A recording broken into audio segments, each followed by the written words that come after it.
I was wondering why nobody was calling in, and here I am sitting here with it.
Howdy. Hi. Sorry about that. I forgot to hit the go live button. Not a big deal. I can share it in chat with D&D because Glenn writing something.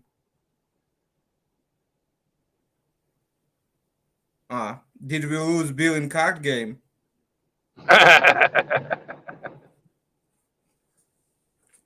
No, Uh, hopefully he's seen the link. yeah. No, you send it to chat with Andrejka, Raman Dubik. Oh, Wrong chat. can you copy it Copy and link? send it on the other one? Yeah, sure. All right. Uh,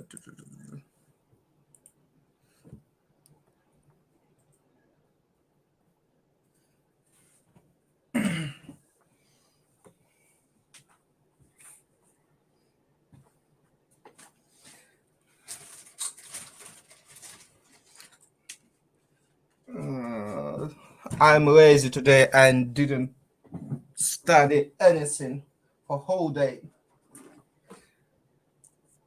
It's Saturday. Yeah, but again, from Monday till Friday, I have work and can study much less. But we'll see how it's going. Well, you know, you're still recovering from New Year's. Yeah, and not so bad. I stuck with one subject and semester work. Subject I hope I will finish tomorrow or next week, and I stuck only with semester work. Somebody else join us? Nope, not yet. At least I copy link to chat. Yeah. Hmm. The rest of the day was more or less fine, but maybe we have issue. They start to use much more cheap rocket. Well, here is Glenn. Hello. Hey, Hi. Glenn. Sorry about the late start. I forgot to hit go live.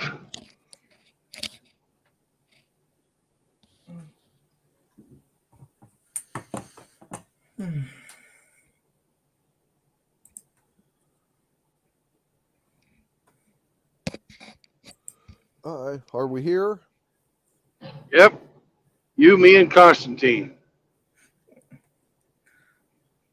Rama must join us soon.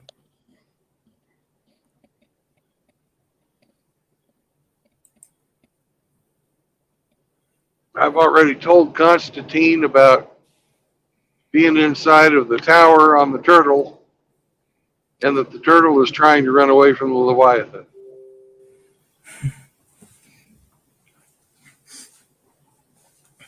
For me, it's good start.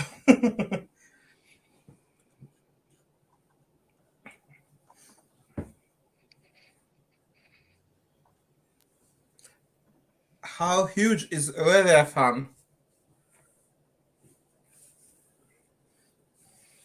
Like a ship or bigger? There's a giant turtle, I don't. but he's tiny compared to the Leviathan. I, I don't know. For me, Hello? any turtle I bigger can't hear that. anybody. You didn't hear anybody? Oh, I don't know.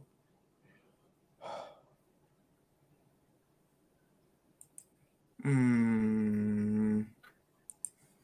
We can hear you, Glenn.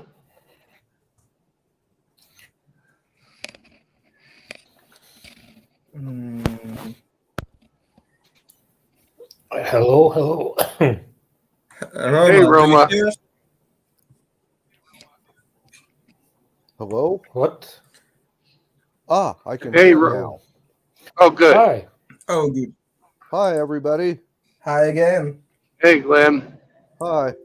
Sorry, having technical difficulties with my headphones. It's fine. Yeah. How are you all doing? Doing We're still good. alive, and we have light, and we have electricity to talk with you, and Mhm. it's pretty good. Yeah. Condition. Mhm.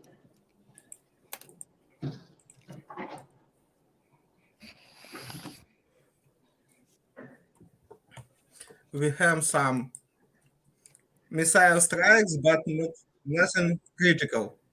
Mhm. And we're still good.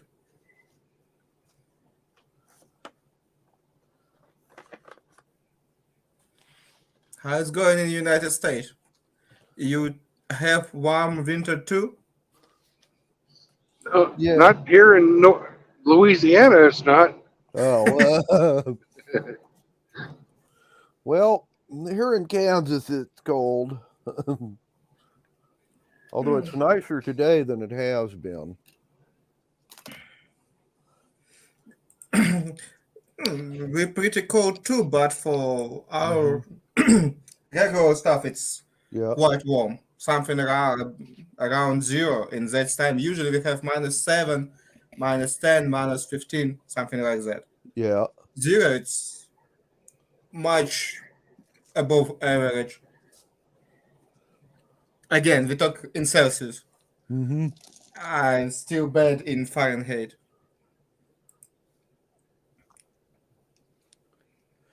Yeah. Well, it's cold here, but we're not getting any snow or ice this year. All of it seems to be going uh, either north of where I live or south of where I live. Uh, so we're getting the cold weather, but we're not getting snowed in. And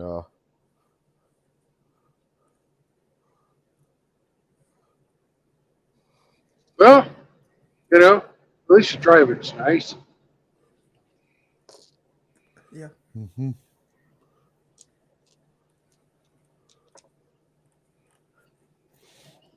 Anyway, not too much exciting going on here. Jess and Wyatt both got new jobs, and they're on their new shifts, so they don't need me to give them rides. That's good. They're through their training. Don't have to rely on Taxi Yeah. Glenn. Uh-huh. Yeah. And let's see, other than that, Eric is moving this weekend, and I'm getting his washer and dryer, so Oh, nice. that'll be nice tomorrow. So I can get rid of my Is old he just one. changing houses, or is he moving out of the? No, he and Mallory moved to a bigger house, and they've already moved. They've got about 80% of their junk, furniture and whatnot in the new house, and he's getting the rest of it out of the old house this weekend, and then he's going to do a few things to it and sell it. So it's a nice house. I'd buy it, except I don't have any money. You know. Yeah. But other than that, I really don't know much of nothing. Other than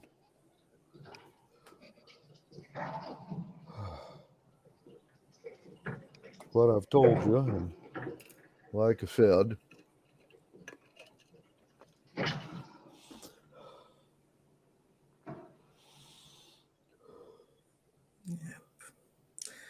Because of trouble, not only for you, Glenn. yeah, I didn't get to see my family much over the holidays on account of both my brothers came down with COVID. So I talked to Mom on the phone and mailed Christmas cards to them all. Hope they're fine, because COVID can be pretty nasty. Yeah. Anyway. And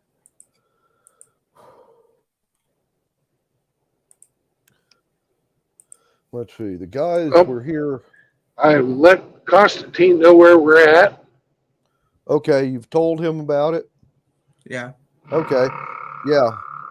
You guys were in the lower floor of a pretty good sized stone tower mounted on the back of a truly gigantic sea turtle. Okay. And you had taken a couple of guys prisoner. They seem to be, well, these guys seem kind of crazy. They spend their time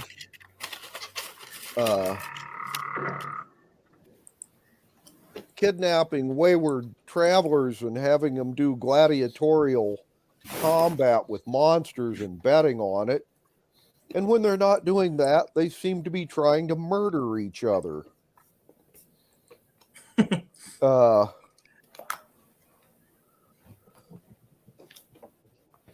Translation, they're evil as fuck. Well, yeah, and a dozen kinds of mixed nuts too. You know. Yep.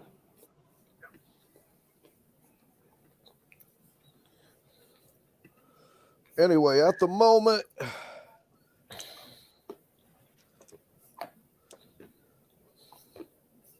you've made it into the tower. They're both bound, and we've taken all their shit from them. And okay. If I lose, probably it will be something with internet connection. Anyway, you've got the two prisoners who seem to be more than happy to talk. Although mostly what they do is complain or argue with each other. And you're in a hallway. There are two doors. Getting into the place, the entire bottom floor is about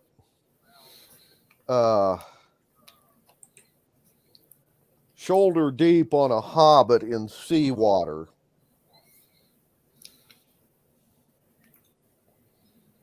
So, do you wish to, what do you wish to do, I guess? Oh, Well, let's look around the first floor and see if we can find any holding cells. yeah. Say that one again. We're trying to find some holding cell or another for our two friends. Right. Okay, give me perception checks. 9 plus what? 7 or what? Your Oh, proficiency. mine, Yeah. my perception only gets a +1. 10. What I can find, it's 2 9, but my perception is +5. That is 14. Okay. Roman, you want to roll us a perception check? Yeah, I'll try. It's natural one. A 1. Okay, Boy. you don't see much of anything. Constantine, Yeah. I can't you, even on the see my other nose.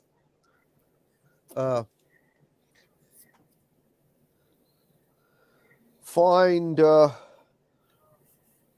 there's a large poker table at one end of this hallway. Also, you look around and you find a half dozen gold pieces, Okay. a small test tube full of a gray powder, probably poisonous, and 2 different decks of marked cards hidden on the underside of the table.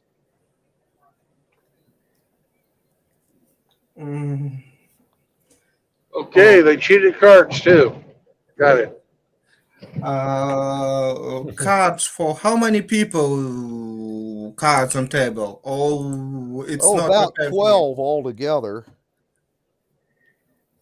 Mm-hmm. And we see only 2 people. Yes. Right. Mm-hmm. That means somewhere here must be 10 more people. At least they all play game. Well, according to the 2 prisoners you take, there is only 2 other people in the tower. Now, right before you took them prisoner, the people in the tower dropped a magic item into the ocean that would summon a very, very large sea monster called the Leviathan. And then they took the tower and swam away, leaving these 2 guys and apparently betting on whether or not they got killed. They didn't care about you guys so much. They just thought you were a good distraction. And these 2, as I said, claim there's only 2 other people in the tower. And that they apparently had double-crossed them and tried to kill them again. Right. Mm-hmm. One of them is the dragon lady. Mm-hmm. One of them is.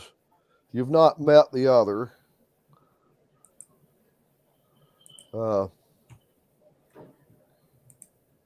oh, by the way, Constantine, the marked cards and the poison and the extra money were all hidden under the table at one chair, not at separate ones. Okay. Mm-hmm. Okay, I will grab that stuff and look on it later. Mm-hmm. I'm going to ask the guy, where's the prison cells? And He's in a zone of truth, remember? yeah.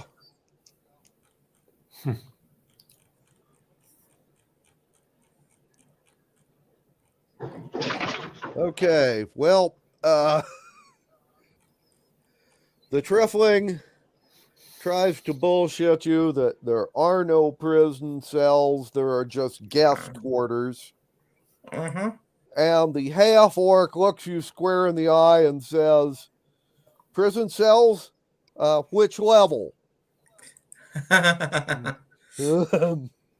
Okay. This level. Fifth level? No, this Oh, level. this level. Right. Well, let's see now.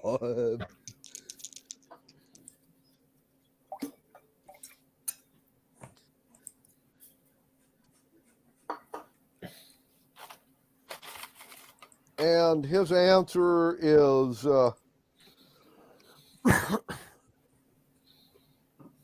if you take the left-hand door in the hallway and you go through the gnomish slot machine room, you will find a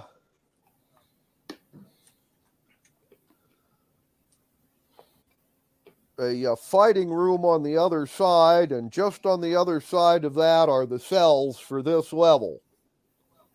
Okay. Let's go that way, checking for traps along the way. Mm-hmm. I have one more Every time. question. Okay. Where is the cash for all that casino? Mm-hmm. And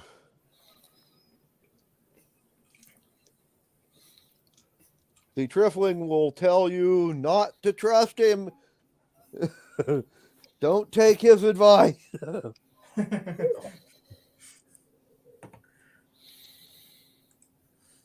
Okay. Well, whenever we have to open up a door, I'm going to make sure that our two friends are between me and the opening after I check for traps and open the door. Okay. Well, the door to the left is locked, but not trapped. All right, unlock it and open it up. Okay. Yeah, Constantine, if you'll roll a 20-sider and add 13.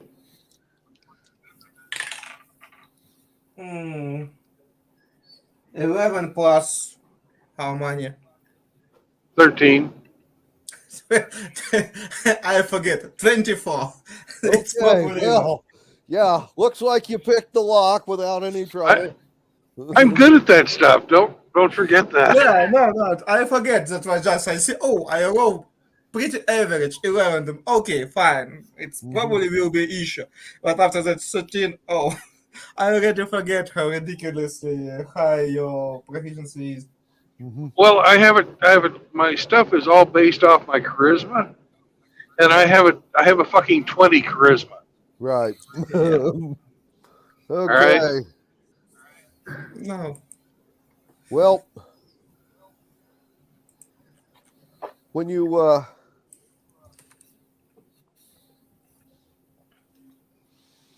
step into this room, you will find that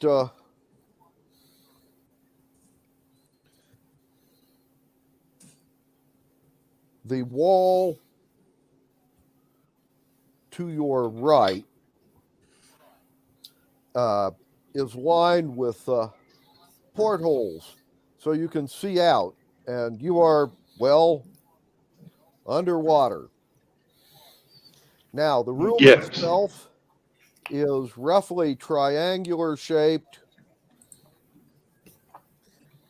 and it is about 40 yards long at its longest, and roughly 25 yards at its apex.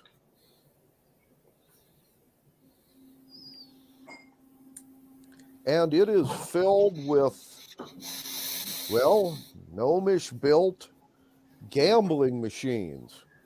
Very cool. Mm-hmm. Your two prisoners will go in first. They will immediately head to two different slot machines and put coins in them and then pull No, they the lever. won't. No, they won't. They We won't? took all their money. We took all their money and bound their hands, Glenn. Oh, crap. You're right. You did. Well, at this point in time, both of your prisoners will ask for silver pieces and to have you untie one of their hands each. Why? They want to use the slot machines. Why? What do They're you mean, addicted. why? They can't explain this. It transcends language and words. It is like the essence of gambling. Okay, well, if you're good prisoners and don't try to escape, we will let you play one slot with each meal. Uh-huh. And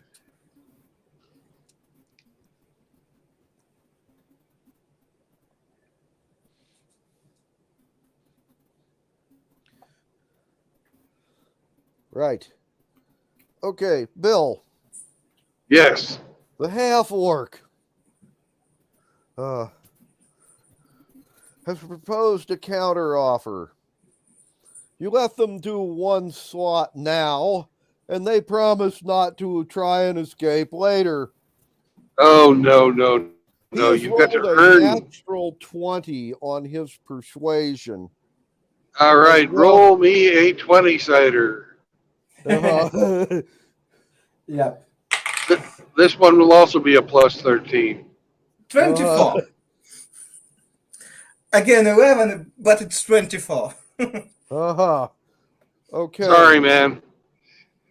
Bill, this guy rolled a natural 20, and he has a plus 7 on his. Hmm. So he has a 27. He has persuaded you to give each of them a silver piece and untie one of each of their hands. Okay, I even allowed. We'll see what's happened. It's a fucking trap, I'm telling you. Anyway, But I'm boring. I not play that game a month. okay. And at this point in time, the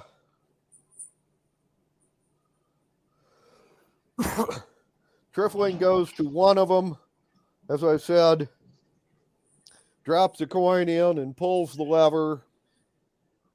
Oh, The half orc, each of these guys has two of us on him. right. Okay, which two are guarding the half orc? Well, Costine, you want the half orc? I'll take the tripling. Okay. Okay. Well then, Constantine, I will need, I guess this would be a deception, or no, a perception roll.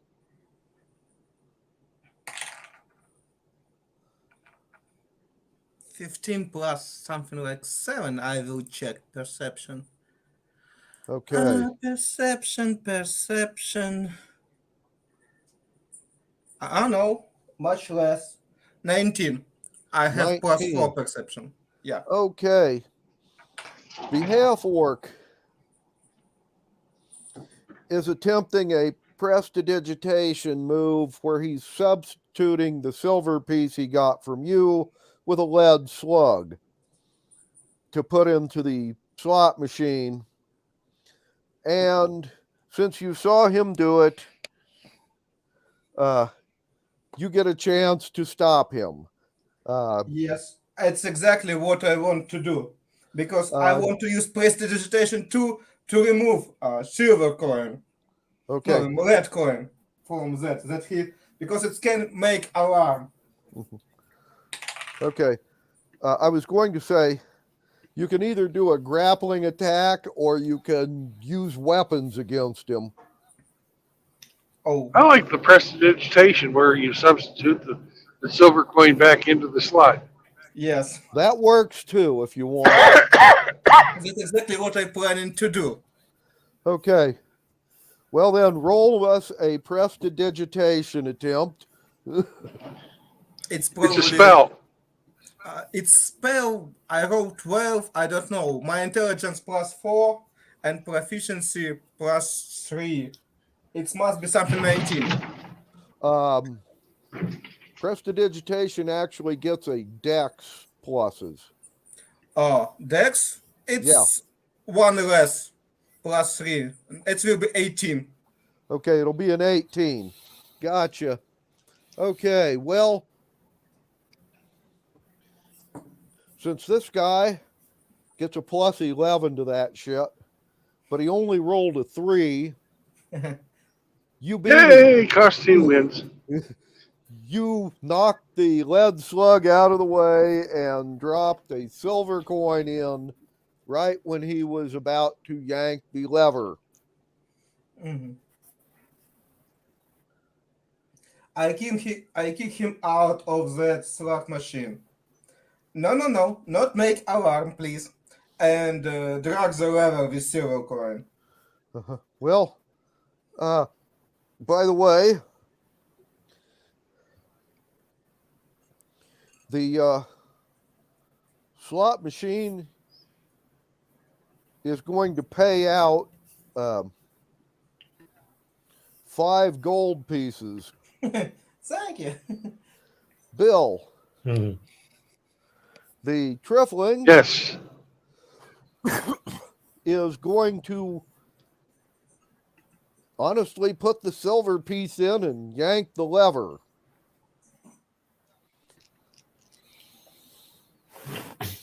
And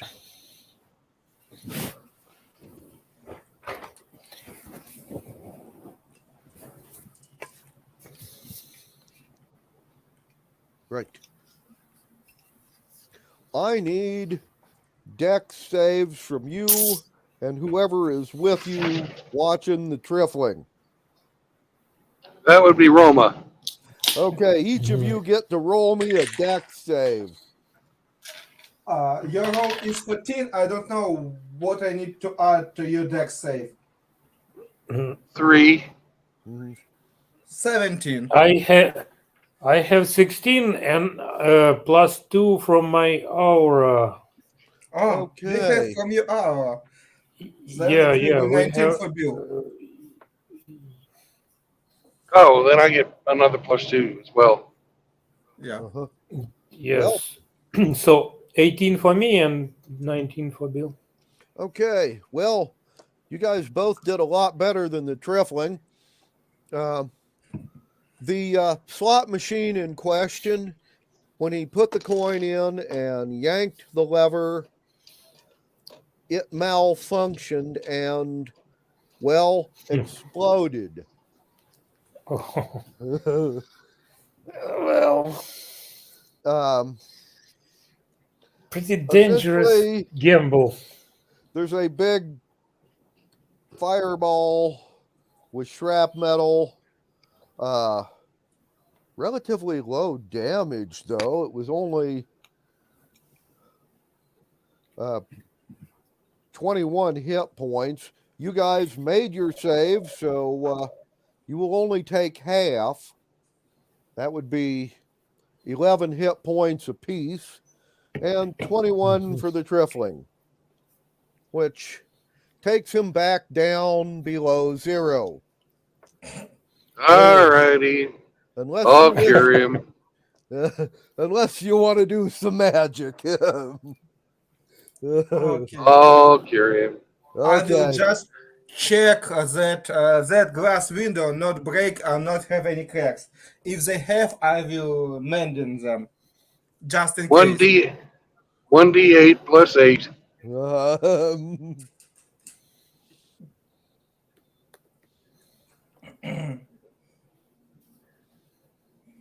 I look on that situation, turn back to my half-orc, and ask him, "Do you want to die? I can make it without such suicide action." And Gag him. He's too intimidation check stupid on to him. talk. uh-huh. It's Gag will the be, Tripling. Uh-huh. He's too stupid to talk. Right. Anyway, well, the and half with my orc is busy cursing, alternating cursing Constantine and Bill. Constantine, because you foiled his attempt to cheat the slot machine, and Bill, because if you hadn't cured him, he would have went ahead and died this time, and I didn't even have to do anything. oh, okay. Yeah, I kind of figured that'd piss you off. Anyway, Glad it worked.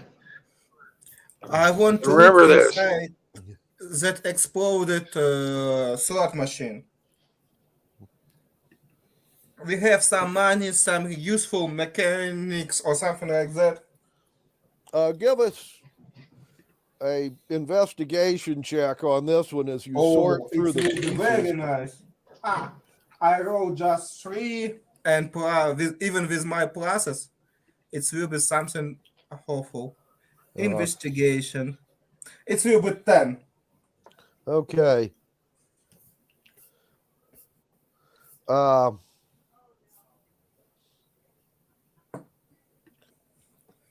Well, the only thing you found, you did not find any money, by the way. You did, however, find that on the floor under where this slot machine had been setting, there were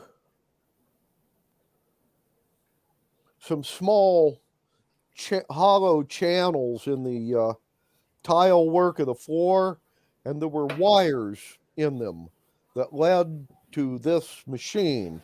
We don't know exactly what they connected to, because whatever they were connected to ain't there no more. Right. So they either cheat or self-destruct on command. Uh-huh.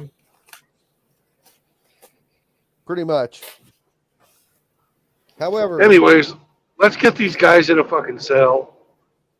by the way, when you find that, one of the first things the half-orc will do is curse lying, cheating gnomes. He knew these machines were crooked. Yes. And dangerous. Yes. Oh, that place is dangerous.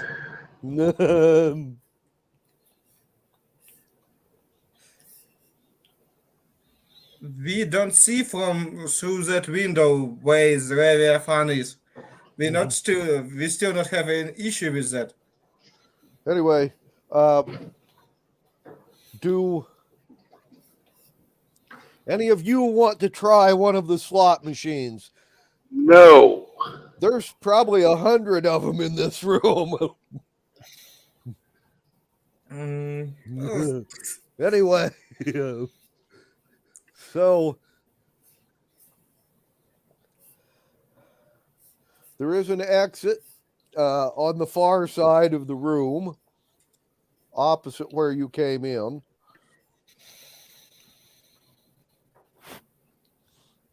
Okay.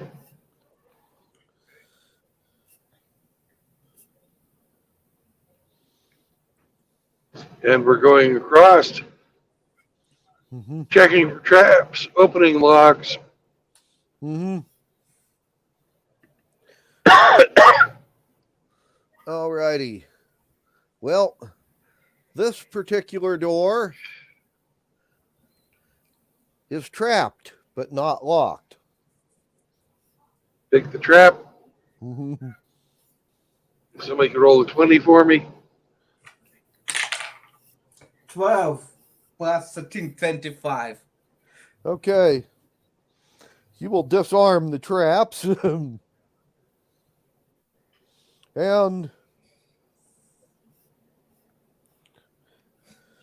send the two prisoners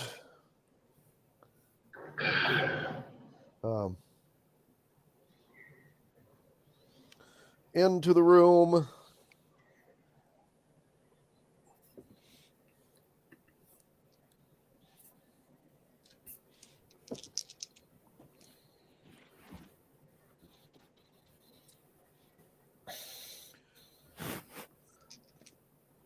Just not his day, is it?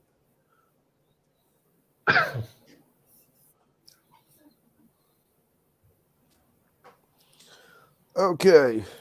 Your Trifling and the half-orc will both walk into the room, and they will immediately, upon entering, jump to the left and to the right. And yank on bell cords. Their Now, hands are tied. How are they doing this? with their mouths. Unfortunately, Well, not the tripling. The tripling is gagged. yes, the Trifling is gagged, and he missed his dex check badly, where the half-orc executed the maneuver almost perfectly. The Trifling has, however, fallen on his face and failed to yank the cord. Do I get an attack of opportunity? Yes, you do. All right. I am attacking the cord in the halfling's mouth. Half-orc, and you'll Half-orc's have to mouth. step into the room to do that.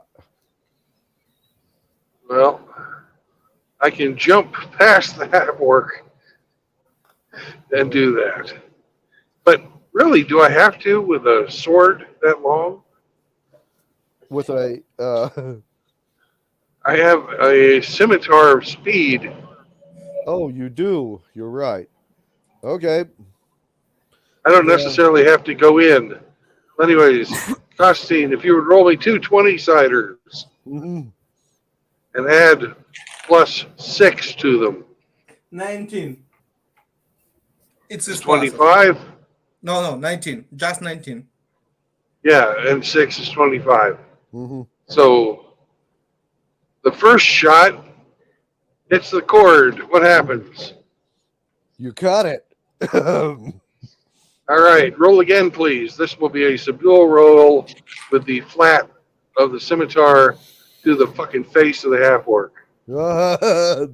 It will be 24. 18 plus 6, it's 24. Okay, and then he gets a whack. Okay. Mm-hmm.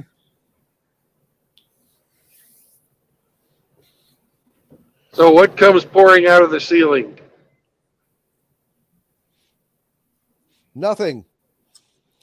These bell cords were tied to the counterweights on platforms on either side of the door to take them up to the galley or gantry or whatever you call it, where they can sit and watch the gladiatorial goings on.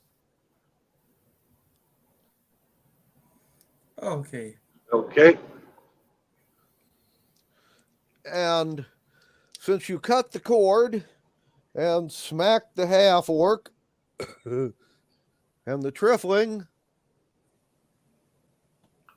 Fell on his Well- face. they're both just sitting there inside the room.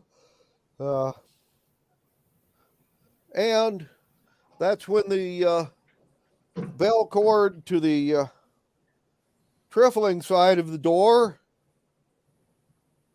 will fall to the floor on its own.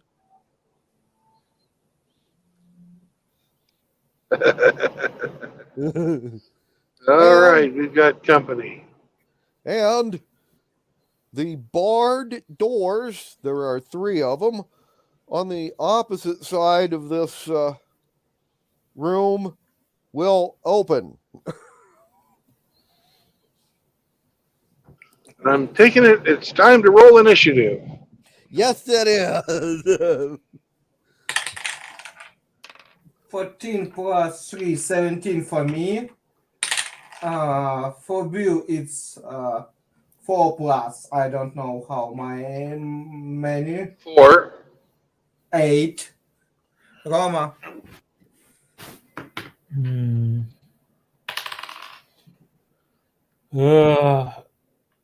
I have 8 also.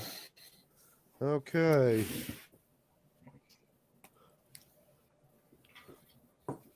Well,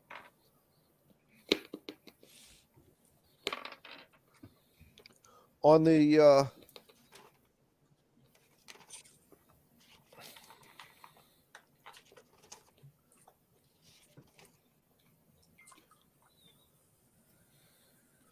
far side of the room from you,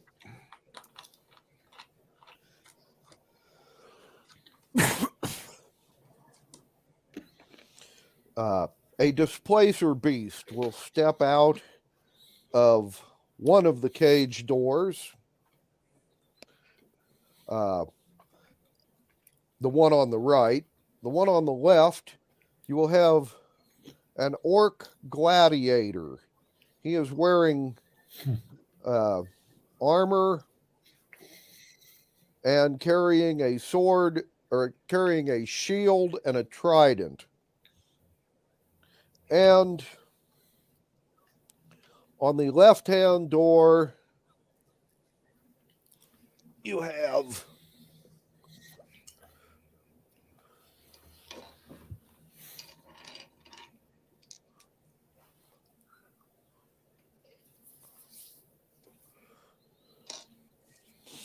a man-sized scorpion. Okay. By the way, this scorpion is like a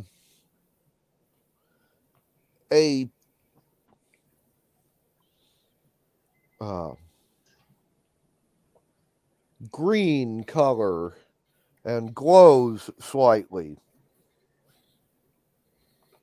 Lovely. Mm-hmm.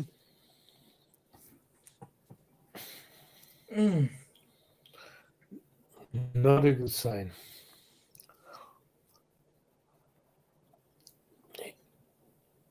He's probably irradiated. Mm-hmm. Now then, the displacer beast has a 16. The orc and the scorpion each rolled a 9, and your 2 prisoners each ended up with a 7. Okay.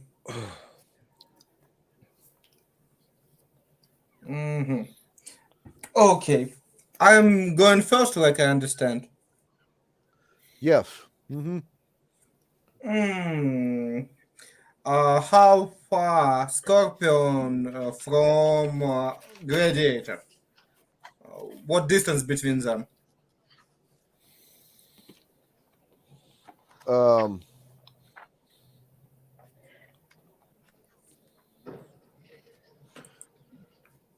Hang on.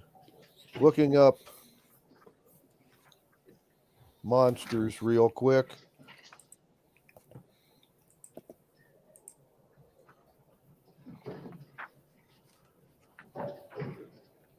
Dragons.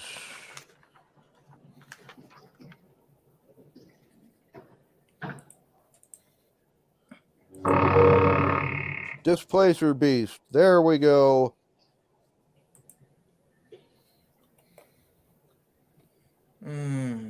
The Displacer Beast appears to be several feet away from its actual location. Yeah.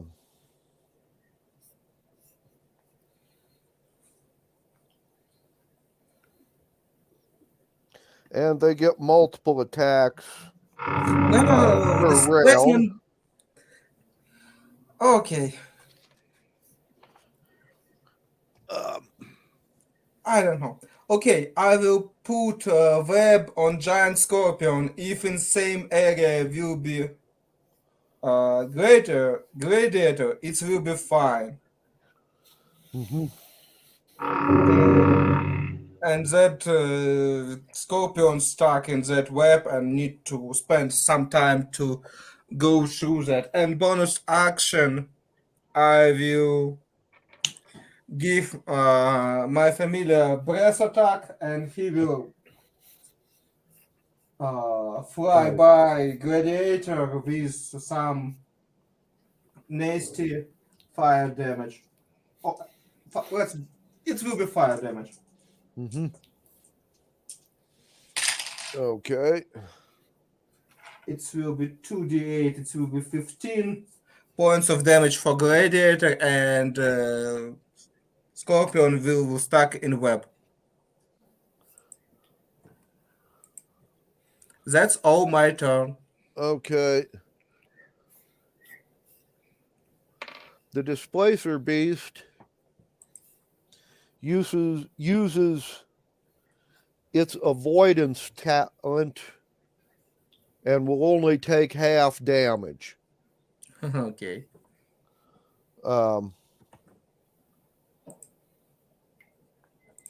Okay. And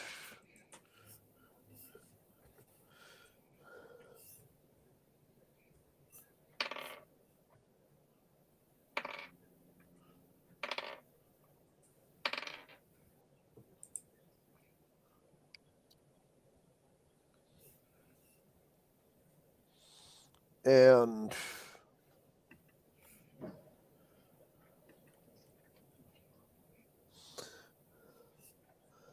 Constantine, Mm-hmm. the Displacer Beast will attack you. It will miss on 2 of its attacks, but it will hit with its biting attack. Okay. The tentacle attacks both missed. Biting attack was a 19. It will do you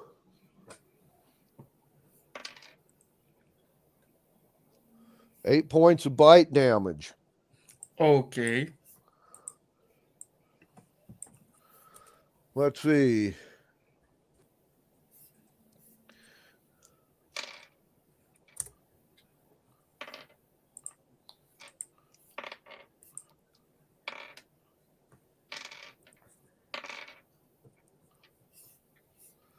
And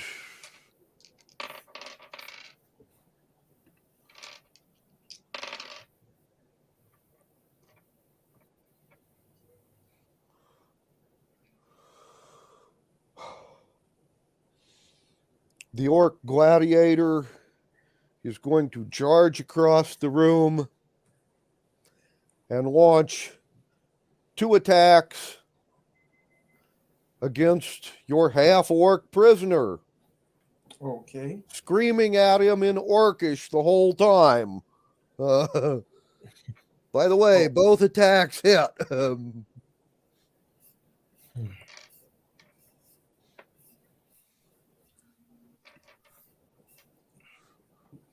And he has just done your prisoner 18 points of damage. And last but not least, the Scorpion. It is going to attack Roman with its pinchers. He go away from my web. He need to roll dexterity against 17 to free him and to attack somebody. Mm-hmm. The Scorpion has rolled a 17 before pluses. Okay, he's free now. Uh-huh. Roman, it has done you 7 points of damage. That hurts. And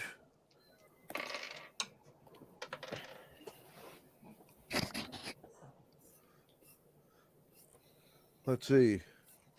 Bill, you are next. Okay. I'm going to hit the half orc with a suggestion. Okay. Constantine, if you could roll me a 20-sider and add, let's see, add 7 to it. 22. I roll 15. Okay.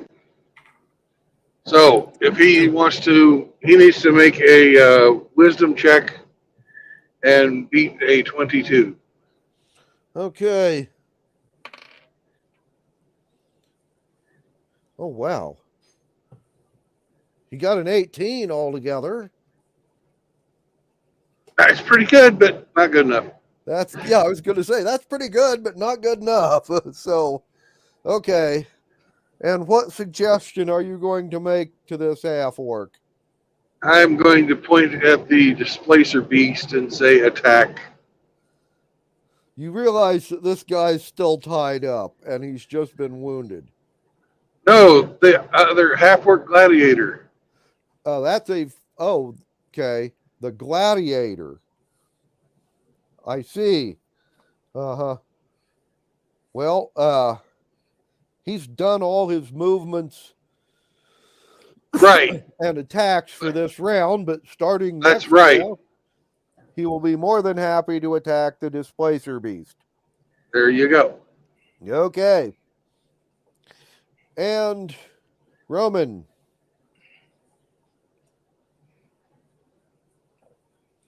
Oh, and as my bonus action, I'm going to sit on the tripling. He is now my chair. Gotcha. Roman, what is your action?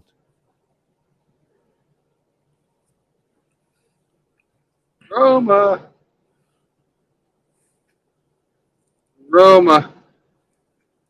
So sorry, I muted myself. Uh, I will attack the scorpion, Okie doke. which is attacking me. Well, give us a 2-hit roll. Yeah. By the way, do I get a bonus action per turn or per attack? Per turn. If I have per one turn. bonus action. Yeah. Okay. Okay, understood. Mhm. So then, I use my bonus action to cast a Vow of Enmity to roll attacks Ooh. with advantage. Mhm. And first attack is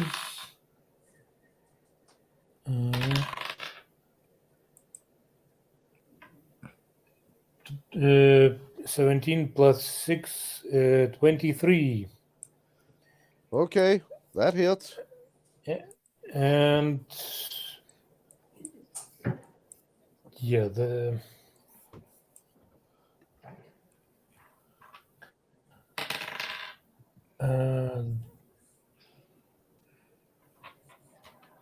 damage 3 plus 1, 4, 6, and 8. 8 plus 6, 14 points of damage. Okay. You have done the Scorpion 14 hit points worth of damage.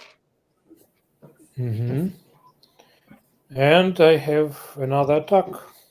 Alrighty. Go for it. And this time it's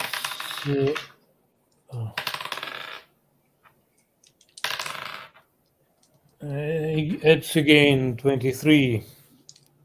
Okay.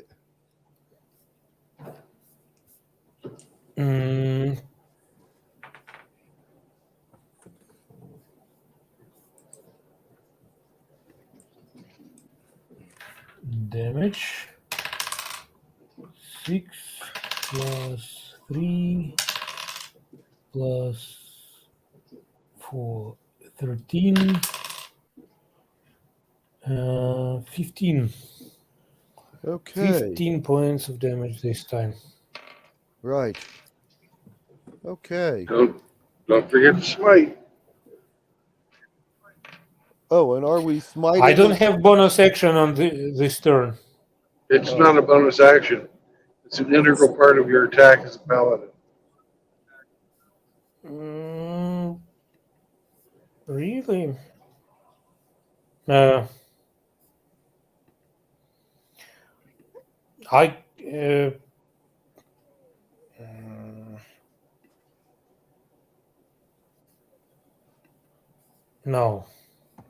Okay. Okay.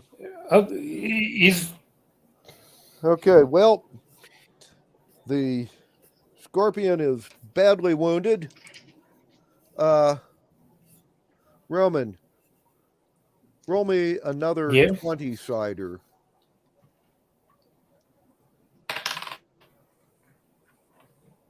Them. Okay. Then you will notice something. Apparently this Scorpion has acidic blood because your weapon is dissolving. Oh. However, none of it splashed That's on not you. I good. checked for that. So your armor is just fine and you don't take any acid damage. But you are currently, well, unarmed. Unless you draw another weapon. And Yeah, I have another weapon. okay. And last but not least, okay, the Trifling doesn't get an action because Bill is sitting on him. The half-orc Gambler, however, is going to bolt for the still open door. Which leaves Yulia Yes. Okay. to let him meet her snake. Yes. Right. Giant constrict snake tried to catch him. It's 16 plus 7 to hit. It's 23 to constrict him. Okay. You got him.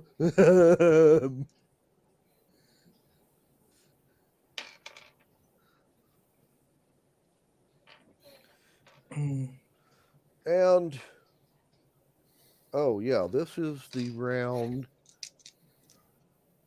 Right. At the end of this round, something else is going to occur.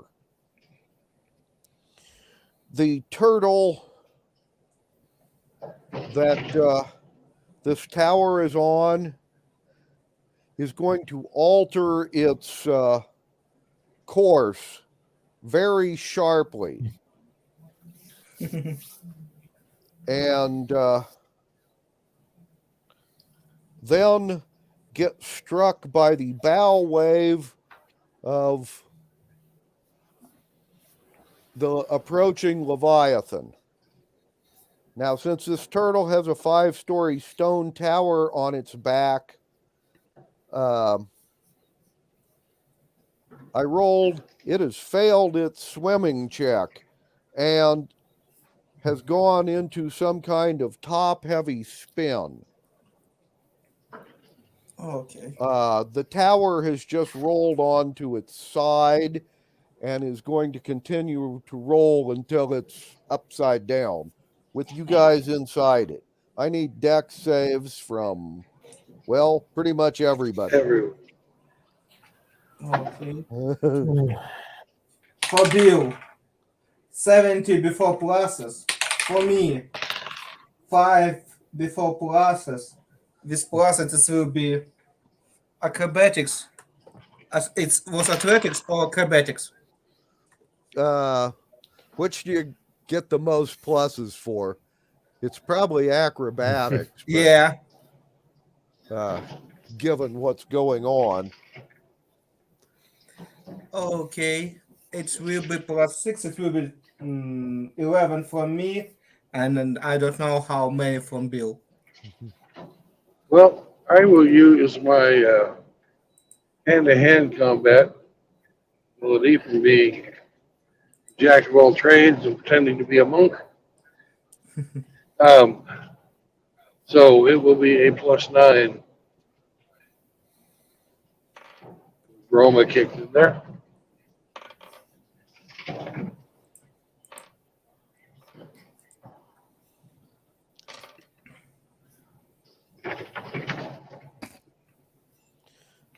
Yeah, I have 17.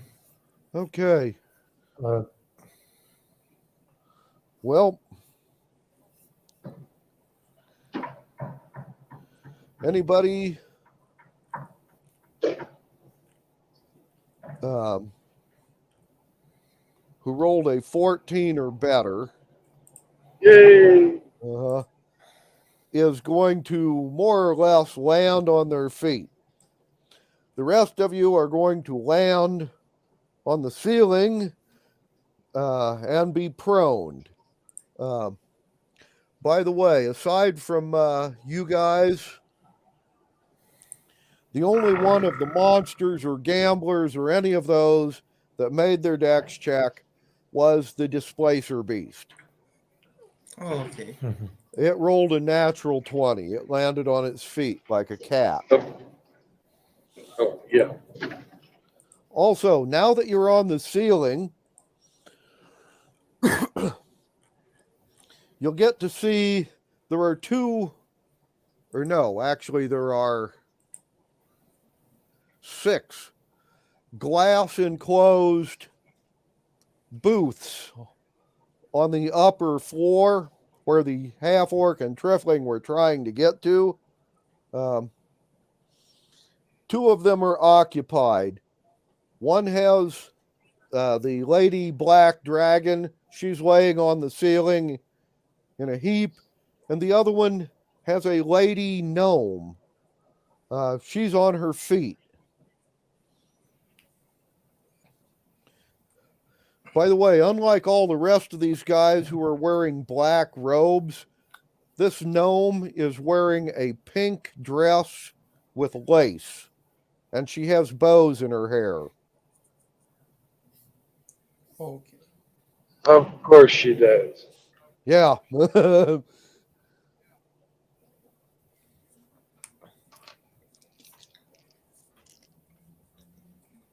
And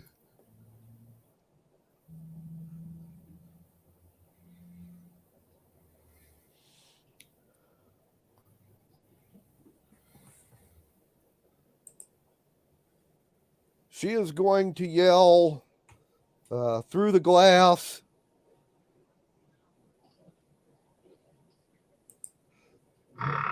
"We're going over! Run for your lives!" She will then open the back door to the booth she is in and make a run for it. Okay.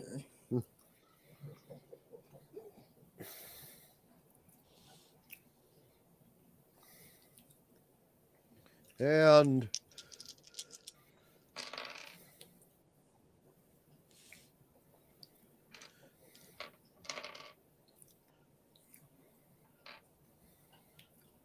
I'll be damned.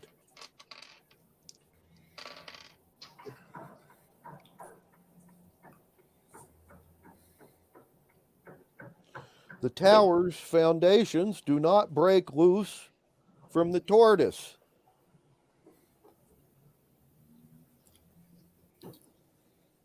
Okay.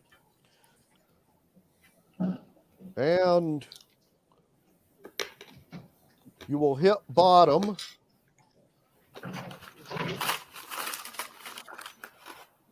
The turtle and the tower are both laying on their side.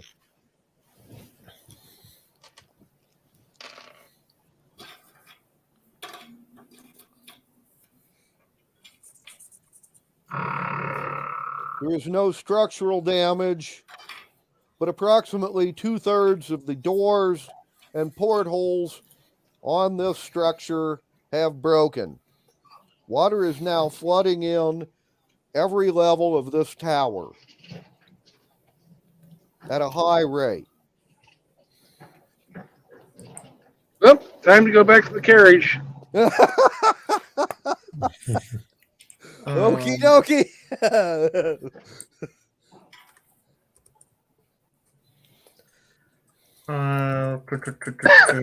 Are we taking our prisoners with us, or are we just bailing?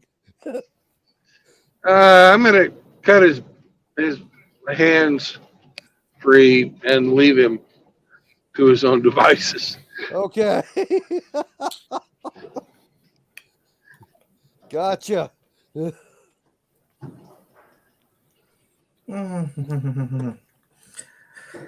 Okay. Do we try to catch some of that nasty people? Okay. I'm not gonna bother with him. This is pretty much a get the fuck out now, or you're dead unless you can breathe water. Okay. Which I believe you can, but I can't. Yeah. I have a few tricks for such stuff. I need something big and something useful. Right. We'll see you on the surface. Okay.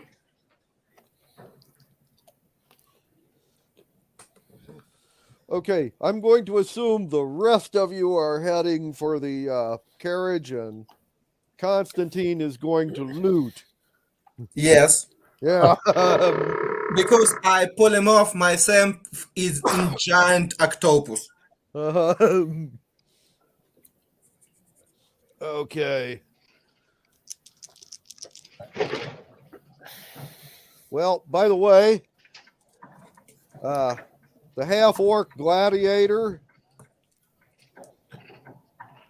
even after being tossed on the ceiling and doused with cold water, Bill, he's still following your suggestion.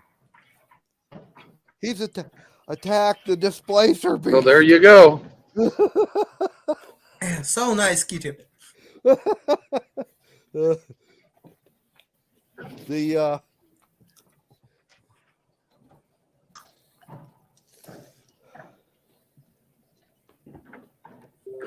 Anyway, Bill, the Trifling wants you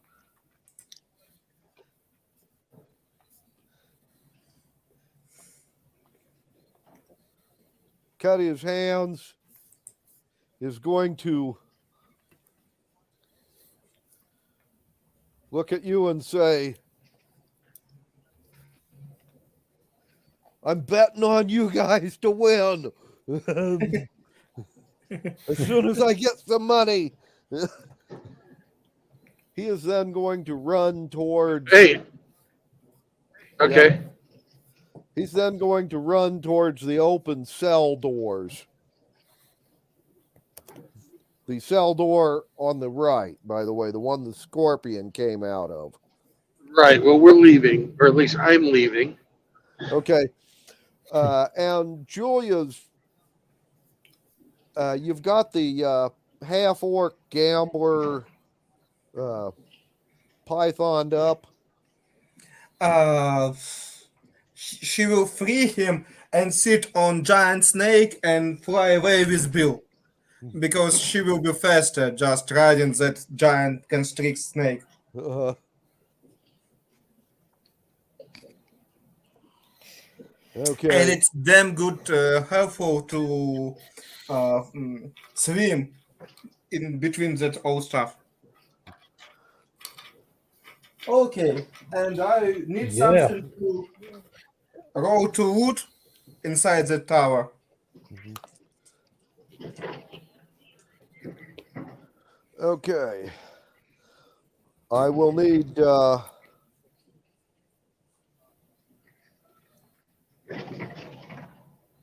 Well, let's see. Those of you that are headed for the carriage, roll me a percentile.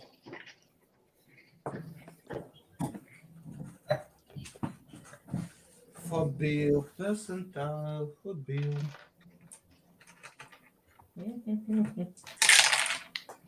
13. Okay. Then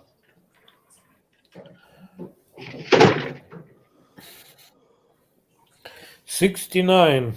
uh-huh. I'm Right. also bailing out.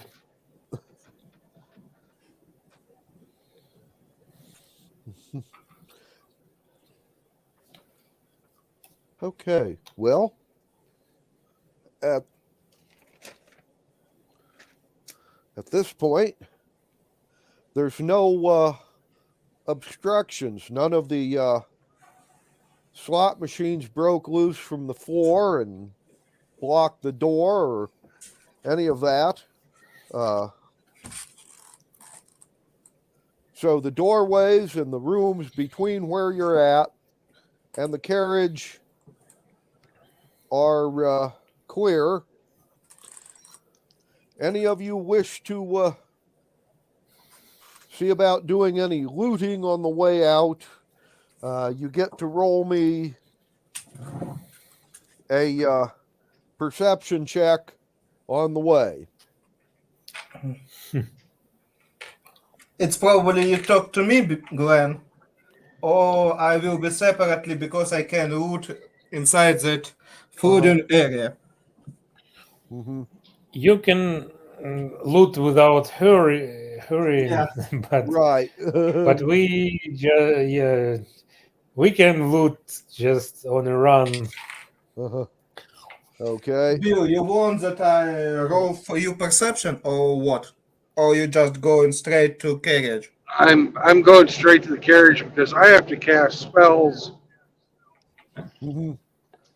Okay, and Julia, go with it, you. yeah,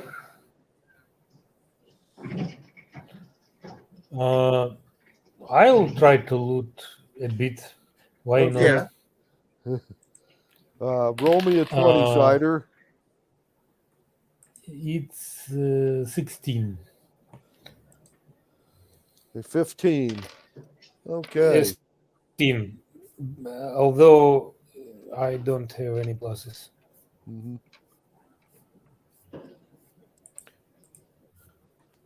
Okay.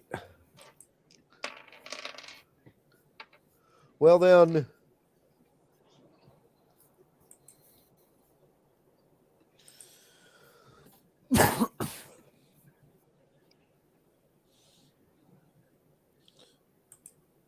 you noticed that in one of the uh, spectator booths above the gladiator room, there was a magic item similar to the one that they use to bring the Leviathan here. But this one is much, much smaller and made out of gold. So you broke the window and grabbed this little gold miniature music box with an underwater speaker attached to it.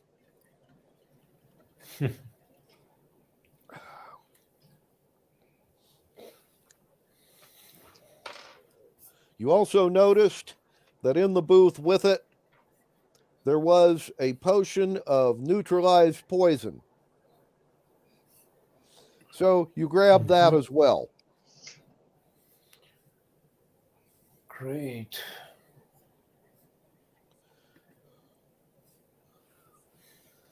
And Bill, when you get out of the tower, you will find that the carriage is where you left it. Thank God. It was anchored to barnacles on the back of the Turtle. the turtle, and since it landed on its side rather than upside down, and the tower never broke loose, it or any of that, the carriage was not knocked loose. It is still there. Excellent. It'll be impossible not to see this, by the way, once you get out of the tower. But, okay, this turtle was big enough that they put a 5-story, 75-yard in diameter tower on its back, and the turtle was bigger than the tower. Well, the Leviathan is about 5 times as big as this turtle. Oh my God. It creates pressure waves in the water as it goes through. If it approaches land too fast, it will cause tidal waves.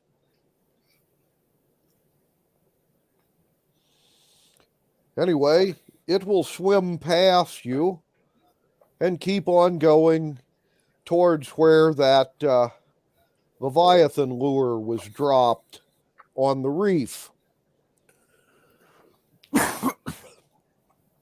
So if you do nothing to call attention to yourself, it won't notice you, or if it does, it won't care. The giant turtle is laying there, essentially, Playing turtle? yeah, playing turtle, tucked its head and legs back inside and is just kind of waiting.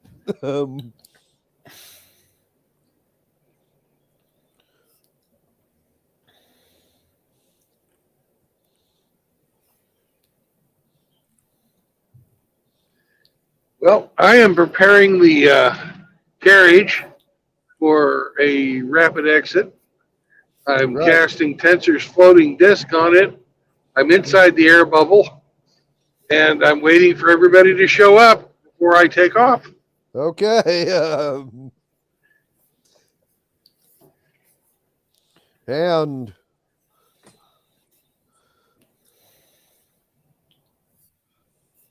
by the way, you will notice something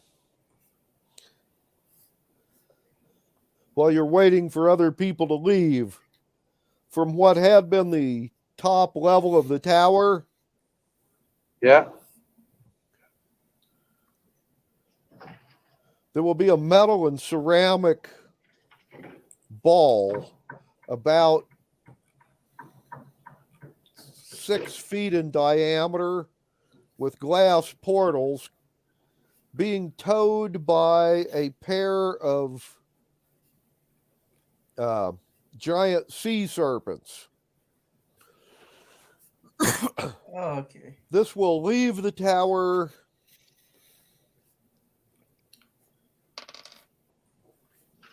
and head directly south. May I take an attack of opportunity? That depends. Do you have something with the range to do it? I have a crossbow. Okay, it's about 3 stories. No, it's about 5 stories away from you underwater. I don't think your bolt Okay. will carry that far.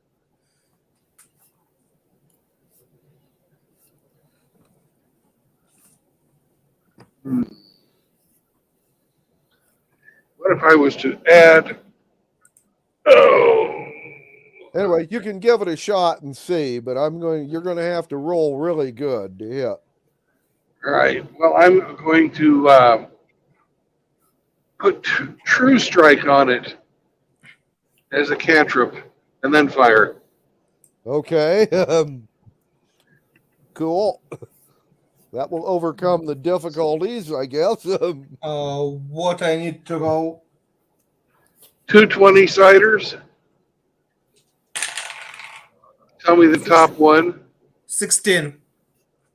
16, and then for my crossbow is a +2. I get a +4, and I'm not close enough to Roma to get his this time. Mm-hmm. So that's +6. So that's a 22, and it's a called shot at the window with a Melf's acid arrow. Okay. Roll for damage. What to roll D- for the D10 plus 2D8. 2, and D10. Oh, 9 and 3, 12 points of damage. Mm-hmm. Bill, you will see Yes.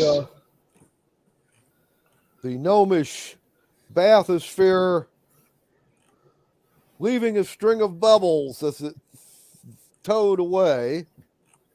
Okay. And next round it'll take another 2D8, okay. and so on and so forth. Yep. By the way, also, you'll see one other thing. Because we came out the same door you did, there's going to be the Trifling you let loose wearing a cap of water breathing and hauling a heavy looking satchel as he walks across the sea floor.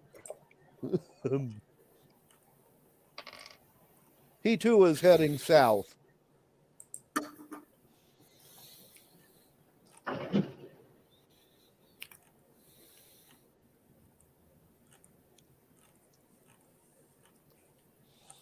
Right. All right. Okay. Them of you what are looting, you get one more looting roll. So now's the time to roll them. Okay. Okay. 14 plus 7. It's 21 total. 21 total. Outstanding. If it's still And investigation. Roman, what is your total?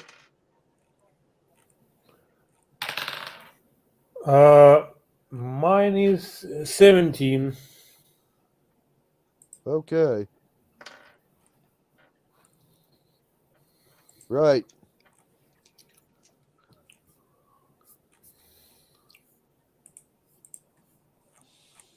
Okay. Well, Roman, aside from the magic items and potions you saw last time, you will get a hold of what amounts to 30 silver pieces and 6 platinum pieces in coin. And 2 sets of loaded dice.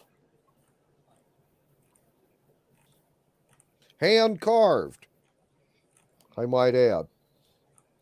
Constantine, Mm-hmm. as you are going through the place and looting,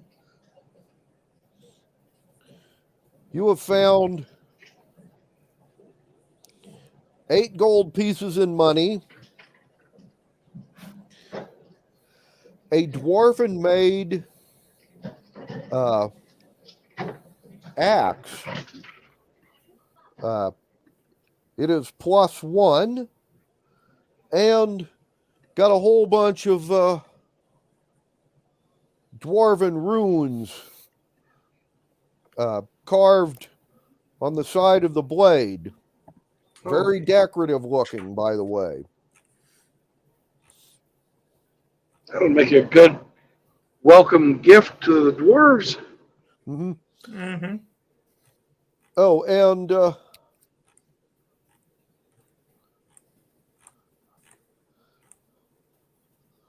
also, you've gotten your hands on 2 rings. Neither of them are magic. They are both worth about 20 gold pieces apiece, but they have also been slightly modified by the gamblers. Certain spots on the band have been polished so that they will act as a mirror.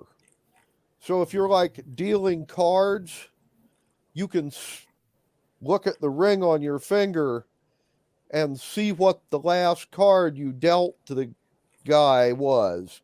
They are classic card cheating devices. Mm-hmm. I know what it is. Anyway, and last but not least, you found 2 doses of poison and a treasure map. Okay. Now, this is what you guys have like gotten from the tower as it slowly fills up. Well, actually, no, speedily fills up, excuse me, with water. And the turtle's going to stay where it is for about an hour. And then it's going to right itself and swim away. Okay, then I will swim on surface. Mm-hmm. Okay.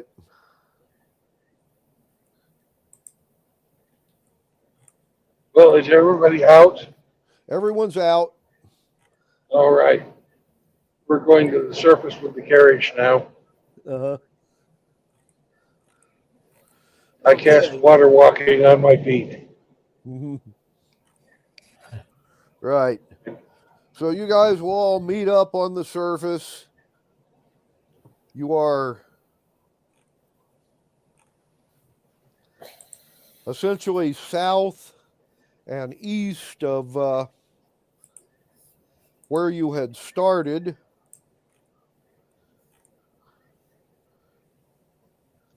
And according to your navigational directions, the island of the dwarves should be another 3 days travel to the south and west of where you were at. Oh, let's go southwest. Okay. Well then, I will need a percentile for the day's travel.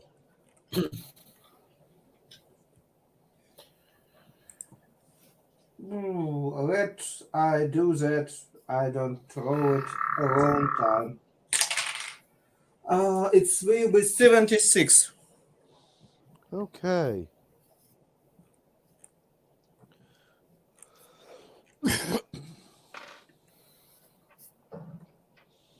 Well then,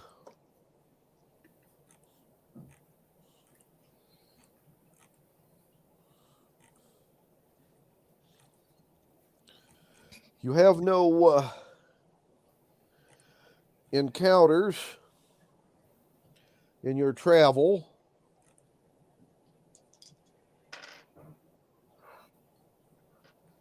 You will, however, get a real nice view of an island with an erupting volcano on it as you Well, we know who lives there. fly or, sail by. If you wish, you may stop and investigate the island. No. No? Okay. Well, then, if someone will roll me a percentile for the next day's travel. I can go for Bill, but probably it's Roma's turn. Right. Yeah, but before we continue, I I will show you guys this golden music box I found, and I'll cast an say identify on it. Mm-hmm. yeah, probably you can identify it for me. Or Okay. Well, you wish to identify the magic item? yeah, Yes. what is it? Is it another lure for No, Leviathan? it is not a Leviathan lure. Hmm. It is a mermaid lure, or merfolk, regardless of sex. If you set it off, it will send out a underwater tone so that any merfolk any merfolk for 10 miles in any direction will need to make a saving throw or swim to this location.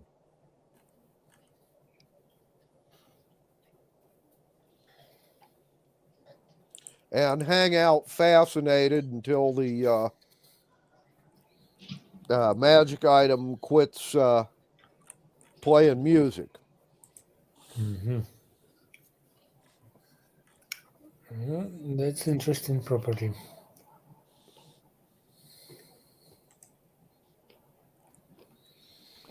Okay, Anyway, if we don't want to attract merfolk right now, we can continue our journey.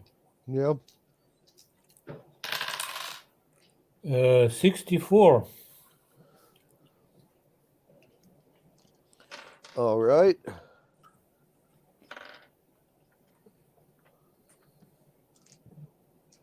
Well,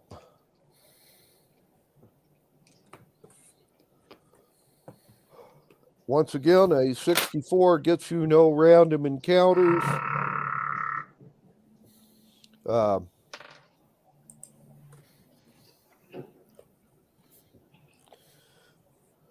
For Bill, But there is another island that you will be going past.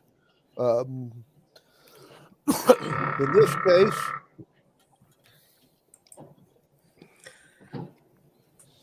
you'll see about a dozen canoes with outriggers and harpooners fighting 3 giant sharks. By the way, the sharks are as big as the canoes. Once again, if you do not wish to interact with these people, you can keep on going. Keep on going. Okay. Well then, I will need one more percentile. 37 for Bill. 37 for Bill. Okay. Yeah, blame it on me, right?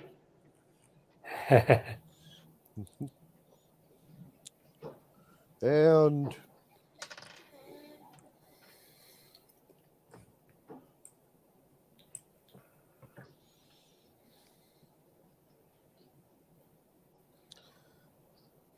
okay. Well,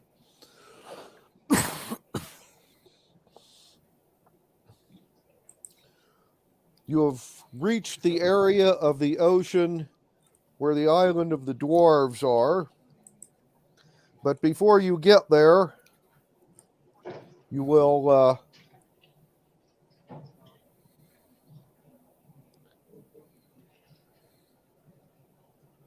notice that there are about 50 or 60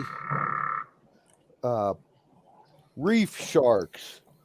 They're about 3 to 4 foot long, swimming in large schools. Each of them is accompanied by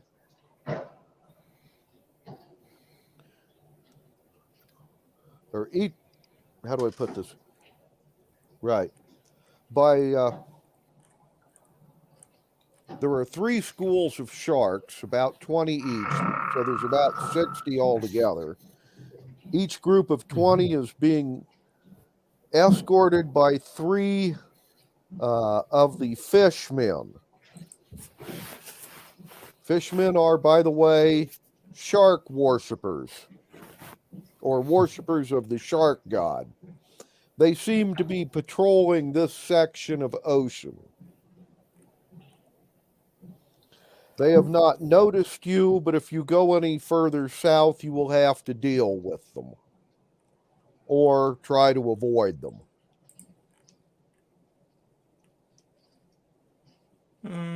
Well, let's cast Pass Without Trace Okay.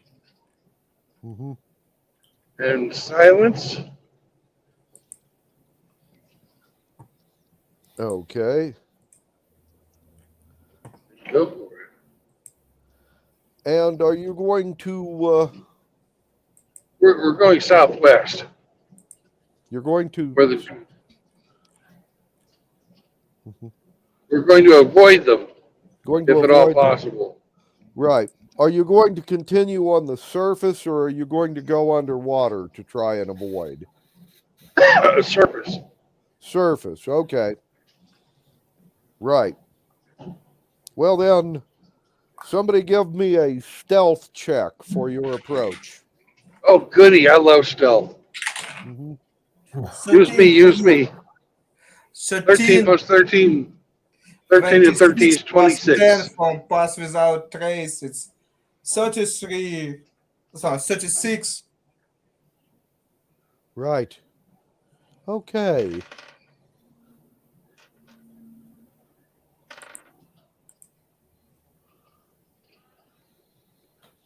Mm-hmm. Right.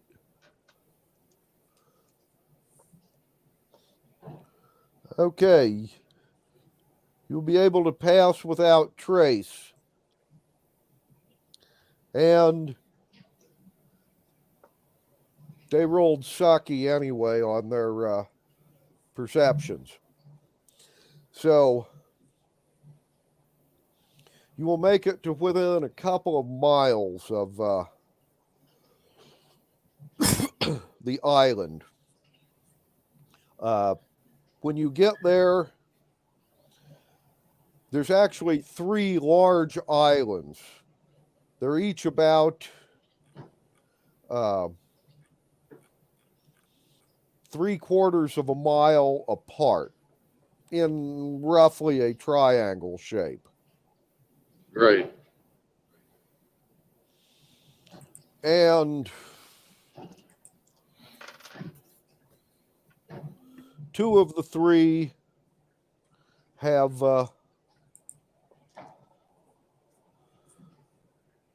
smoking volcano type mountains at the center. The third one does not. And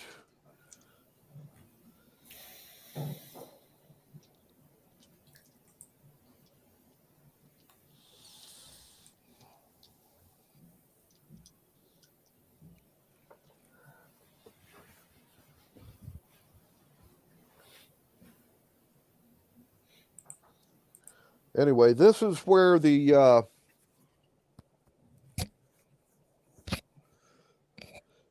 where the oracle said if you go any closer to be real careful because the dwarves have a lot of magical anti-aircraft and surface defense. And they're kind of paranoid. This is where we go underwater. Okie dokie.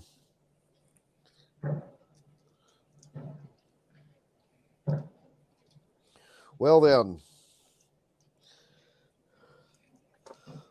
we will head down underwater. I need everybody to roll me perception checks. For Bill, it's 3 plus 1. For me, it will be 7 plus 4, 11.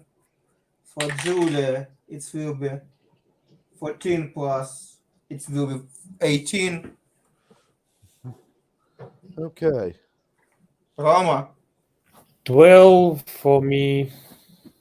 Mm-hmm. Okay. Cool. Well, when you go underwater,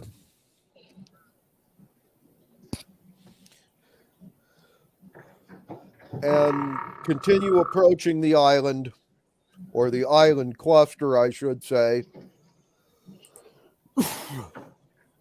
We're shooting for the one without the volcanoes.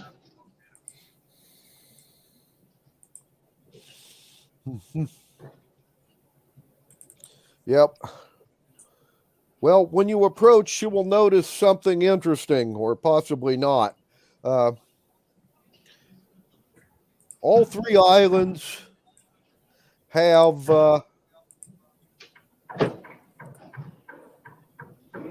things hanging from the bottom of the island, you know, and they're largely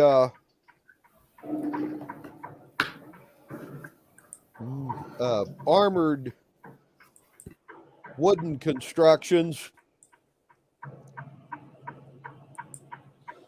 and there are people around them. If you look on one of these islands, you will see that they're the one that doesn't have the smoking volcanoes. There are 3 of these constructs, and hanging around outside them, tied to them with ropes and tubes, are things that look like, well, old-fashioned diving suits. You know, the rubber suit with the ball helmet and all that, except these are only about half as tall as a human-sized diving suit. One of the others has a group of sharks swimming around its undersea platforms, and a half dozen fishmen. And the third one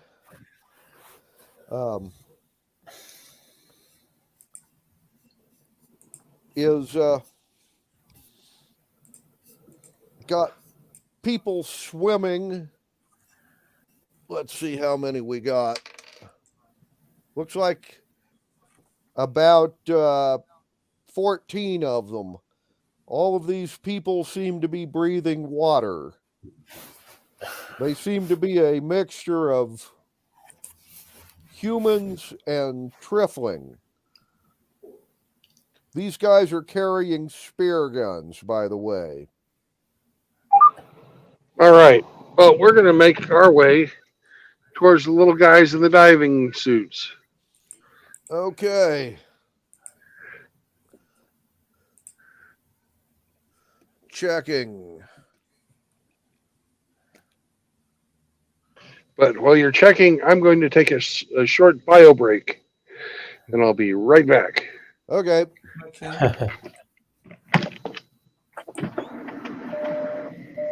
It's necessary when you work like Mhm. truck driver. Okay. Everybody that's there has rolled really bad with their perceptions, except the sharks. They will see you guys headed for the Dwarven Island. I will wait for Bill to get back before we start this. But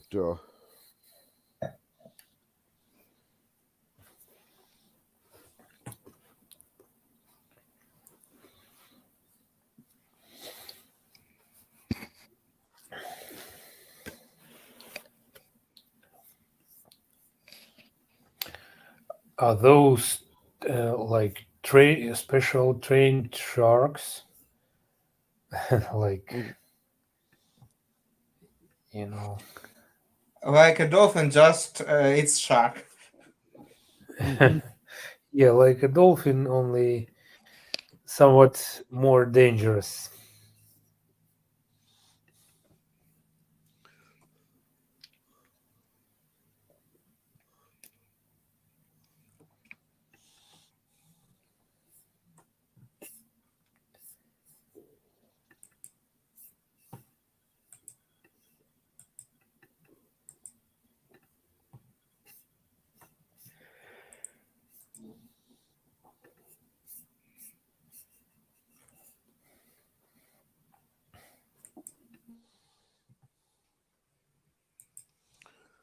Anyway.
Hmm.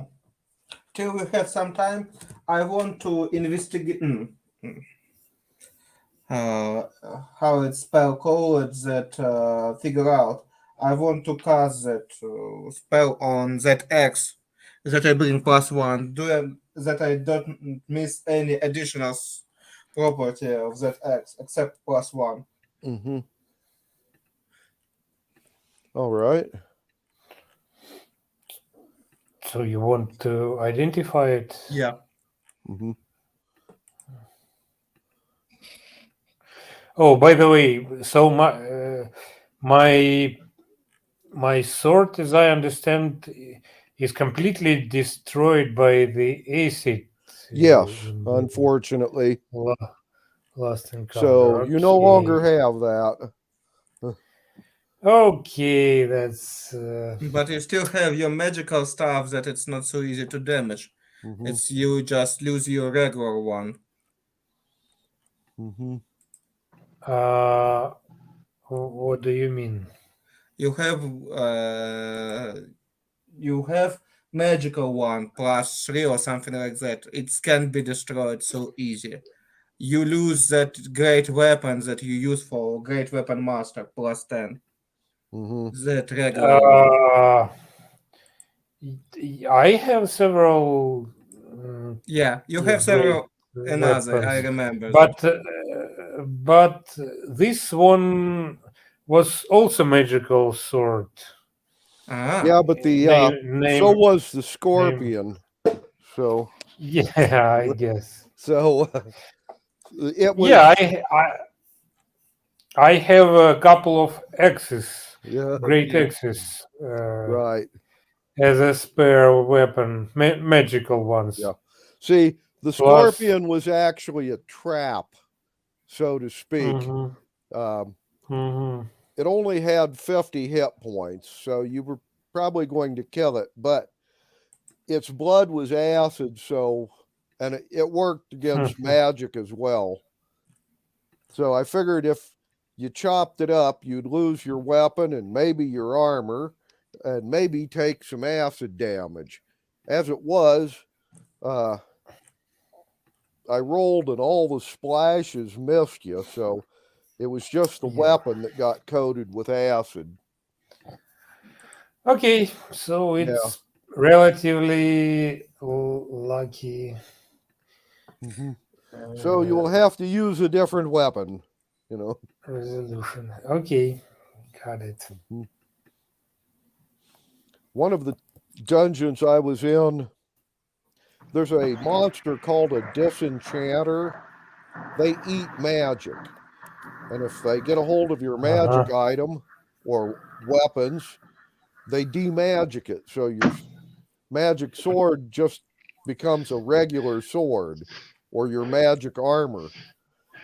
And the party I was with, I was a player in, we ran into Mhm. a guy that had like 8 of these things uh, on the grounds outside of his mansion. And we lost all kinds of fun items before we got uh, killed off those things. I lost a perfectly good suit of +2 chain, you know. Mm. All right, I'm back. Thank you for Okay. waiting. Well, as you guys approach the island of the dwarves, everybody uh, none of them see you except for the sharks. And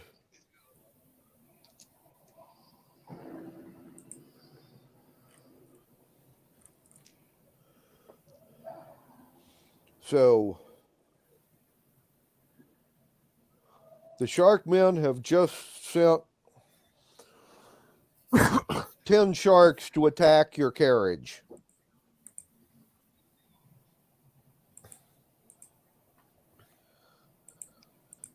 And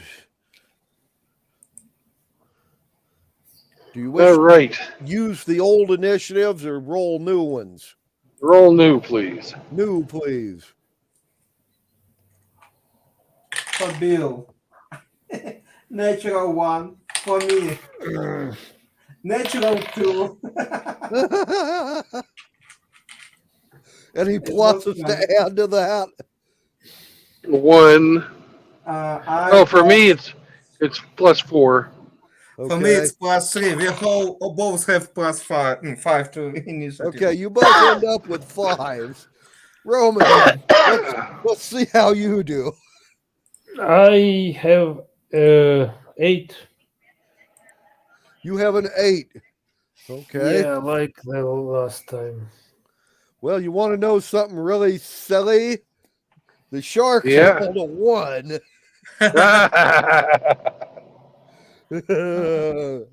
Mm. So as bad Those as you are guys did, you still beat the sharks. yeah, those are very slow sharks. These are very slow sharks, yes. Okay, well, there are 10 sharks. They're 3 to 5 foot long. And since, well, sharks don't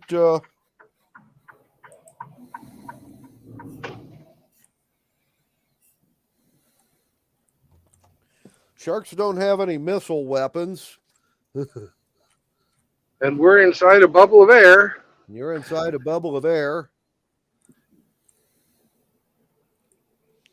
Are you going to like do anything about the sharks or just ride along? If I have my initiative, I have a plan. Okay. Okay. Well, Roman goes first, and then Bill and Constantine and the sharks in that order. So, Roman, is there anything you want to do to these sharks? Not much that I can do actually right now underwater. Okay. Maybe try to gesture them or like to figure out how sentient they are. Can they maybe like escort They're us taking to? commands. Yeah, since they take commands, they at least controllable. So maybe their masters want to like interrogate us and have a conversation. So basically, I make a couple of gestures, generally meaning that we are not your enemies, we are Right. friends. Okay. We came in peace. Right. Yeah, off to you guys. Bill. I cast haste on myself and start running at top speed, pulling the wagon. Okay. So you're going to hastily run and have this wagon real fast behind you. Right to the carriage, but yeah, Yeah, carriage. at the Okay. dwarves going, help, help, help, help. Gotcha. Okay, Constantine, anything you wish to do? As you have a simultaneous initiative. I want to do the same stuff. Again, polymorph myself in giant octopus. And put ink in water behind me that heavy obscure us. They can lose us where we are, like octopus do.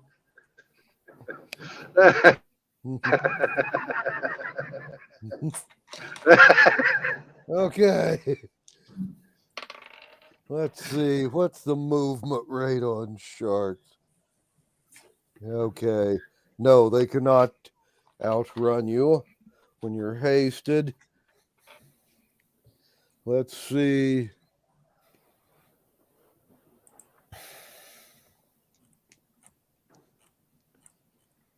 Well, since you've called attention to yourself, the dwarves will notice you.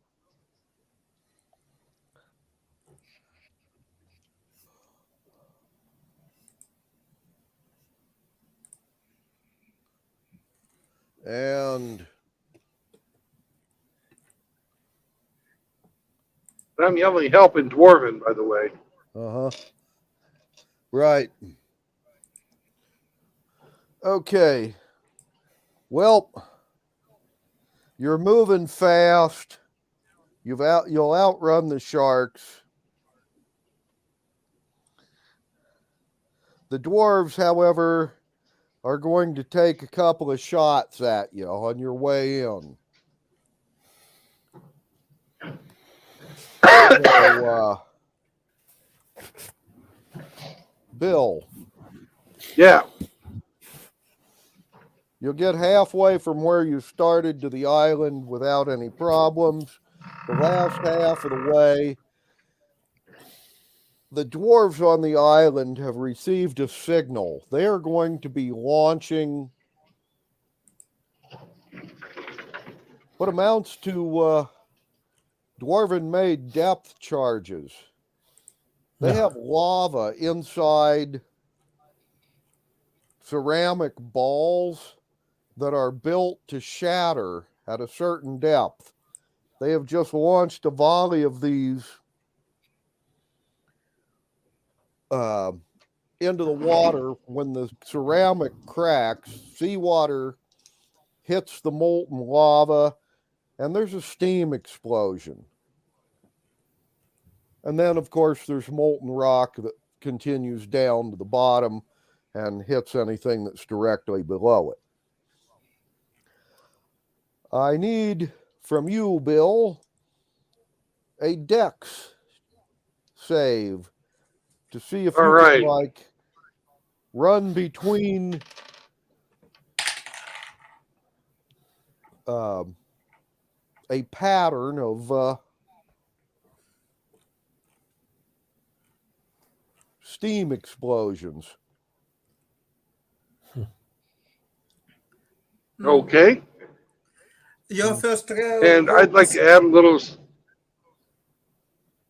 Oh, since you're hasted, you will have advantage on this. Oh, okay. Anyway, and what else did you want to do, Bill, to enhance it? Well, if I can figure out the pattern, I'd like to lead the sharks into the explosions. Okay.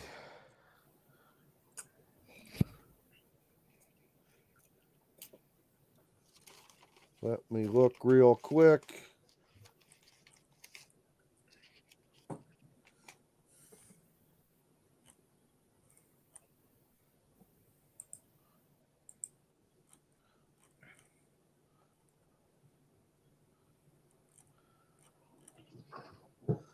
Do an investigation check to see if you can figure out the pattern real quick. You only got one shot. 14 plus what? Plus Your 3. 17. 17. With a plus 3. Okay. Then yes, you have figured out the pattern. Now you still Okay. need to give me a dex check at At advantage. advantage. Ah. 5 and 3. I'll take the 5. Do you get any pluses for dex? I do. Plus 6 makes it an 11. An 11. Yeah. That's Holy pathetic. shit. Okay.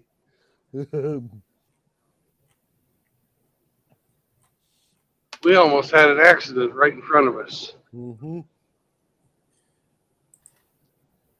Yeah.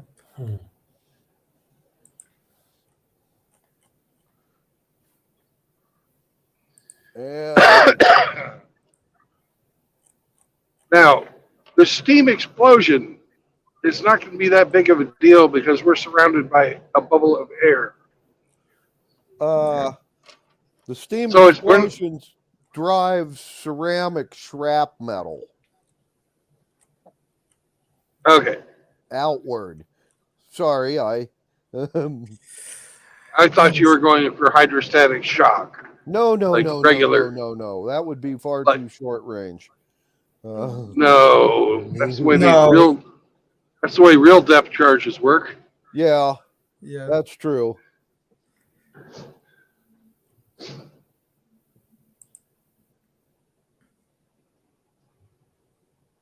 Anyway,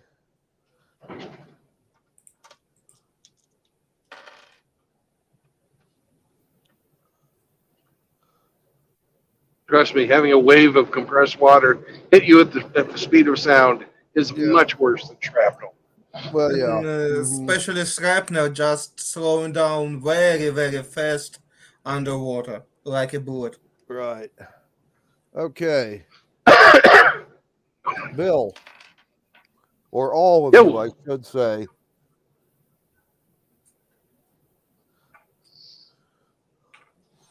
The explosions catch you guys in your carriage and whatnot, along with the shrapnel. Everybody in range, including the sharks, will take 24 points of damage. Your carriage also takes 24 points of damage and now needs some repairs. Since the sharks only have 22 hit points apiece, they all get killed. And you guys have made it to the island. Okay. Yay! Yay! Mhm. Now I then, lose half of hit points of my octopus form, but still good enough that I save. I am turned back to elf. Right. Okay.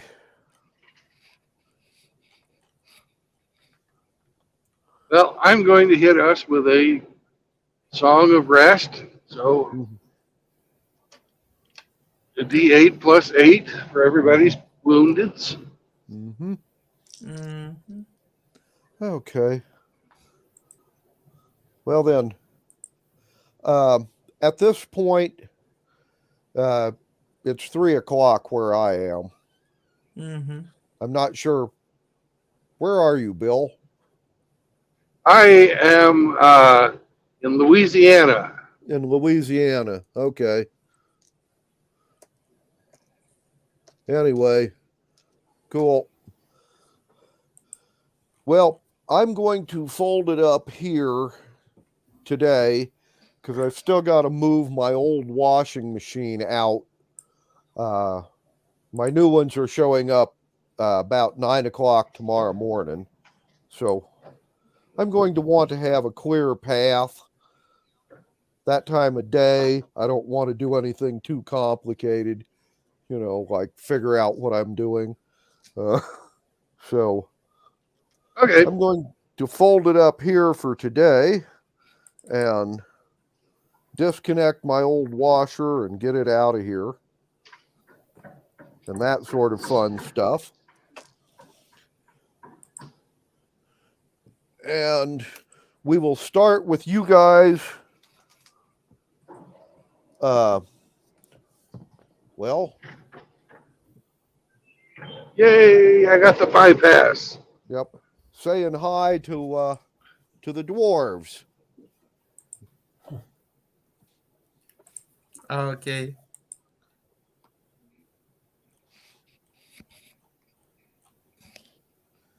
And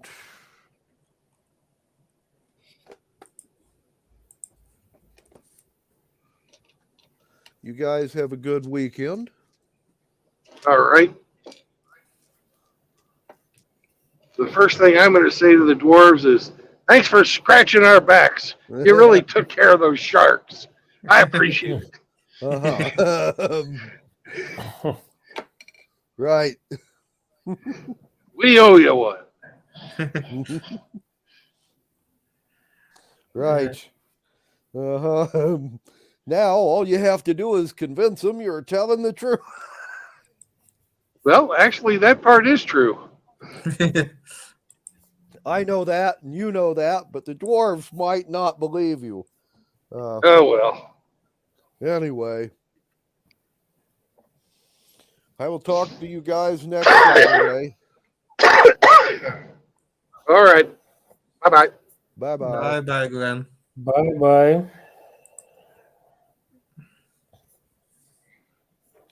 Okay. Soon you will be in Louisiana, like I understand. Oh, I'm in Louisiana. I mean in New Orleans. Oh, I'm past New Orleans. Ah, already.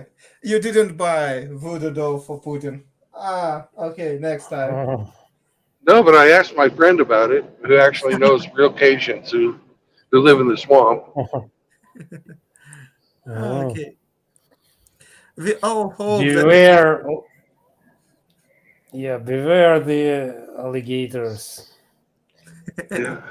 if you will decide to walk the swamp.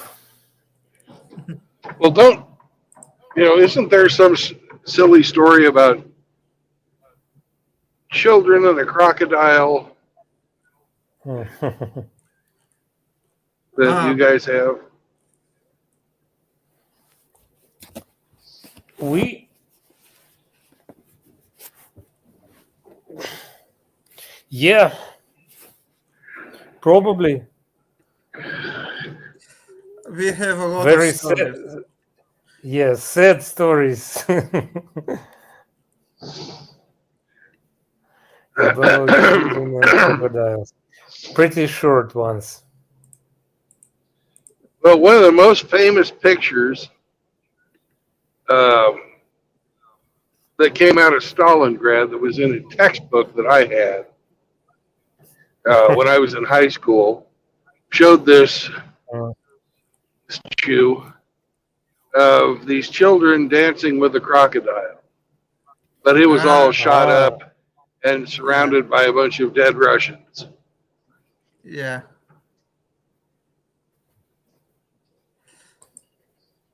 It's old So, story about, yeah, but we still have. Um, it's one of the stuff that Orwell take for his book 1984. When they cut off, we have famous Stalin photography that they use for newspapers, and of that one, they have four people on there. In 3 years, they cut off one of them. They left three of them. And that in the end, in 5 7 years, Stalin on that photo stay alone. mm. oh, wow. Oh, it's called Barmaley Fountain, famous Stalingrad uh, It's, fountain. it's a famous picture, and but a horrible picture. Yeah, Hmm.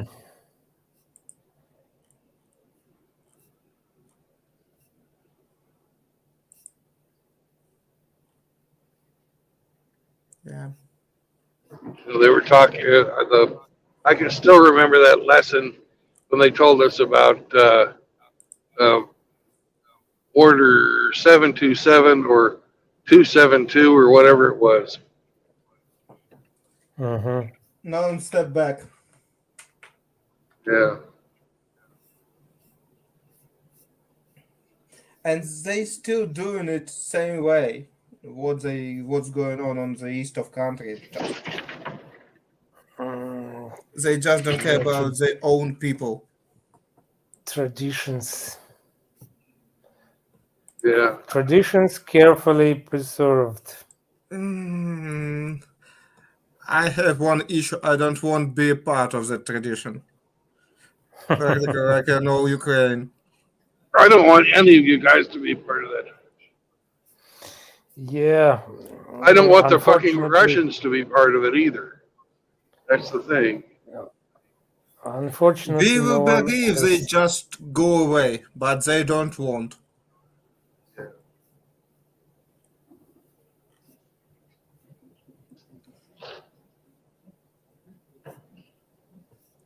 Ugh. Oh well. You add at least me to some chats that I don't understand with that man, you another student. You add me, Roma, and Oh, Andrei. I don't know I who is it. don't. I don't know how I did that. Ah, okay. Just forget about that. Yeah, because the other people in that chat are not responding. So. Okay. Yeah, it was the old chat. We probably can close it.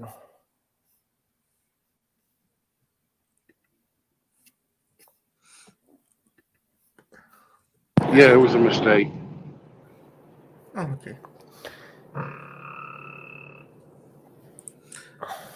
Okay, that it's probably it for today. Yep. Nice to Mhm. talk with you. Nice to play. If I have time and still working from home, probably I join one of your road, Bill. But we'll see how it's going Road because trips. Yep. we're still good. Uh, Not working on new missile strike, and they try use more cheap missiles, like I understand, and it can be issue because they can cover whole Kiev and spend a lot of that shit, and it can be a trouble. Yeah. They revoke anti-aircraft missile in land to land. Well, I know that you guys got a brand new Patriot missile system. Yes, but it's very expensive, and we don't know how many missiles we will have and what it can do with all that stuff because it's I don't know. Maybe for me even strange how you even make so expensive anti-aircraft missile. It's something ridiculous. $1 billion for one system. Well, the It must be system is very good. actually not the system is not one missile. The 1 million. system is Yeah. the system is one is a dispersed array radar and four launchers, and they're all hardened. So it takes direct hits with at least a 200-pound bomb to blow the damn things up. Yeah. I know. And It's good you system. know, there's four missiles per launcher, and there's four launchers, um, and they're good. They're good fucking missiles. They're I the read that last those are the time. missiles that those are the missiles the Israelis used when they stole the design, and they call it Iron Dome. But it's Mhm. really just a Patriot missile system that they stole the design on. But it's much cheaper. I don't know how, but they make it much, much cheaper Yes, per they do, round. because they don't have the And corruption we have. yeah, it's probably one of the reasons because in I can say it in the last Patriot missile system they have not 4 missiles per launcher but 16 per launcher. Oh, okay. Well, back when I was in, they had four. Yeah, it's previously it's block two. I understand. Block Okay. three have 16, but I don't know which we get. We are happy if you have block two with four. It's good. Thank you. Well, In any case, but three will be I hope better. you. Well, I hope they gave you the ones that were already paid for instead of fucking buying new ones. I don't know. I'm just like bitching about the amount of taxes. I don't know. You have so much corruption too. I even when I read and understand that you somehow have monopoly in supply of your weapons and just how you do it. It's so strategically important that you have as much different suppliers as you can, and you have you drop from 64 different companies that supply your military to 9 or 8. I not remember exactly the number, but it's below 10. And just Oh yeah, and it keeps getting. The more they consolidate, the higher the prices go. yes, and it's question about you. Do you remember we're talking about that monopoly have advantage? I see. I don't know how it's going, but it looks like it's more expensive, not so efficient with such kind of stuff. Well, the advantage that it has is that you control means of production from one end to the other. So Yeah. your quality control is standardized throughout the process. Yeah. And that's one thing we got going is high quality. But Uh, another way, if you fuck up on some stage, you don't have another company that can replace it that is correct. and scale so fast with when you have few company that compete with each other. Because when you not have competition, Oh yeah, the competition is. I'm. When I started working in aircraft, there was Rocketdyne, there was Hughes, there was Raytheon, there was United Technologies, there was General Dynamics, there was McDonnell Douglas, there was Boeing. Let's see, those were all aircraft manufacturers. Um, there was Bell and Northrop Grumman. So 9 aircraft manufacturers. hmm Oh, and Martin Marietta, 10. yeah, And that was in 1988. Yeah, no, 1985. No, 1988. I got my A&P in '88. And now we have 3. yeah, you still General Dynamics still exist, but they not produce planes. Raytheon Not, not produce planes, only missiles. no. For missiles, you stay with Boeing, no, with General Dynamics and Raytheon. For Well, planes, Martin Marietta produces cargo planes. yeah, They do that, but Northrop Grumman produces fighter planes. Boeing produces fighter planes, and McDonnell Douglas produces fighter planes. McDonnell Or Douglas still independent. yep, Oh, I think they are already part of Boeing. Okay. nope, they're not part of Boeing. They merged with United Technologies. Mm. Okay, but again, it's still a big issue that you have so many monopoly. But Yeah, again, definitely too much consolidation. That's for sure. yeah. Ah, okay. Glad to hear you both. Talk to you. Yeah, All yeah. right, See you. By the talk way, to you later. Glenn said last time that he will be available next week, but not the week after after the next. So Correct. yeah, Do we play next Saturday or not? yes. Next, Okay, fine. next we play, but the next after the next Mm-hmm. uh, Okay, fine. Thank you. we don't. Hmm. Thank you for info. Okay. Bye bye. Bye bye. Bye bye. Bye bye.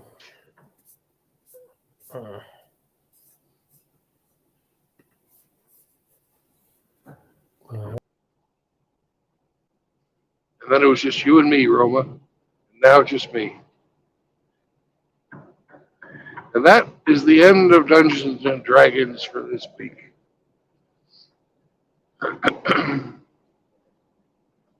Howdy, Hemmy.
Hello, Hemi. Afternoon, Brandon. How are you today? I'm doing good. How are you doing? Eh, I'm alive. Oh, Did you good. win at your Dungeon and Dragons? You don't win or lose unless you die.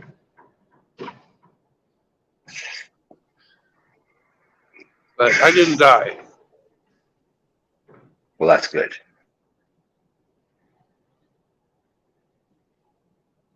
But I got to see Rusty today.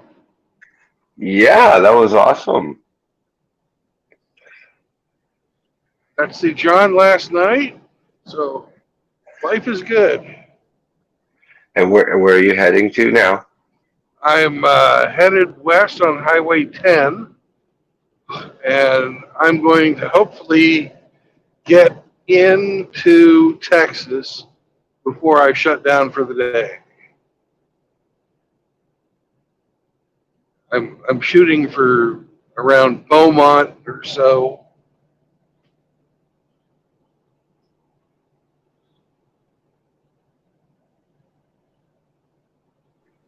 Final destination back in Laredo? Yep, as usual.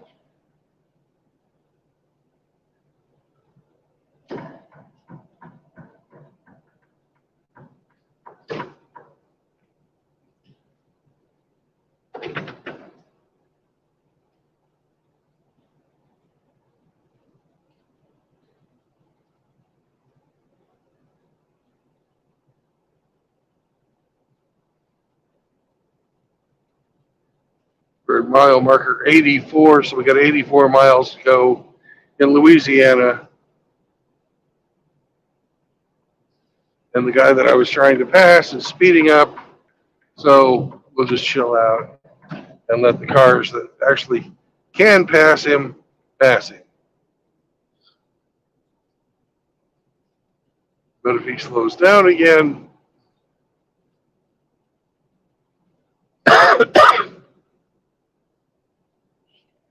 like he's doing right now,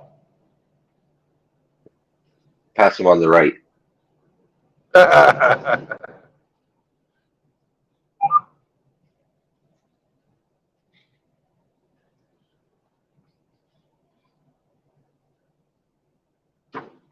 So is Rusty as big a personality in person as he is online? Yep. I thought so. He's a really nice guy.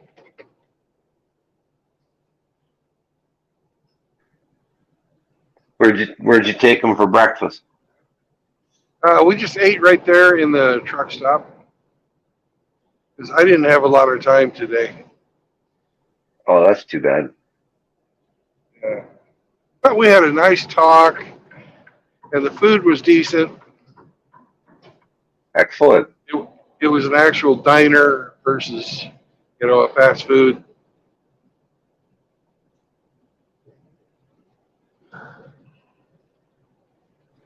Where'd you end up going with John last night? You got shrimp Diablo. We actually, pardon me, we actually went to that Dos Pesos restaurant that I called out on the way in, thinking it was like cheap. But John said, no, man, that place is the bomb. Oh, nice.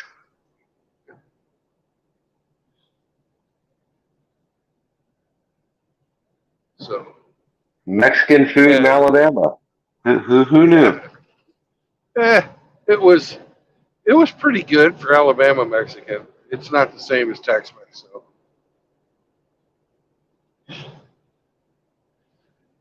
But because I got in there and I can speak a little Spanish, man, it was completely different. The type of service that John got versus what I got. They're all smiling. They bring me out these big fucking plates, and mine's supposed to be just because I didn't order something really extravagant or anything. But oh man, was it ever good? It was really good though. But they made a fucking production out of it. Too bad the Outlaw couldn't make it. Yeah. Next time. Next time, for sure. But he has his obligations that he has to take care of. He had to We take can give care him of stuff shit, for his but old man. we can give him shit, but Yeah, real life, man. yeah.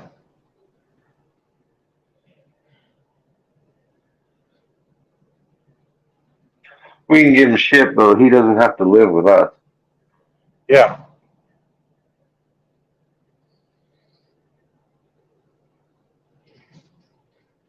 I guess Doug Edwards is road tripping today, I guess.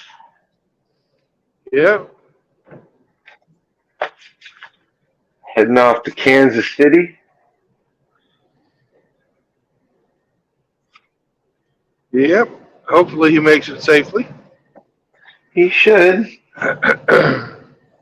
He should. He'd be neglected to let Riggs give her a once over before he hit the road today, so he's on his own a little bit, but I think he'll be all right.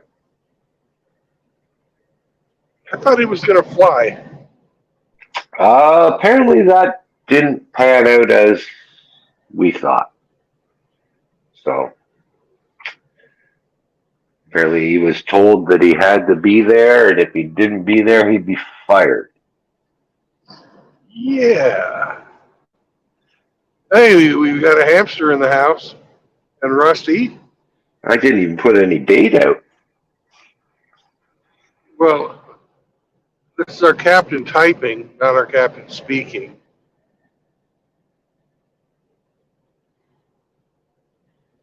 Real captains don't send text messages.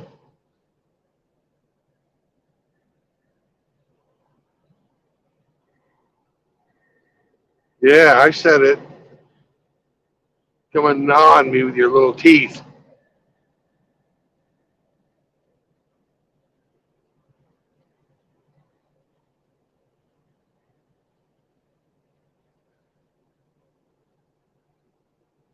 Well, the link's still there, so come on in, gentlemen. The water's nice. Yep.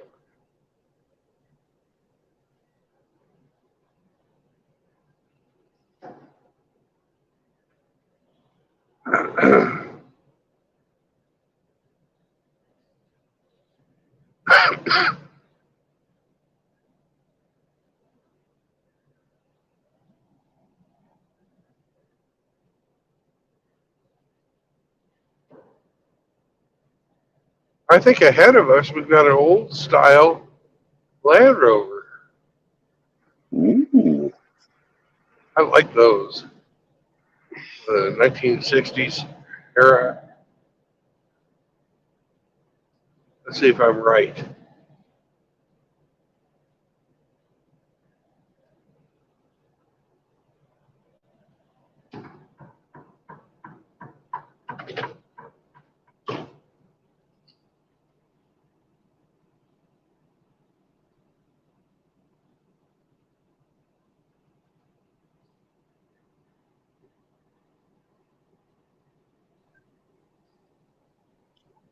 What the hell is going on up in this joint?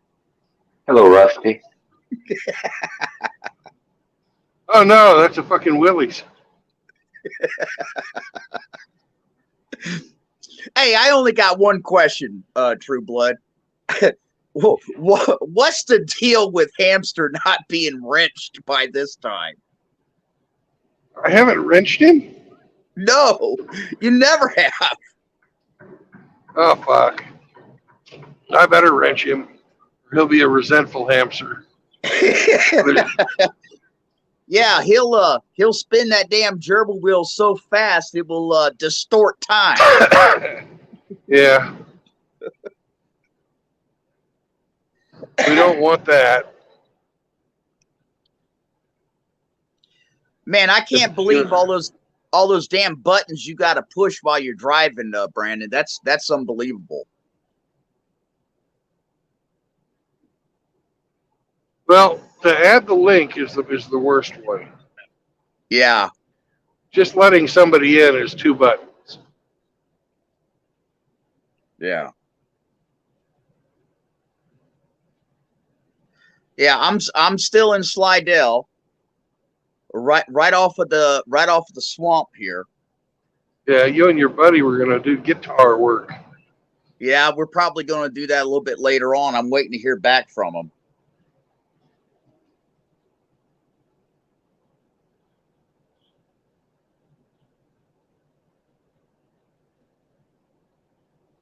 Well, I am almost out of Louisiana. Oh, you said it right this time.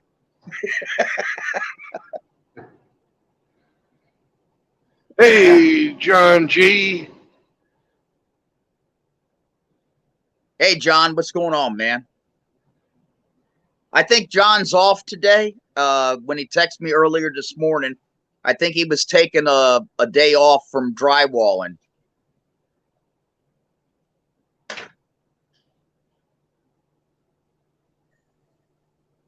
Well, You know, I don't that's have anything clever to John say to that. G. John G is probably one of the premier MGTOW guys, monk, that is in our sphere. He's actually a 56-year-old MGTOW monk, still a Cool. virgin. Yep, still a virgin, and Wow. he says that publicly. Well, I'm humbled by that. He's a smarter man than me, that's for sure. Yeah.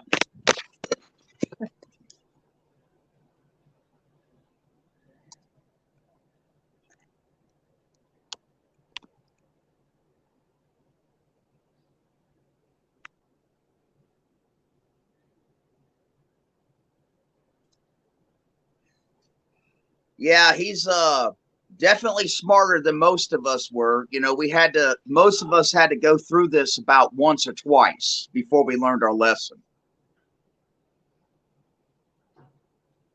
Yep.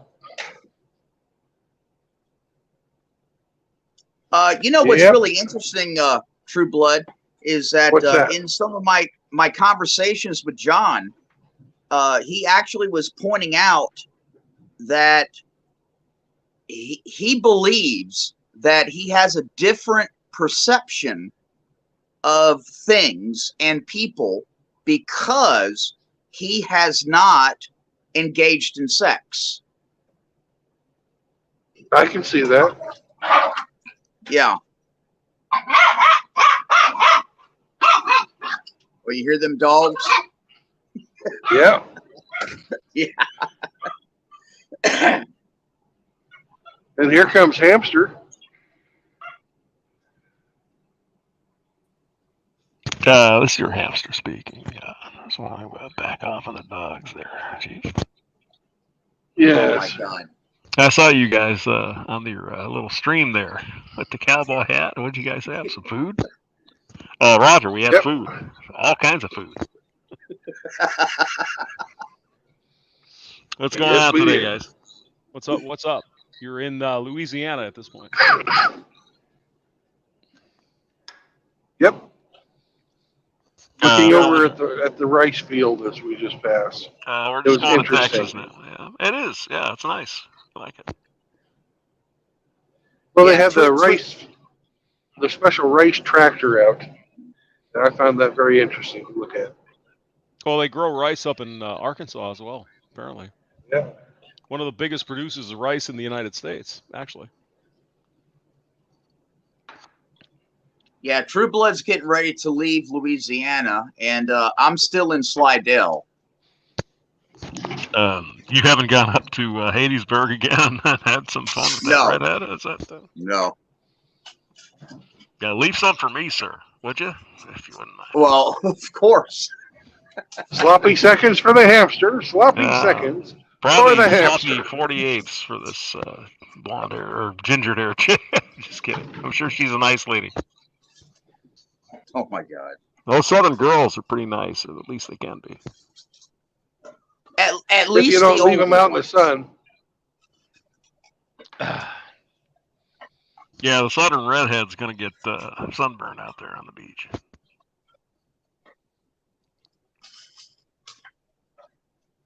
Oh, do you remember that Michael J. Fox movie, Doc Holliday or something like that? Or Yep. He went back in time. Doc Hollywood? no, Doc No, Hollywood, no, maybe, yeah. Doc Yeah, Hollywood. yeah. And what's her face That, coming down off the lake? Yeah, I remember that. Yep. oh yeah, that's what I'm talking about. Yeah, yeah, yep. That Italian chick. Yep. Even though she was a single mom in the movie. But coming out of the river. Wow. Michael J. Fox gave her the hot beef injection. The hot beef injection. Roger that. Yeah, I remember that. That was some Italian girl, I think.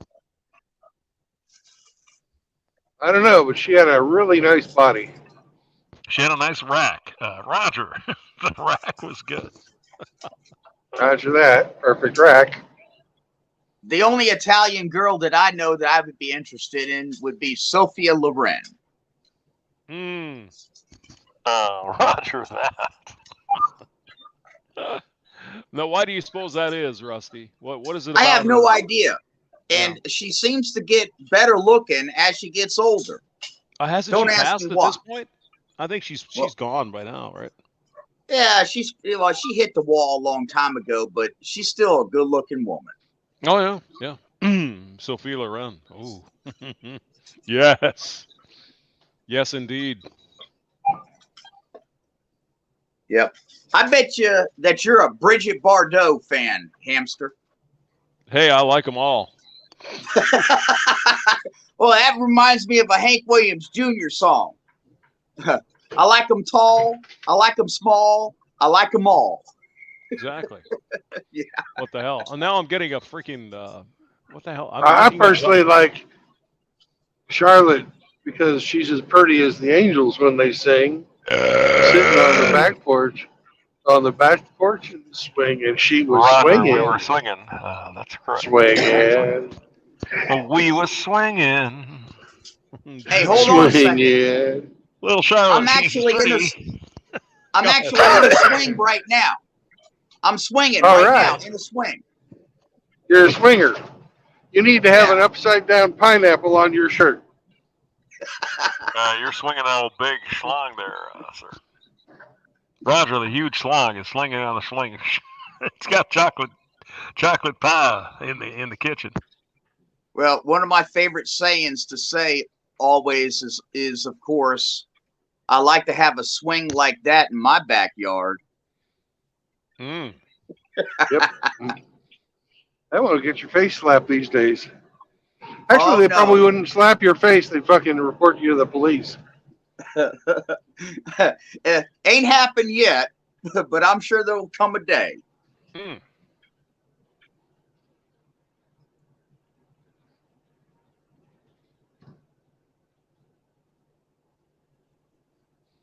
It says here the girl's name is Julie Warner. I thought she was like an Italian girl, but it's looking good, man. Maybe. The titties are fine.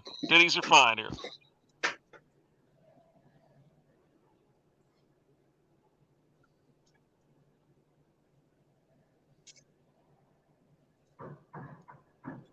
The one I like is you remember that what was that with Chris Farley? Remember that one? Which When one? He had a lot of them. He tried to go out and sell people things, and he's blowing shit up. And yeah. Yeah, his girlfriend at the end does that for me. She's not even a redhead, by the way. Oh my goodness. CIA. Yeah. I don't know what her name was, but she's cute. I thought that was the same girl in this movie, but what are you gonna do? Well, you take what matters into your hand, and Roger that. I do that on the regular, by the way. Roger, we got a sticky phone in the cockpit. Hey, who's navigating today, True Blood? Ain't me. that would be Hemi. I'm here. Mr. Hemi, how are you, man? Good to see you, Hamster. Is it snowing up there in Alberta there, or whatever? No snow today. There's plenty of snow from last time. You got to go to Timmy's and have some poutine. Roger, poutine. Roger. Man, I mean- somebody just tried to hand me a damn bottle of wine. Vodka. How's that I had gonna to- happen? I just had to send them back in to get some wine. I can't take the damn liquor. Mm. Yeah, Well- I hear you. I love the vodka. Oh, look what I have here then. I can't see it. Oh, you will. Stop cam, start cam. Oh, you can't see it. Oh, you can't see it? No, I've got the screen on Well- road porn. Everyone else can. Tito's from Austin, Texas. It's handmade vodka. Whoa. Oh yeah. I don't even like it. I just bought it on principle. I just okay, I'll get some. Roger, I just bought it this morning, so I don't like it at all. But half the bottle's gone. Just saying. Oh my God, you're killing me, James. I don't want Tito's is a good vodka to mix with the tomato juice stuff. There's Copper's there on the right. So. And they got 3 guys handcuffed in the ditch, Yeah, and they're going through their car. I mean, Tito's is okay, but it still tastes like rubbing alcohol to me. I'm not a big fan. Yeah, it's not it's not even Grey Goose quality. It's all right, but I mean, it ain't that bad, right? I picked this up. It's okay, but it's $10. it's better than McCormick's. I don't know. I've never tried it. No, McCormick's is awful. I did buy this massive 2-liter bottle for the band one night. This Grey Goose or something. You can imagine what happened. Okay. Everyone got Chaos. shit-faced. Oh yes, some more than others. That's usually when our band starts getting into fights. Is when we bring the liquor in. Rusty, you don't even want to know. It got to the point that night where we had to break out a fire extinguisher and hose people down. Oh shit! It was fucking mayhem. It was crazy. Yeah. I'm like, I just don't want my bass to get all that fine shit in here. I'm leaving, so I took off. Cause the problem, then run away. I didn't cause the problem. We were using a taser on some guy's nuts. I mean, this is band stuff. That's Oh. what you do. Oh yeah. So he pulls out his his wanker, and we hit him with the taser. It's like, oh my god, it was fucking insane. Oh my God, you tased the guy? In his nuts. Yeah, that's right. Holy shit! Yeah, and everybody was also smoking weed except me. They were all fucking baked, and the vodka flowed. Oh my god. The guy that got tased drank about 90% of the entire bottle. So you can imagine he was kind of fucked up. He didn't feel it. He didn't know what the hell was going on. He had some serious problems. So he was the singer, and we kicked him out at that point. As Rusty can probably verify, you got to get rid of that kind of shit, or you're not going to go anywhere. Yeah, y'all want me to tell you a quick story? Let's hear a story, Uncle Rusty. Yes, sir, Rusty. Well, Uncle we had Rusty. we had a situation one night where one of our lead singers, in addition to me, who also played the drums, brought some liquor and got liquored up. And the next thing I know, he's on the couch and he's got his pants down. Oh, Jesus Christ! And Yep. he's doing something. And Oh, he's a drummer. He's supposed to beat it, right? yeah, well, that didn't go over Beat too it. well. Just Eat beat it. it. Yeah. Didn't go over too well with our host. And the next thing I know, he's no longer part of the band. Yep. Yeah. I hear that. Yeah, that was let's just say that was an interesting experience. Yeah. The guy was so fucked up. I mean, we were tasing him with we were plugging wires into the fucking wall and hitting him with that. He didn't even know. He was gone. That's fucked up. Now, I'll tell you guys a little something personal about me. Since I work on electrical outlets at my rentals all the time, I work on outside wells all the time. I work on AC, central AC units all the time on these houses. Sure. I'm getting zapped, by 120, all the time. And sometimes I have been zapped with 230, 240, but I usually keep my fingers pointed towards me. That way, when I get zapped, the 230 or the 240 throws my hand back towards me instead of holding on to it. Anybody that deals with electrical will tell you that when you're dealing with 230 or 240, you never reach out, with your hands and your fingers pointed towards it, because if you get zapped, your hand automatically grabs down on it and you can't let go. So I get zapped all the time, and I have built up a resistance to it. And I had one of my buddies tase me one time, and he could not take me down to the ground with the taser. Yeah, but did you pull out your nuts? I mean, well, I did throw up afterwards, but I didn't go down to my knees. Now, one of my professors in college, he had some wise words. He said, "One hand in your pocket, don't get no shocky." In other words, if you get the electricity through your heart, you might be fucked up. But if you get it through your leg, it's probably all right.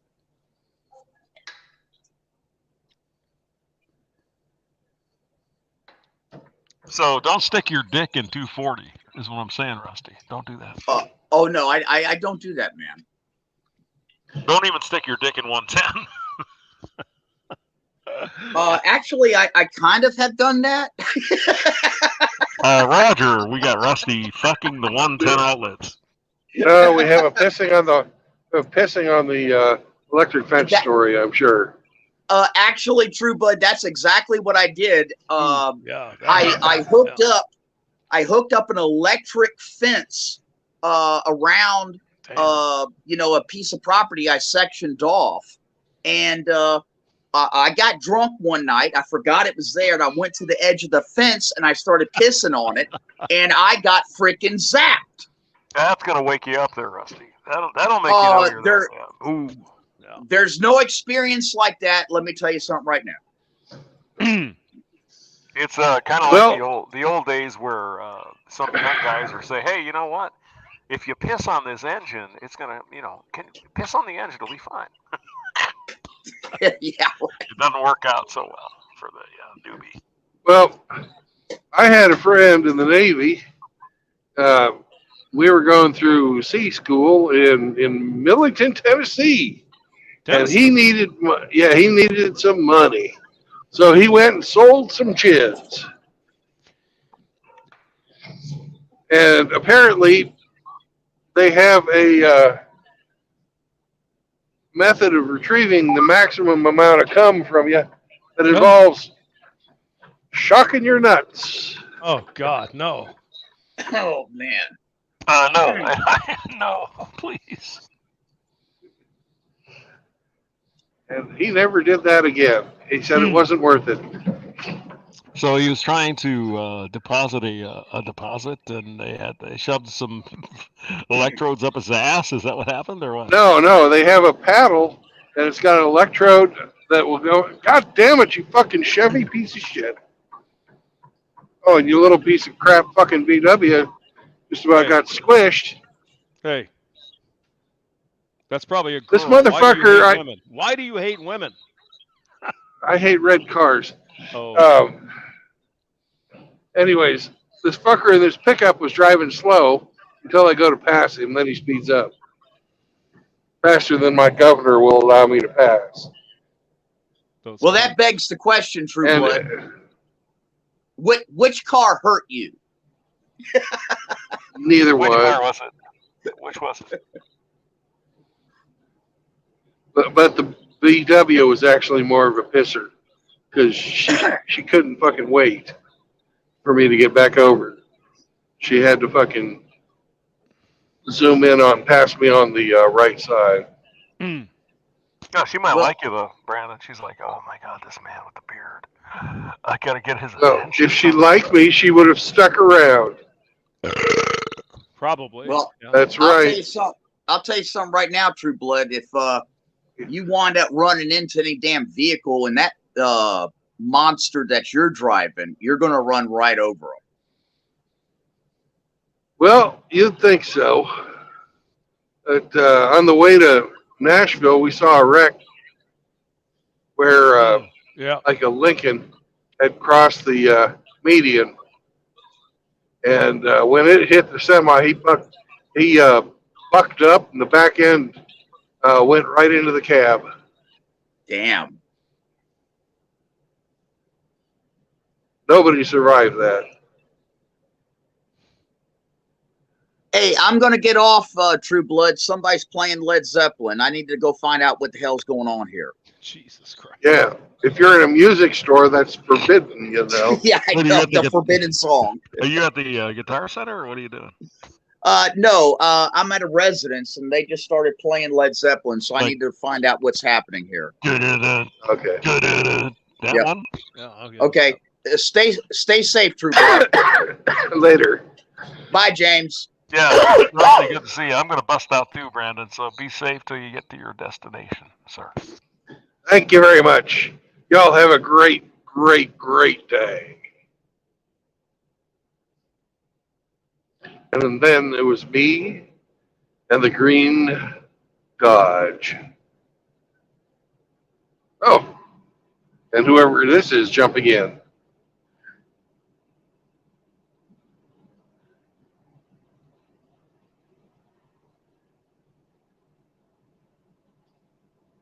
Ah, Rusty, you went away. Come back.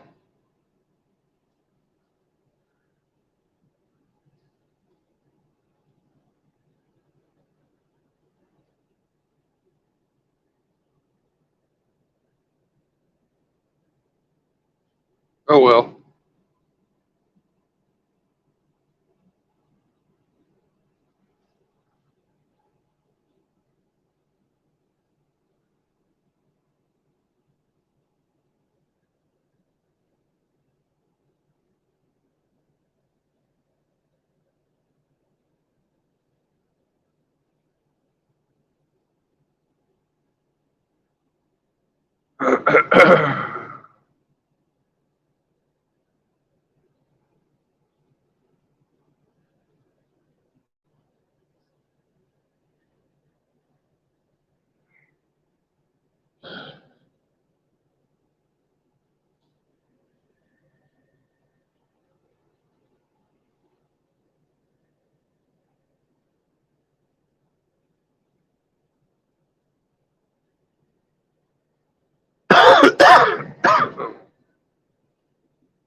Oh, sweet.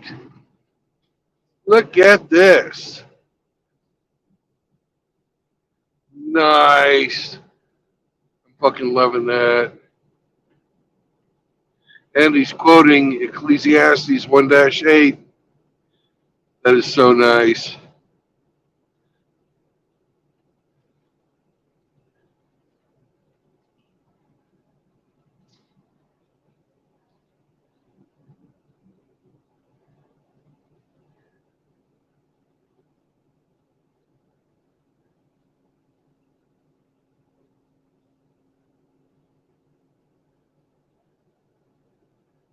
That's so sweet.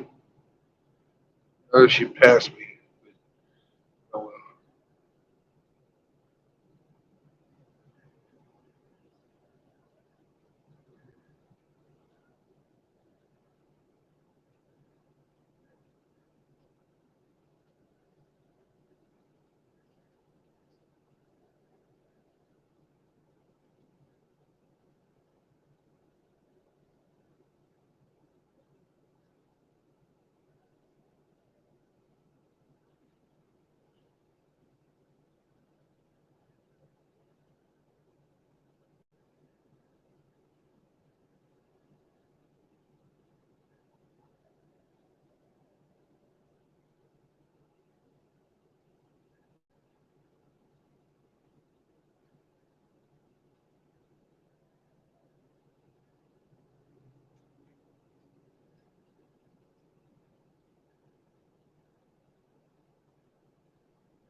I'd love to show this to Greta Van Susteren.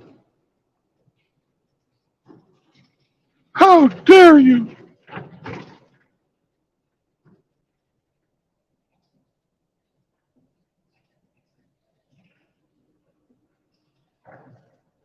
As far as the eye can see, petroleum processing. And a nice big old coal-fired power plant over there. Making it all go. Yeah.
Whoa.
Yo,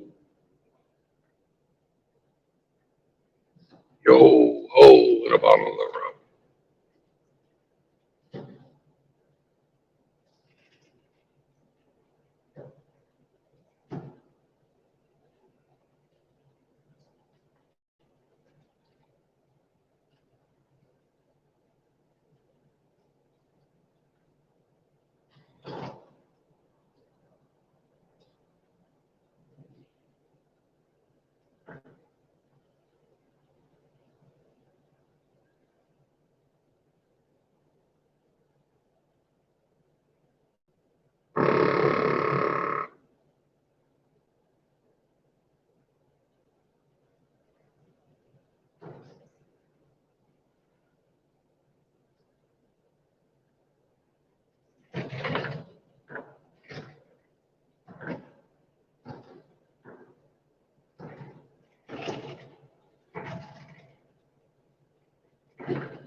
Hey, welcome to Texas.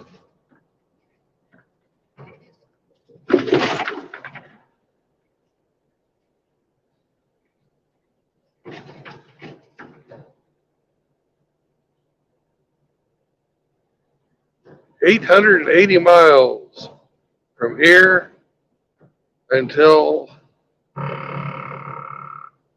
is it El Paso? Yeah.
No, not El Paso. What's the name of that fucking town way on the fucking western edge?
Yep, we're back in Texas. There's a Whataburger.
Hello.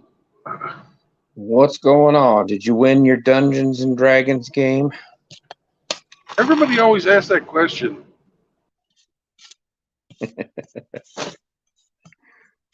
Or is it a game where you never win? You just keep on keeping on?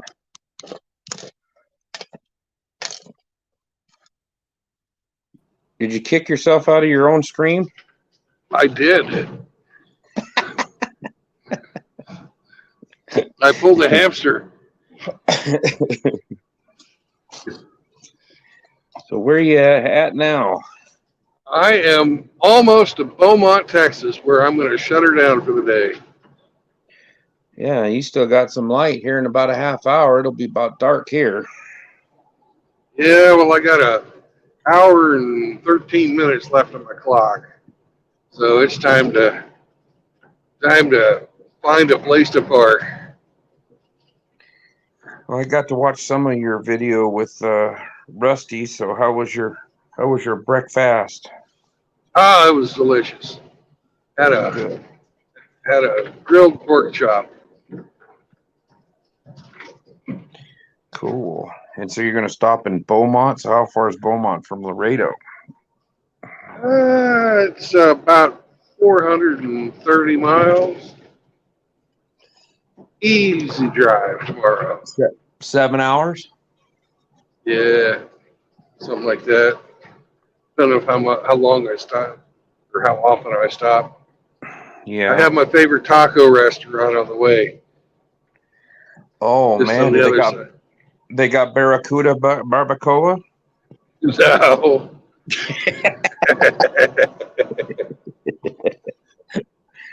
I hear that's rare. It's quite expensive. You got to catch a lot of barracudas to get that cheek meat. Man, I watched a short video and it was a little lemon shark, and it was only swimming in like 4 inches of water right along the shore. And this person's standing there filming this little shark. You know, it was only probably about a foot long, and it's Right. bebopping along, and all of a sudden, and it's crystal clear water. Out of the nowhere comes this barracuda that was about 3 feet long, and he tried to get that shark and just missed him and almost beached himself. But I couldn't believe how fast they were. They're like a giant pike, you know. Yeah.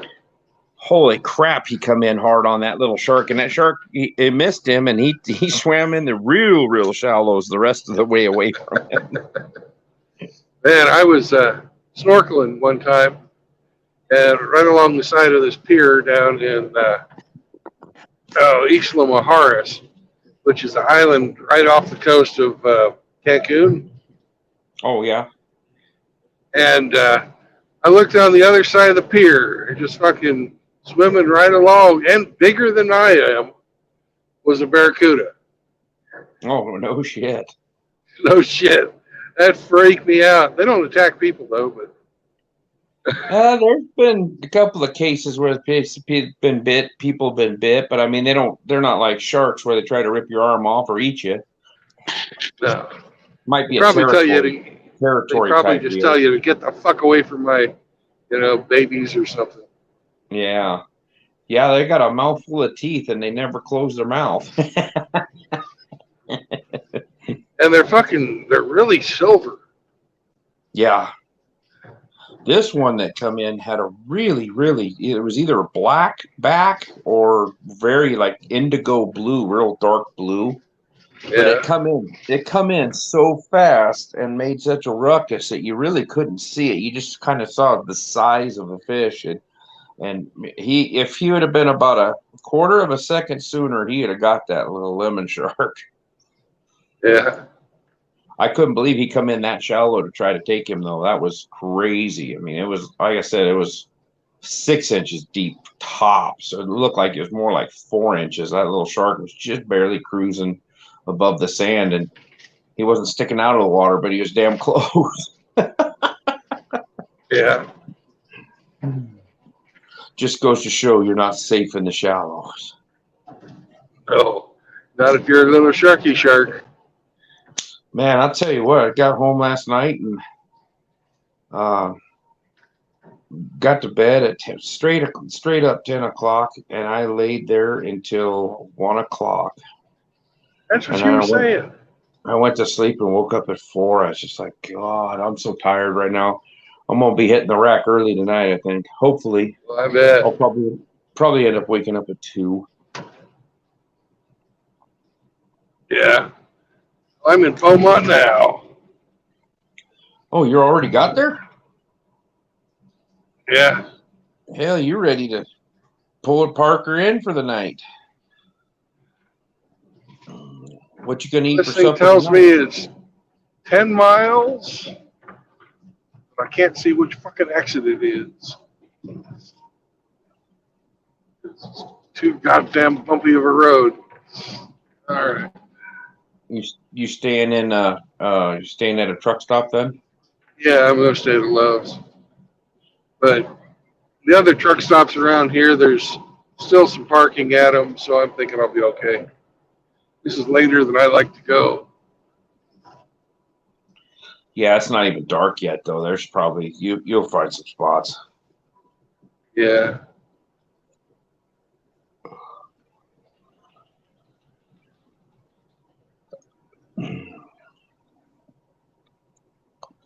But we Well, got the sun coming in at the fuck.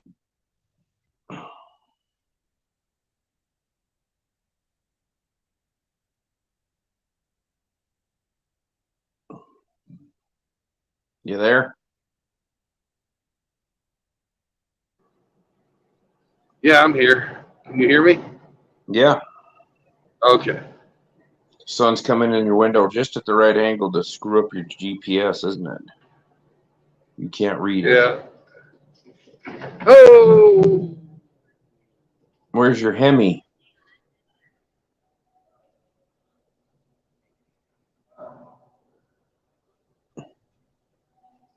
Well, that guy's going slow. Of course, he probably shouldn't be towing a Bobcat with a half-ton pickup. Probably not.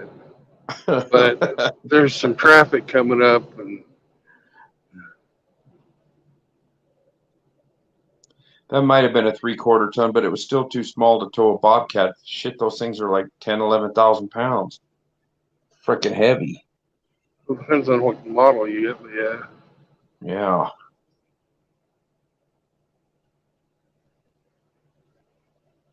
Well, the railroad in their infinite wisdom, instead of buying like an S185 or a 205 like we told them to, they go and get talked into buying a T770. It's like, it's the biggest Bobcat I've ever seen.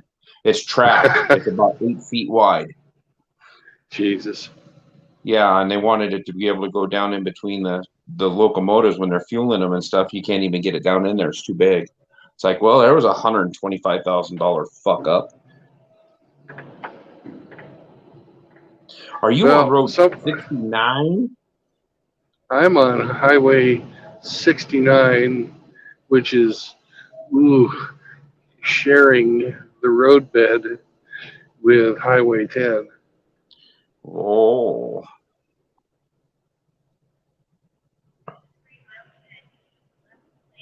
Well, there's any good places to eat around there then? Around that love? Sure looks like there are.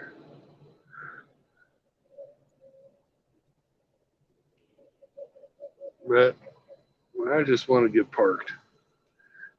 There's a Golden Corral right there. Holy shit, where's Cowboy?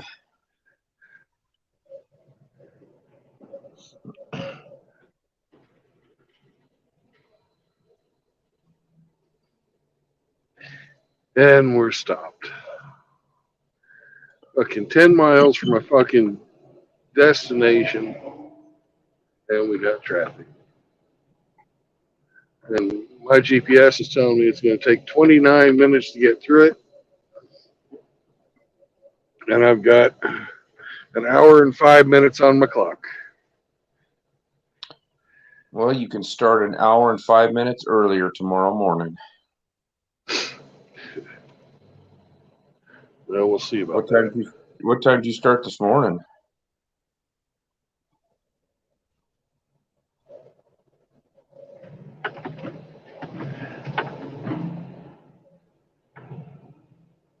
Well, the right lane must exit. So up here, when they must exit, I am not going to let a single fucking person in. Yeah, they'll run it right up to the front and then try to cut in front of you. Yeah.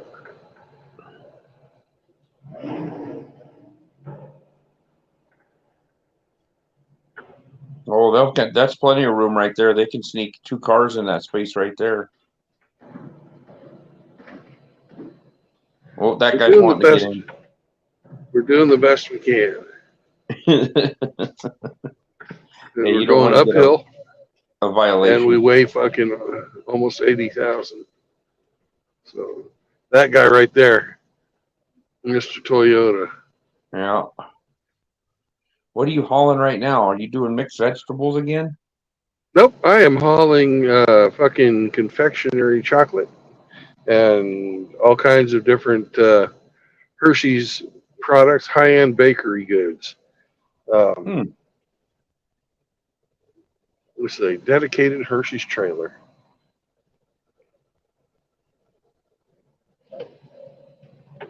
Is that the Golden Corral sign flashing and trying to entice you? I think they got her short.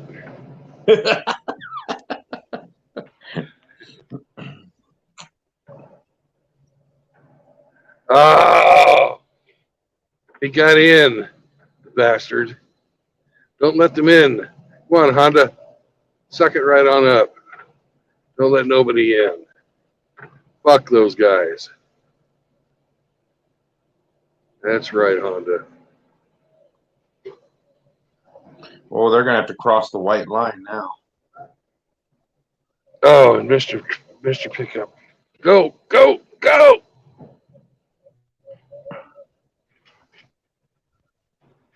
What's the guy on the left side of you doing? Waiting to get over in the right He lane? wants. Yeah, he didn't read this map very well. Now watch him pull out and get hit by somebody zipping up beside you. Well, we've got a double turn lane, so he's okay. He really wants to get in that right lane, though.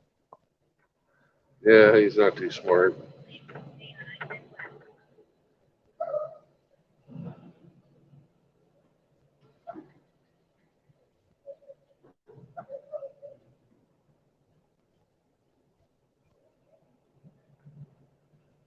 Neither was Mrs. Honda wasn't very smart either.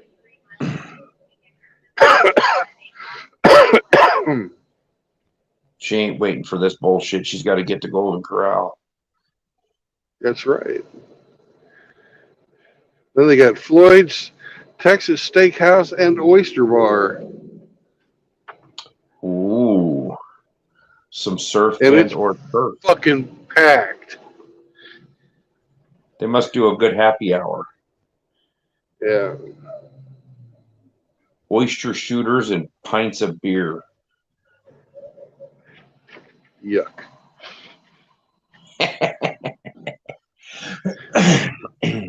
Figured a well-traveled man like you could appreciate a good raw snotty oyster going down your gullet. Fuck that. It sounds to me, beer and oysters is a good way to vomit. The best way to eat oysters, or the best drink for oysters? Bloody Marys. Yeah. A buddy of mine and I were in Seattle, and we went and bought some scalp tickets to go to a Mariners game, and it was a few hours away. So we walked over to the the Seattle Chop House. Yeah. And oysters, and he had never had them before, and I'd never ever had a raw oyster before. Maybe he had, I don't remember, but we got these sampler platters, and there was 12 oysters on the sampler platter, so 2 of each different kind, and they're different sizes. And if I'd have tried swallowing that big oyster the first time, I never would have had another one, because that one would go down and come right back up and get halfway down and go back up. Oh, God. Yeah, so we had 2 of those 12s. So there's 24 oysters, and we each had 2 beers, and it was a $72 bill. Good God. I said, don't you just get these oysters right out of Puget Sound? I mean, I can throw a baseball and hit the water. No, most of these come from the East Coast. And I'm like, oh, no wonder. They're $2 a piece.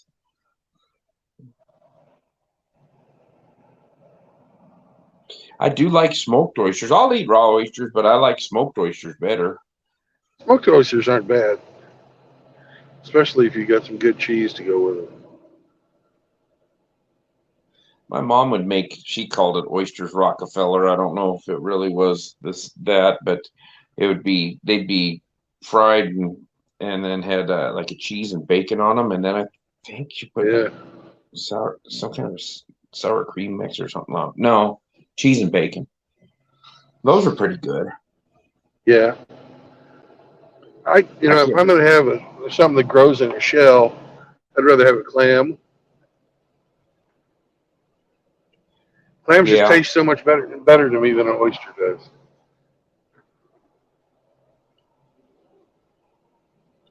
Yeah, you could go clamming. When I lived in Seattle as a kid, you could go down there at low tide and go clamming. And then they had those gooey ducks, and those were huge. Those gooey Yeah. duck clam. They look like a giant horse cock laying in the sand until you step up but Yeah. next to one, and then they spray up the leg as they sink down into the sand.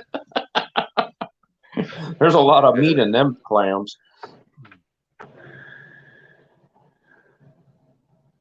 I think they use those as chowder clams because they get so much damn meat off of them.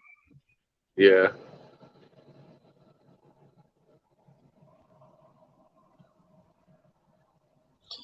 Well, I remember when I was a kid living in Seattle, aunt and uncle would go to the fish market, and they would pick up the smoked salmon. It was strips of smoked salmon, and it was wrapped in newspaper.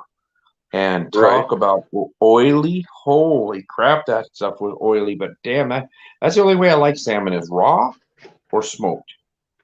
I'll eat raw salmon, I'll eat smoked salmon, but if you cook it in foil with butter and all that, I can't stand the taste of cooked salmon. Yeah. Trout are kind of the same way, same family. I don't know. I'd rather eat halibut and walleye on white meat, cod, white meat fish. Yeah. I love the cod. Yeah, I do Cod too. is probably my favorite fish. Mom made orange roughy one time when I was a kid, and the flavor was good, but it stunk the house up for 3 fucking days. That is the stinkingest fish. God. Now I've had what do they call it, mahi mahi. Yeah. I've had that fried. That we had that one time at a place, and I mean it was like a buffet type dinner place at a school I was going to for the railroad, and it was good. It was more of a white meat fish though. Yeah. And they're really pretty when they're out in the wild too. Yeah, I've seen some guys catching them, and it's because that's just a dolphin, isn't it, or Dorado? Isn't that what a mahi mahi is? It's the one with the dorsal fin that runs down the whole length of its body. Right. Yeah, they call them Dorados, or they call them dolphins too. They're called dolphins too. So some places call them dolphins, but I've always known them as Dorados. I've always known them as mahi mahi. Yeah, they're neat. Well, the colors on them, I'd really like to see one just coming out of the ocean. See the colors because they are a very unique fish. But man, the colors coming off of them, it's almost like you couldn't mix paint to make those colors. They're so vibrant, you know. Yeah. See, now you're getting a hankering for fish. You're going to be wanting to look for the fish and chips place. Yeah, that wouldn't be bad. Hell, I'd even eat Long John Silver's right now. Ugh. Extra cracklings. Get some extra fried batter in the bottom of your freaking plate. Ugh. The only thing I liked at Long John Silver's, they had this breaded, or it was panko crumb fish for a while. It wasn't that big, deep battered stuff they had. It was panko crumbs, and they had it, and I tried it, and it was actually good. I liked it, and then they quit selling it, of course. Well, Long John Silver's going away. They are. Yeah. I see fewer and fewer and fewer of them all the time. Oh yeah. Well, when they're coming back from Wyoming last night, there's right on the Wyoming-Nebraska border, there's a little town on I-70 that used to have an A&W in this gas station. I told my mom, I said, "Hey, you want a root beer float?" And she goes, "Man, that sounds good." We dipped down in there. It's a freaking Cajun chicken place now. I was like, shit.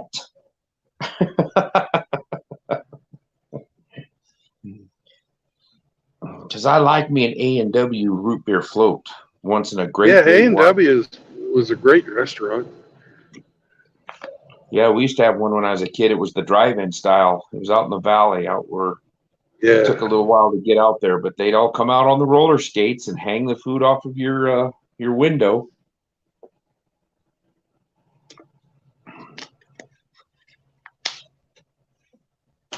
And had the speakers that you could barely understand each other when you were trying to place your order.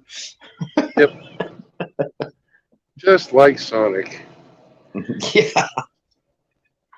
Yeah. I don't think they let the people in Sonic ride skates though, huh? They had skater girls when I was a kid at Sonic. Oh, I never saw Sonic until I don't know when they get one down here, about 15 years ago, maybe. There might have been that first year they might have had them. They were on rollerblades, I think. And now I think they're afraid of lawsuits, so they walk out there now. Yeah. Well, Nobody's fun anymore. Everybody's afraid of getting sued. when we used to drive on Friday and Saturday nights, we called it dragging the gut. And one of our turnarounds was Sonic, and the other one was the 1106 drive-in. And 1106 was a local drive-in. Mm-hmm. I didn't realize And Sonic had been around that long. Yeah. Sonic used to do up a mean root beer float too.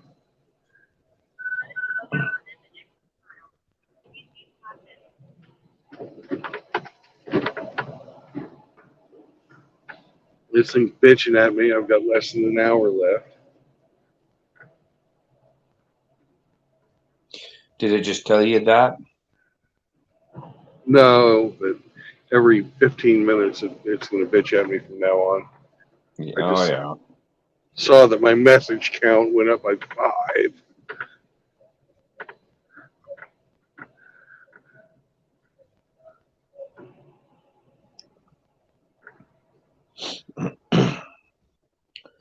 There's probably a wreck in front of you. That's awful slow moving traffic.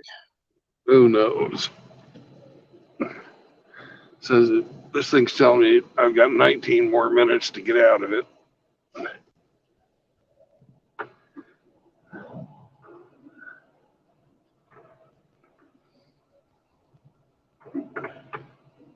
Oh, But you flipped your truck over on its side.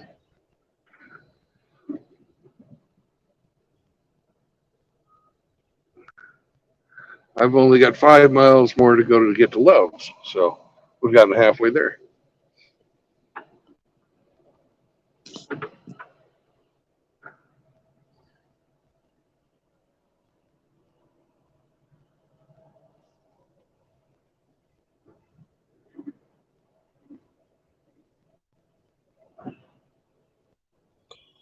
Didn't you take a bunch of raw chocolate from Laredo up to the Hershey plant? Yes, I did. And now you're taking confectionery chocolate from the Hershey plant back to Laredo? Yep, but I wouldn't know if that's, a circle of life kind of thing.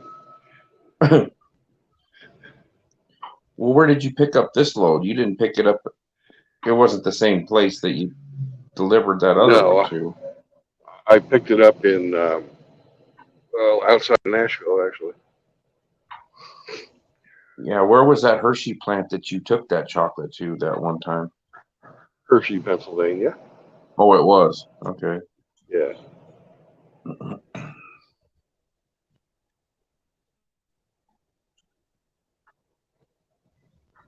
Hershey bar with almonds in it's pretty tasty, I have to admit. Yeah. But I'm trying to be a good boy and stick to my diet.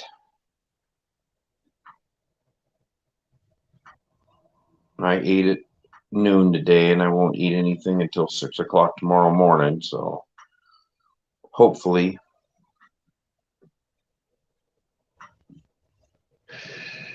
Yep. Well,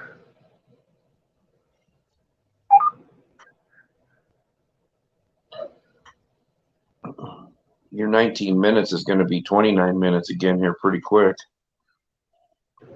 yeah.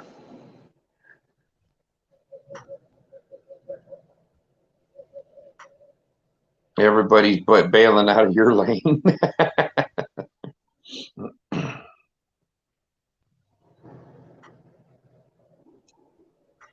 I wonder if somebody smashed up against the guardrail up there. Who knows? We'll find out. God, remember that wreck that we saw? That guy smashed the inside guardrail. Oh God, yeah. Oh man, couldn't happen a worse time either. Rush hour.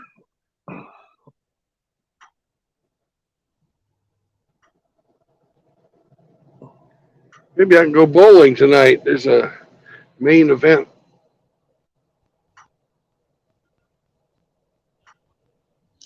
Is there a big PBA bowling tournament tonight or something up there? No, it's just a bowl, eat, bowl, play. Yeah.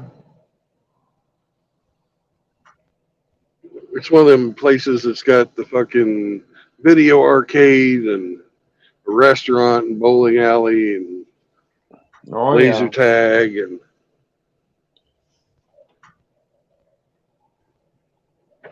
yeah, I'm afraid those places are probably going to end up going the way of the dodo too, because you can't get any young people. It's hard to get them to want to go bowling because it's work, requires exercise. yeah, but when you mix it up with a place for dad to have beer and the kids to play video games, you know, Chuck E. Cheese proved that was a successful mix. Yeah, it's too bad Chuck E. Cheese's pizza tasted like the cardboard that it came served on. Yeah.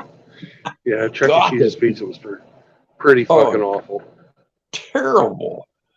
The only You thing remember worse when- than Chuck E. Cheese was Cece's pizza, which you was remember when absolute fucking, you know, that Cece's Garbage? pizza is the Waffle House of pizza. Oh, hey, don't be dissing Waffle House now. I was dissing Cece's pizza. You remember what back in the day when we were younger and Little Caesars pizza, you could actually get some different toppings. It wasn't sausage and pepperoni, and they were actually good. They were square. Yeah. The pizzas were square. Yeah, pizza. Yeah. And then they went the let's just pump shit out the fastest way, and $5 fucking cardboard pizza. They're not very good either. No. I remember there was one up by my high school, and we'd go in there. They were cheap, and they were squared pizzas. So when they'd cut them so every piece was square. So they were easy to eat. Let them triangles confuse you. Sometimes, Yeah. especially when you cut it right in the middle of the pizza, people get a little pissy. Yeah. And then when I was growing up, I hated Domino's pizza. I thought Domino's tasted like the box it came in. Well, they must have been not too many years ago. They changed all their crust recipes or something, and actually started putting seasoning on their crust, and they weren't half bad. Yeah, they're much better than they used to be. Oh, I hated Domino's, and everybody loved Domino's. See, I grew up, we didn't even go to Pizza Hut when I was a kid. We had Godfather's Pizza. Yeah, Godfather's was good. Yeah, Godfather's was my favorite when I was a kid growing up. That was a treat to be able to go to Godfather's. We had this place called Shakey's Pizza, and it was a chain. Yeah, I and remember. They were really fucking good. I think there was one of those. It was way out from where I lived back home. It was kind of a jaunt to get to it, but there was a Shakey's, I believe. I think I was there one time. And there was one when I was a little kid. I mean, when I was a newborn, my mom was working at it. She was going to college and working, and she worked at a place that was called Pizza Haven, and they were all handmade, hand tossed. They used a rotisserie oven that was had 6 decks on it, and it was a rotisserie. You just put her in, and it just kept turning like a lazy Susan. But damn, Right did when it it come cook. back around, it was done. Yeah, most of them. I think that the big thick ones had to do two trips around. But yeah, it didn't go real fast. But yeah, that was a great way to cook it. There's a place up here, about 70 miles northeast of me in this little town, and it's called the Twisted Turtle, and it's a brick oven.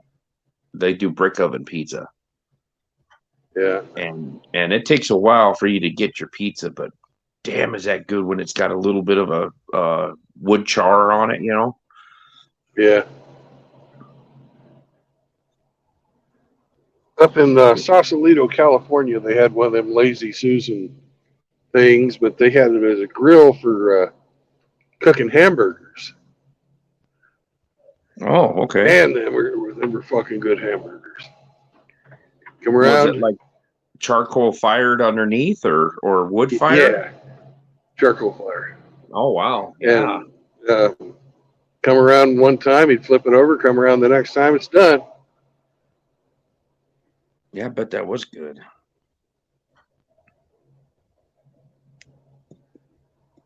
Every fucking burger the same, and all of them perfect. Fresh fucking fries. They fucking split the potato right in front of you and fucking fry it. Mm-hmm. Yeah, there's a place downtown Spokane called Dick's Drive-In, and it's been around since the early 60s. There's one in Spokane, and there's one on Rainier Avenue in South Seattle, which is not a real good. It's like South Rainier Avenue. It's not a real good part of town. But Yeah. they do. It used to be when I was in high school. They called it a double whammy. It was a double cheeseburger, and it was 95 cents. And then their fries are all cut right there. They don't even.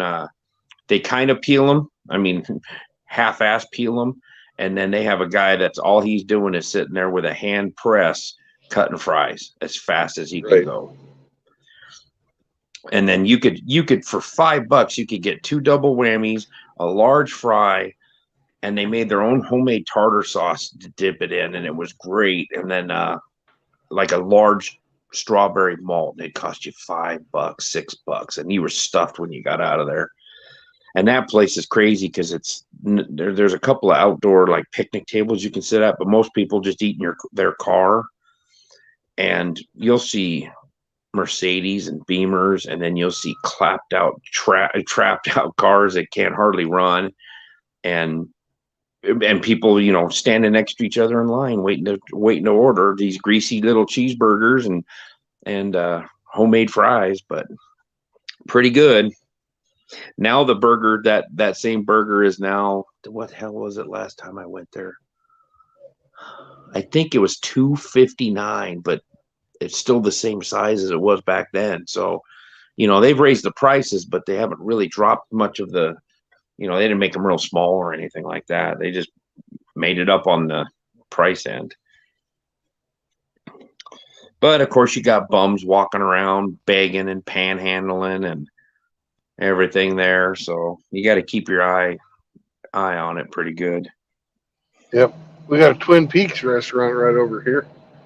I haven't seen one of those since Waco. I got extremely intoxicated watching a UFC fight at a Twin Peaks one time. The good thing with the guy that was driving, he didn't drink, so we went in there, and it was before the fight started, before they started charging. They were charging a cover at this Twin Peaks, Right. and it was in Omaha, Nebraska, I believe. I think we're in Omaha. Yeah. And so they said, "Oh, you guys going to stick around for the fight?" And we're like, "What fight?" "Well, there's a fight starting in about an hour." And said, "You're in here in time. You don't have to pay." And we're like, "Oh, okay." I think I drank like 8 20-ounce mugs of beer, and they were like, Jesus. "Yeah," they're like, "You going to go to the bathroom?" I said, "I don't have to piss yet." And then we got leaving, and it was a torrential downpour. You couldn't even see out the road, the window. And I was like, "Oh man, I hope my buddy doesn't, run off the road. We made it. We made it back to the hotel. He was stone sober. The other couple guys in the car weren't. I can say that. Twin Peaks' food isn't nothing to it's like Hooters. It's nothing to write home about. You're just Right. it's the atmosphere. There's another place up here called Carl's Crab Shack and Beer Garden. And you're not going to be able to go to it. Damn Not it. unless I get an Uber. Carl's Crab Shack. Well, And Beer Garden. we drove by a Red Lobster yesterday, and I think Red Lobster's really going to be hurting this year because they shut down the crab up in Alaska. They shut it down. There was no crab seasons. They couldn't find them. I don't think. I think they migrated over towards Russia, but I think the snow crab and I think the king crab season basically are close to nothing. So think They about haven't how overfished it. think about how that's going to trickle down, and you go to Red Lobster and you want some crab. I don't think you're going to be paying really high prices. Well, we better eat there fast before the prices come to us. Well, I don't mind crab, but it's so much work. Yeah, Mitchell says that his crabs cost him $140 to get rid of. To get rid of them, he should have just went down to the drugstore and grabbed a bottle of Campho-Phenique and rubbed it on his freaking junk. That'll get rid of them. I had a buddy that was in the Navy, and he said that's what they would use if one of the guys would bring crabs onto the boat. He says everybody had a little bottle of Campho-Phenique, and he says you rub it on your hands and then rub it on your junk, and the crabs were bailing.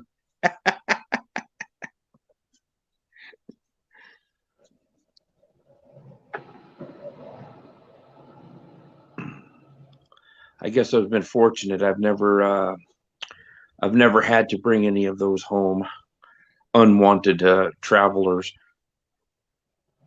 Crabs, crayfish. I'm just itching to tell you about them. Mm-hmm. The crotch lobsters.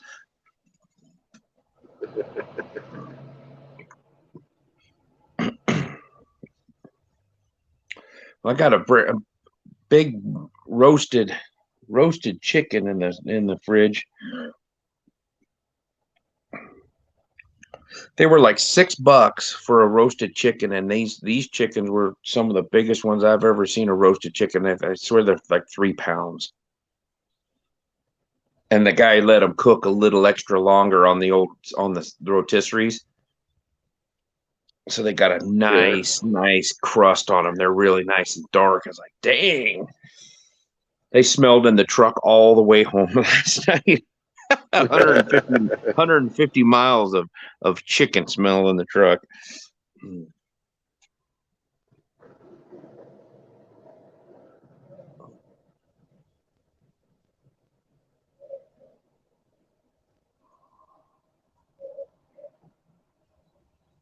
Well, I got about a quarter of a stick of this smoked summer sausage that I bought at the local store, and it's actually turned out really good. And I got some habanero pepper jack cheese. I could make a hillbilly charcuterie tray, I guess, huh? Yeah. I got a Slim Jim the other day, and I hadn't eaten one for years. And it was absolutely fucking disgusting. They're greasy little buggers, aren't they? Greasy, and, it's like I was like feeling it with my mouth, and it's like, this isn't even real meat. Yeah, it's probably all completely pressed, and yeah, it was meat that come out of a tube. An extruder. Yeah, I'd prefer real jerky to those little Slim Jims.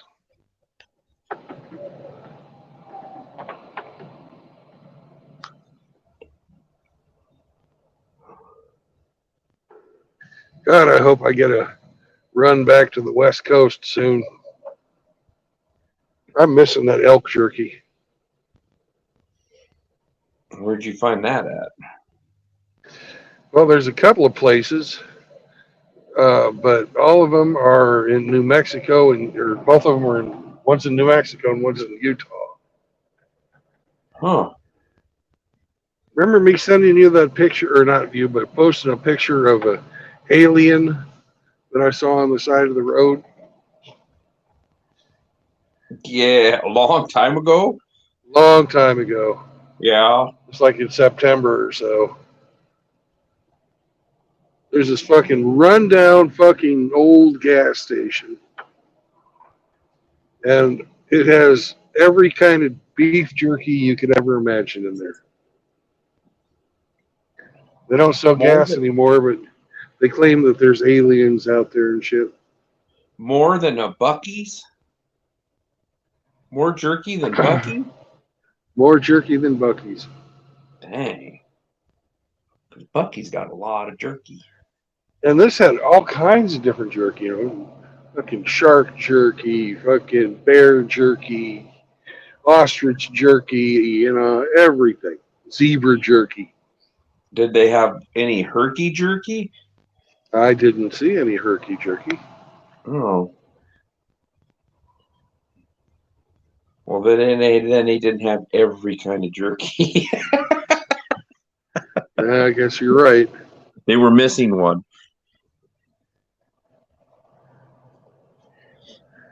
Is that just one of them little stops in the middle of the highway where there's nothing for 100 miles in each direction? That's right. Yeah.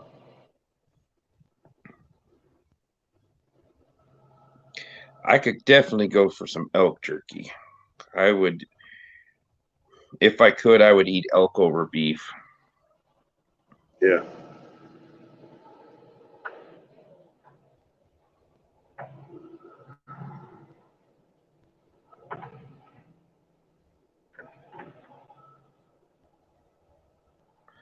Starting to get dark on you.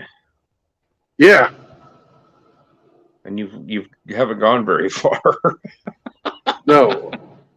Oh, no wonder it's all slowed down. It's double detour lane. Yeah. Are they doing bridge work? I guess. I figured it was a wreck by the way everybody was piled up.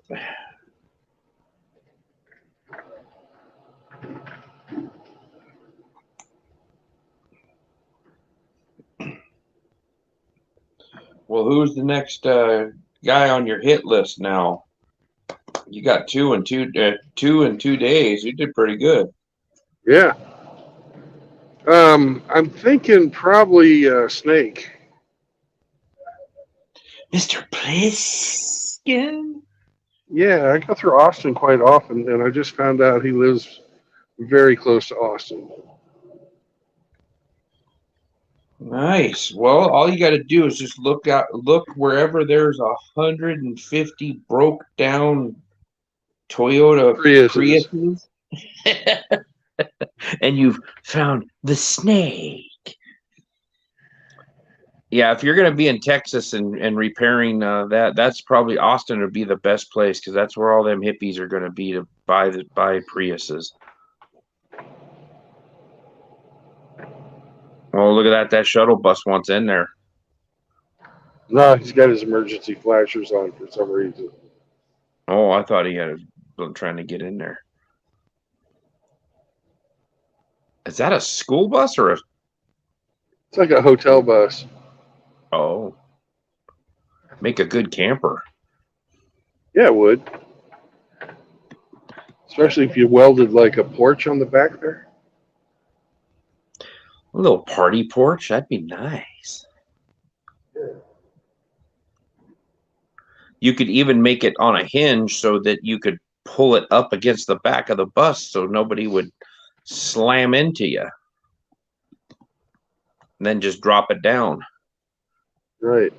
And have a built-in barbecue back there. Yeah, that'd be all right. There's a couple of old school buses sitting in a field around here. There's 3 of them. And the one I think is probably a late 60s Chevy, and I think the other two are maybe Fords. My dad made a school bus out of an old Ford, or made a camper out of a school bus out of an old Ford. It was like a 60. What the hell was that? 63 or 64 Ford school bus. Yeah. And yes, it was a short bus.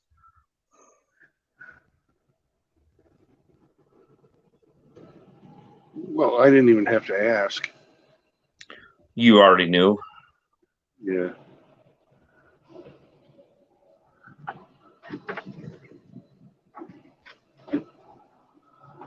I'd say you almost hurt my feelings, but I'd be lying. Yeah.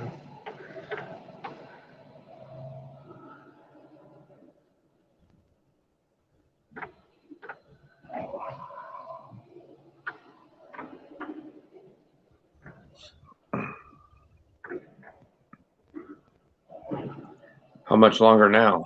Are you there yet? I'll turn this thing around. You're going to have to piss in a bottle here pretty soon. Oh, yeah. Way of the road. I've got my Gatorade bottle ready.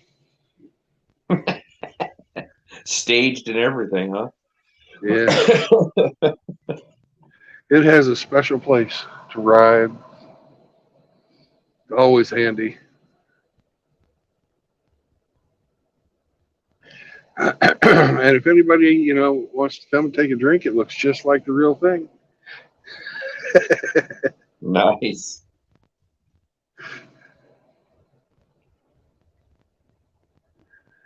It's Mountain Whiz flavor. Gatorade.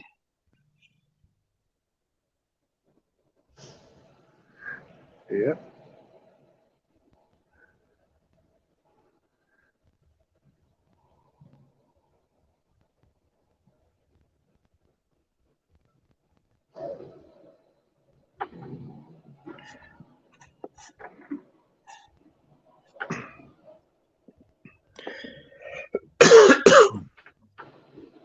Hemi just wrote in there, Ape rode the short bus.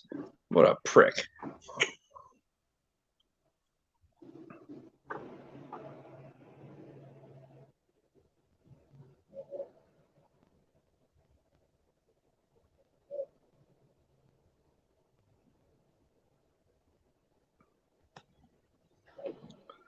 Hemi, I camped in the short bus too.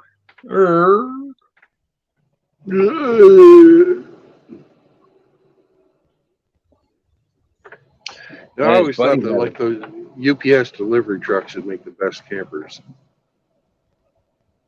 Yeah, maybe. Well, you got the sort of plastic roof on them that lets in light, Yeah.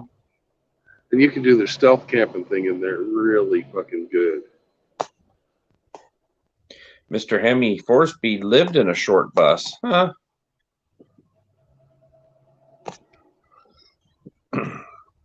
My dad's buddy it was an old city bus. I don't even know the make.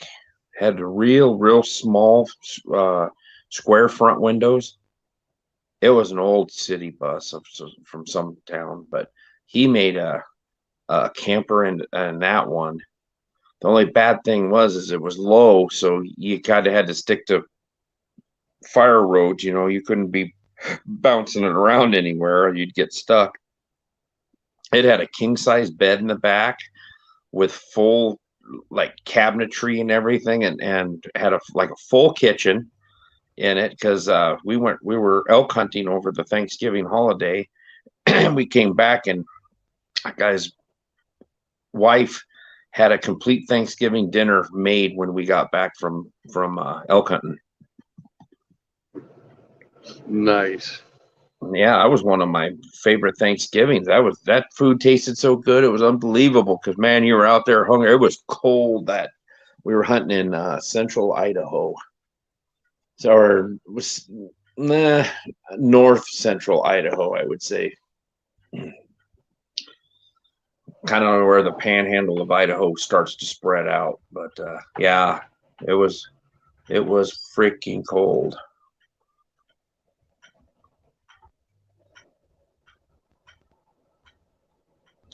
A lot of people are buying those Sprinter vans and making those into stealth campers, so they're not all decked out. You know, they just look like a delivery van. Yeah. There's some pretty ingenious people that have really built some nice Sprinter vans.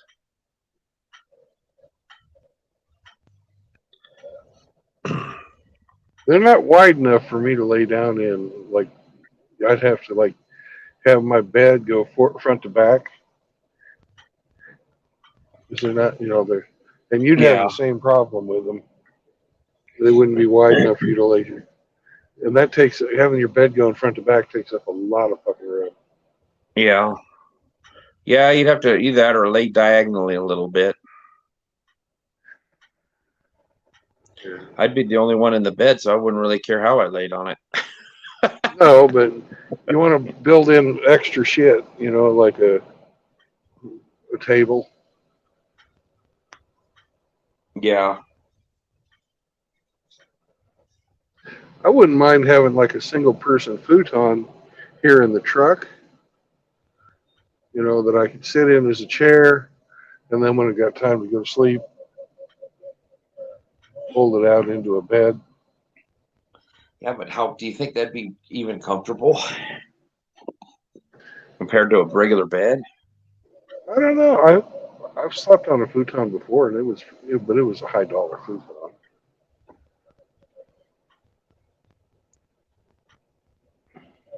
Mitchell says he is the short bus, and then Mitchell says, I got to go work on my bigotry. Be back soon. Very good. Mitchell's up to something.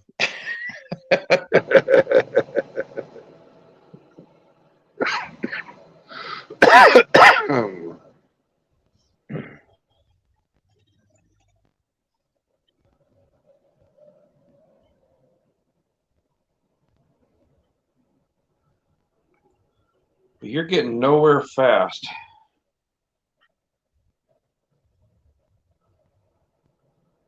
How Well, much more time I'm do you have?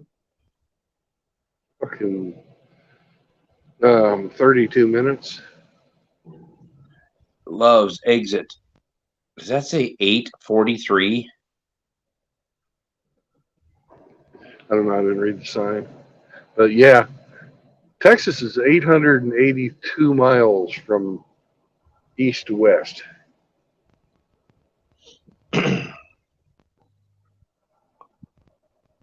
That's a little bit of a jaunt.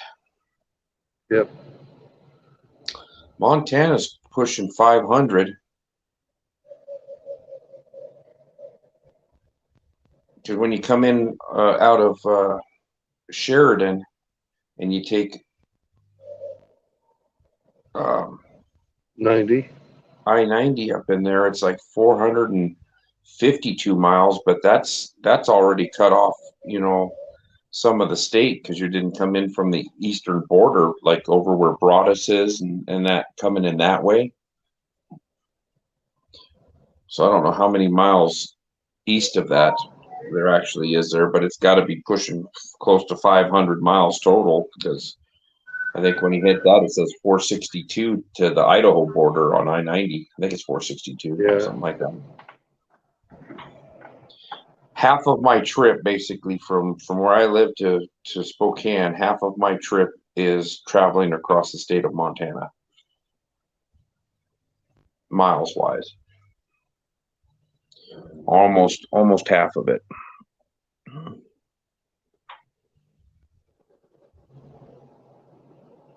This thing's telling me I got 10 more minutes and then we're out of the traffic. I don't know if I believe it. It told me I only had 28 minutes and I'd be through it. Yeah, and that was 35 minutes ago. Yeah. Another 10 minutes. You said that 15 minutes ago.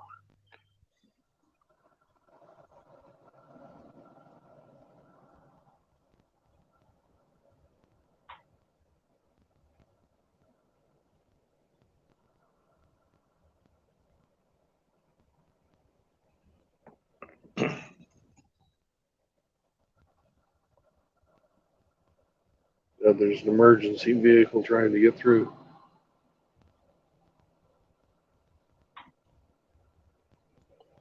Behind you or in front of you?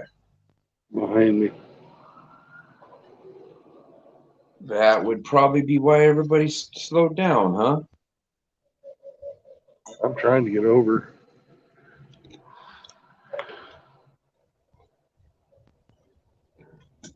That's got to be frustrating for those ambulance drivers and everybody when they are stuck in traffic jams. Fire trucks.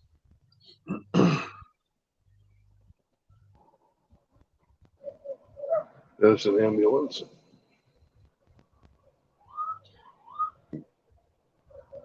Guy in front of you didn't even stop or move over or No, nothing. no, he's moving over.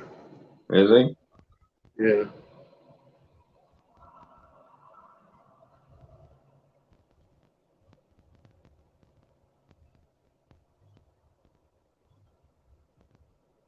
Hell, even one of those 16-passenger vans like that Chevy next to you, those wouldn't make a bad little camper van. Yeah. I think so. Especially if you got the one without the windows. Yeah. Tear all the seats out. Well, the ones without the windows are mostly cargos, so you wouldn't have to worry about that. But you could build a complete storage system with the sliders that would be the full length of the bed. Run sliders for storage underneath, and you'd still probably have to piss and shit outside, though. Yeah, you would. Although I've seen them that have like a thing that folds out the door when you open the door. Where you see how it's got the two doors and they open up front and back. This guy had the one. He had that.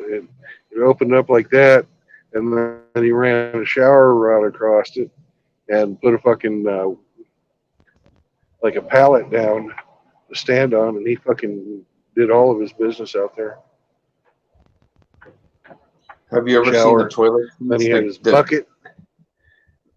His shit bucket? Yeah. But his was a composting shit bucket. It was full of fucking cedar shavings. They have those cassette toilets too, in some of those. They call it a cassette toilet, and it's basically it's like a double thick.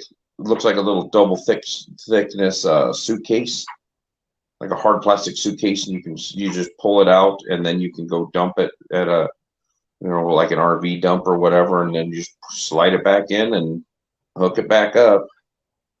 We call it a cassette toilet, I think is what it is.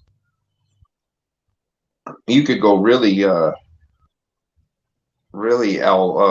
outdoorsy by just having that toilet seat that mounts to your trailer hitch.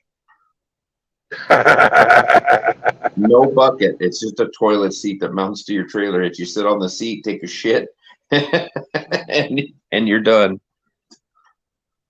Well, this guy here, he fucking had to go, so he went on the other side of the fence there. Now he's running back to the car. Yeah, I see. I thought I saw somebody running in the ditch. That's when you really got to go. He obviously doesn't know the way of the road. Obviously not. Either that or he had to do number 2. Ooh, and no wet wipes, so he's going to have monkey butt by the time he gets where he needs to go. Oh, yeah.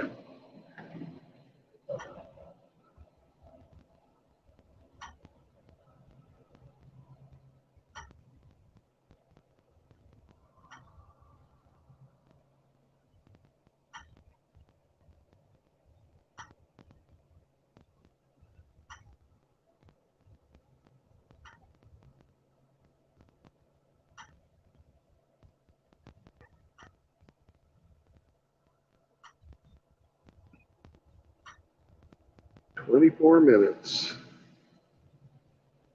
Now it's saying 24 minutes. Yeah. I remember when it said 19 minutes, and that was 15 minutes. Oh no, ago. I'm talking. I've got 24 minutes left on my clock. Oh, No, it's been stuck at 10 minutes here for a while. you're gonna be squeaking in here. It looks like. I hope so.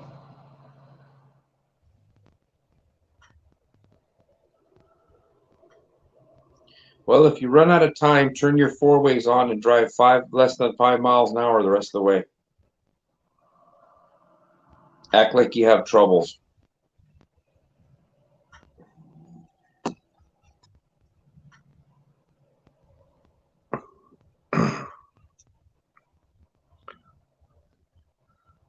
MGTOW Smurf is in the chat. Hello, Smurf. And so is Outlaw. Ah.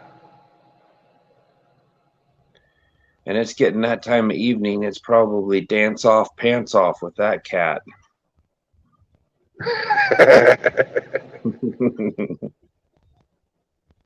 That's probably why he didn't come last night. He already taken his pants off. He may have. Yeah.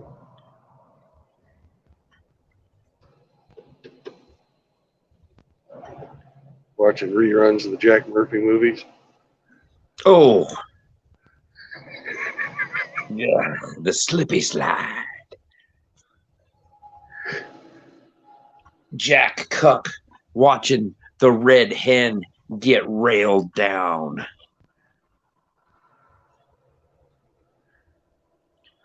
It's empowering. There's a story about somebody else is doing. I've seen two different stories about that woman cop that was fucking all of her coworkers. And her husband is trying to make things work. And I just put in there, Based Chris put a comment in there or a deal in it. It said that he's trying to, they're trying to get past this and she's just ready to move on, with all the drama that happened. And I was just like, I just put in there what I put, punk ass cuck or something like that. It's like your wife embarrasses you on national news, and you're going to take that slut back. You're stupid.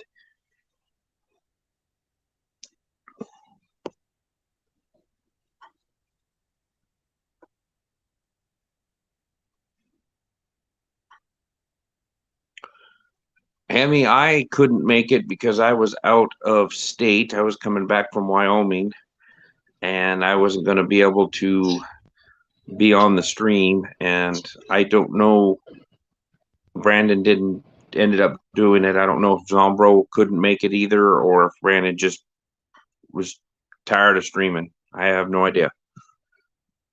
I couldn't make it though.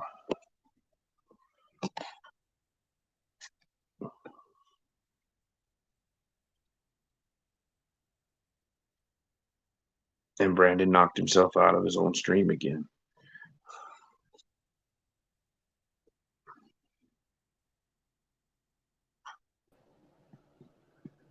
Well, you will have to see the manager about that. Her name is Carendon, and she drives a semi truck. She does streams. You might want to talk to her about a refund, Hemi. Yeah. I saw you two guys were the only two comments. Yeah, I talked to Ike this morning, and he's going to get the Texas DLC for his truck game.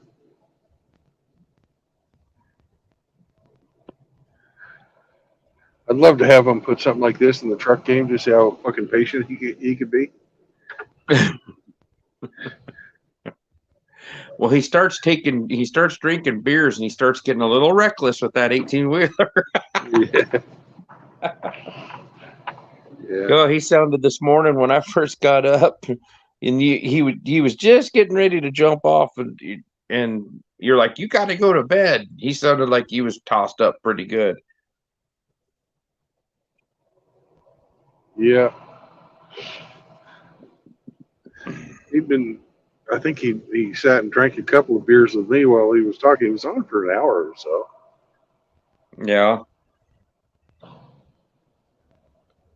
Well, I know it was dark and early in my part of the world, and so it was even well, it was either late or early depending on how you look at it. Yeah. It was like 4 o'clock in the morning, Ike's time. Yeah. And that house is right, or his little caboose. Oh, thing you is right douchebag. We're going to put an end to going that down the never right happening. shoulder, huh? Yeah, we're going to put an end to that. That's not going to happen again. And then that asshole will turn his blinker on and cut in front of somebody. I wish a cop would follow him down that, pull him over. Well, he's pulling in up there. Somebody's not really letting him, but he's trying to pull in. That's how people get murked on the highways doing stupid shit like that.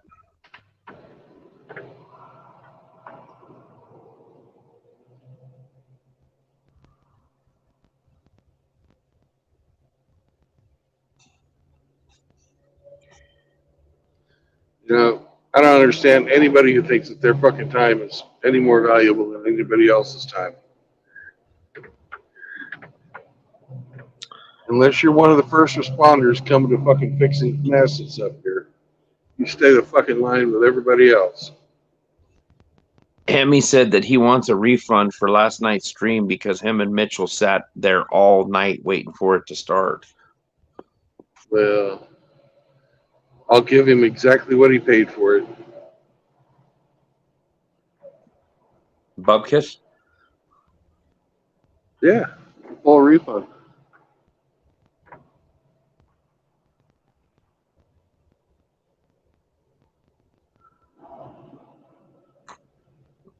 Mitchell hasn't come back in yet. He must be really practicing his bigotry.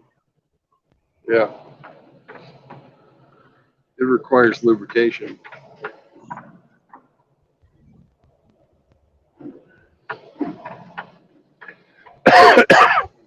Can you see flashing lights ahead of you anywhere?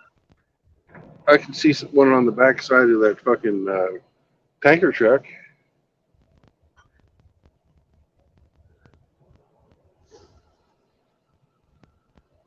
So you got more emergency vehicles coming up behind you? No, Oh. I'm not letting anybody else up the shoulder.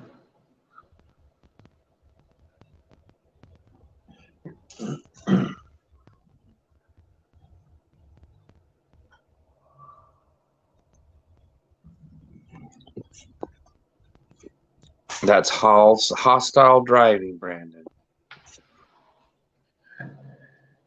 Well, I'm being assertive, not aggressive. Hemi says that's customer service. He must be referring to your offer for a full refund.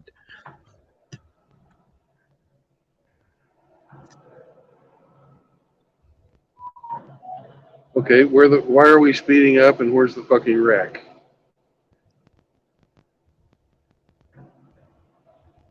Bunch of looky-loos, rubbernecking. But there's no wreck on the other side either.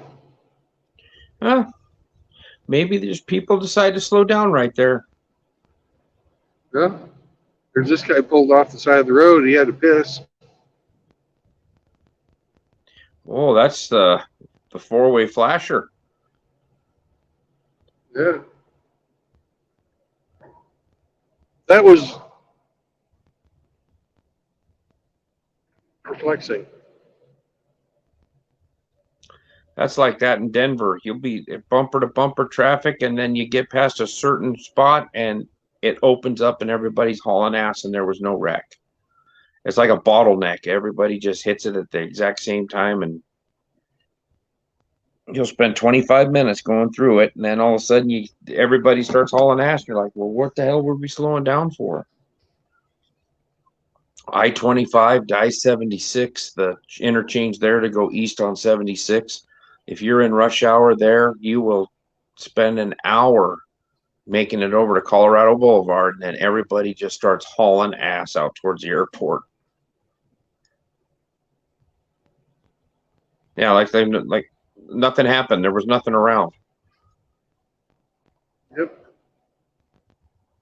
So maybe your GPS knows this, and it says, "Oh, you'll be through it in 19 minutes." Dan, that guy already went by you again. Yeah, he actually was kind of irresponsible the way he was driving. But there's the Loves up ahead.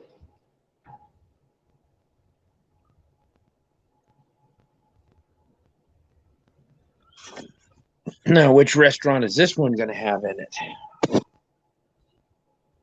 I hope that it has Chester's chicken. That's my favorite Loves restaurant.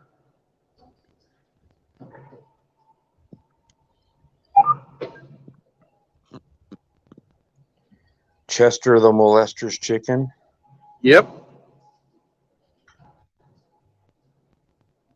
Hemmy's going, woohoo, Loves and Chester chicken, buffalo mac and cheese. That's what you want. That's exactly right. My navigator knows. He's got you down. He knows what you're doing. Well, Ape, I'm going on your carnivore diet as soon as I go shopping in Laredo. Yeah. So my days of buffalo chicken mac and cheese are almost over. Well, I'll tell you what, you'll feel a lot better, and you will notice that your knees and your joints don't hurt. The inflammation will go away. It's really weird, but you'll feel it. It'll take a week. Yep. But yeah, if you eat vegetables and meat. Yeah. Take my vitamins. Your vitamin.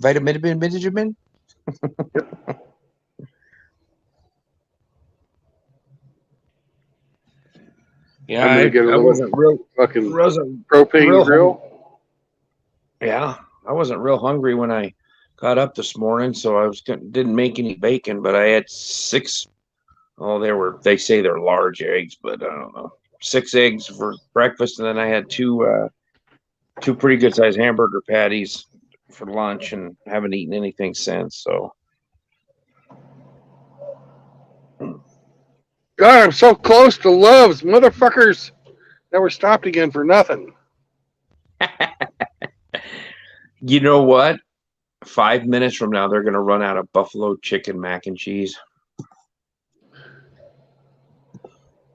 Well, I wouldn't be surprised with this fucking traffic like this that everybody and their dog got off here and the lot's full. Brandon eats like a 12-year-old. I don't. I'm like a real man. I don't know what kind of angle Hemmy's playing with this one, but he's either setting you up for an insult, or he says you're dainty like a little 12-year-old, like a little gazelle. You just barely eat. I think he's talking. He's probably thinks I eat like chicken nuggets and shit, which I guess the buffalo chicken is. Buffalo mac and cheese is kind of like dinosaur chicken nuggies, you know. It kind of is, but it's spicy. Well, if I ever see a Chester's, I might just have to cheat that day and get some of that. So you've talked it up quite a bit. Yeah. It'll fill you up.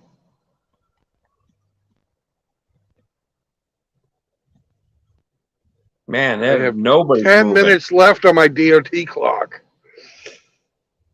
Just pull her in the ditch and go around them. Yeah. As soon as I touch that ditch, this truck could fucking tip over. That is a mess of mud and yuck. Hemi goes, well, he eats like a man, but he has the palate of a prepubescent girl. Oh man. I knew there was a slam coming. And I even showed you loyalty today when Hamster was wanting to be my navigator. You told him no? Yeah, I told him Hemi was my navigator. Well, now Hemi paid you back by slamming your ass. Yeah, he did. I feel crushed. You know, my feelings are hurt like a fucking prepubescent girl's would be. Yeah, so you better go eat some Twinkies and some Cheetos. Crush them up and put them over your dinosaur chicken nuggets, macaroni and cheese. I'll have to get some ice cream too. Hemi says he couldn't hack it, so he's bashing on the ginger hamster.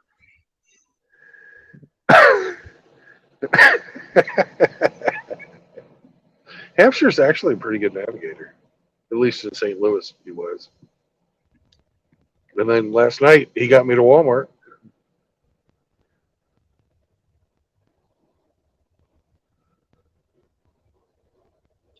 He says a captain can never go back down to a navigator. That's But right. he fat fingered captain and spelled it Xaptain. A Zapton? A Well, that's Zyl. I think Hemi must be Latin. I think Hemi must be Latinx. Oh, he may be. Well, that would be Latinx A. Not C. The C for Canadian. No, that would be yes.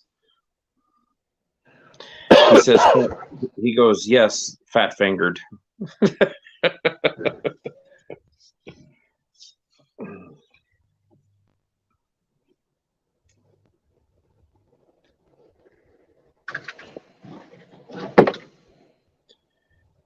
Jeez Louise. What'd you say you had an hour and a half? I was an hour and I've got 20 minutes. 7 minutes now. And you can see the loves? Yeah. Put your 4-ways on and start driving less than 5. You'll make her. Just act like you're having truck troubles. Put your hand out the window and wave people by.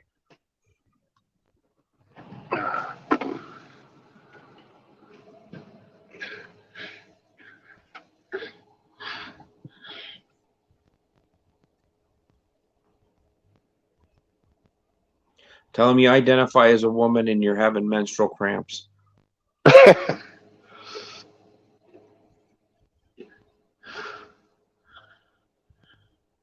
Hemi no longer wants to be known as Canadian. He hates Canada.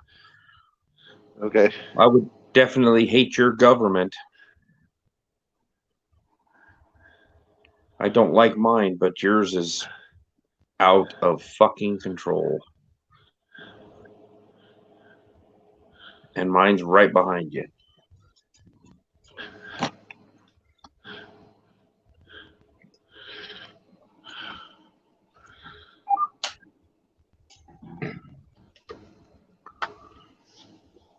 So what do you do if you go over your time? Do you just call them up and say, hey, I'm stuck on a frickin' off ramp and I'm trying to get to the stop? Yeah. Woo! Are you pissing in a Gatorade jug? I just finished, yeah. I should have known. When I heard you set your air, I was like, what the fuck is he doing? You didn't want your truck to lurk and then you would be all pissy pants. That's right. Plus, I like to fucking stand up to pee. 12-year-old girls don't do that, do they, Hemi? Well, I don't know. Some of them might now. They're pretty masculine. I wouldn't be surprised if there's some dykes that don't stand up to piss just because of, misogyny and stuff. Yeah. And then when they piss down both legs and back behind them and spray the wall like a cat, then well, what happened? Yeah.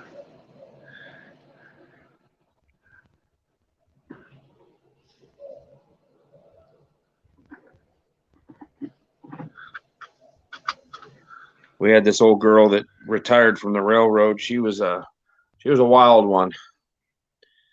And she was at a party one night and she bet the guys at the party that she could piss up a wall farther than they could. And she won money on it.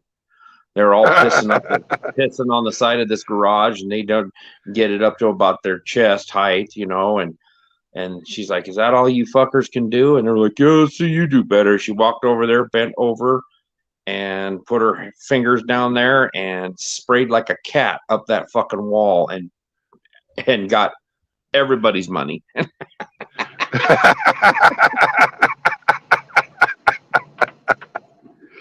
Now that's a woman I can fucking drink with.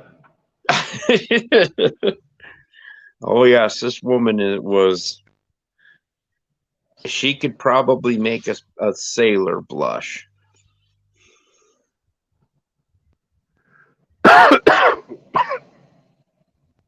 She didn't take shit off of anybody. Hemi says, "Nasty bitch." Yeah, that is nasty.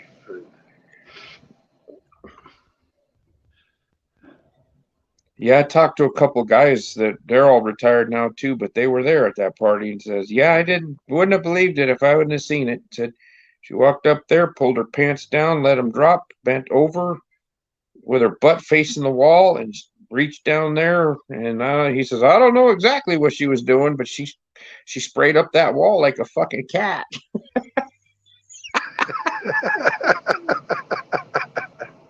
Probably squeezing it shut like a garden hose. She was pinching the piss thistle. Yeah.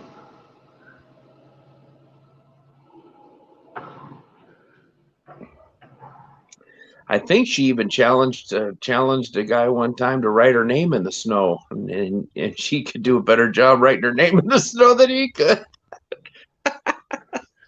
God. She's classy. Classy. It sounds like it. Putting her thumb on the hole, he said. That's right. He understands.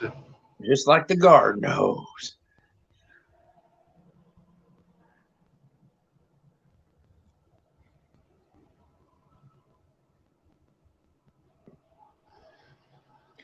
You got to remember, these were party girls that started working with the railroad in 1978.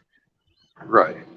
So there was hijinks and shenanigans a bunch going on. I talked to some of them Galore, even. Yeah, you're talking about all the whoring and doping that went on back then.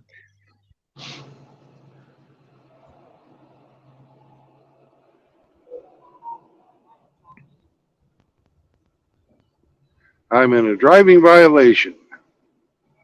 I have 0 minutes of drive time left. So that's going to go right to your company. Report it. I'm sure I'll be getting a call here any minute. But they luckily have a camera. Hopefully that camera doesn't have sounds, because they'd be seeing that you're live streaming all your trips. I'm not touching it.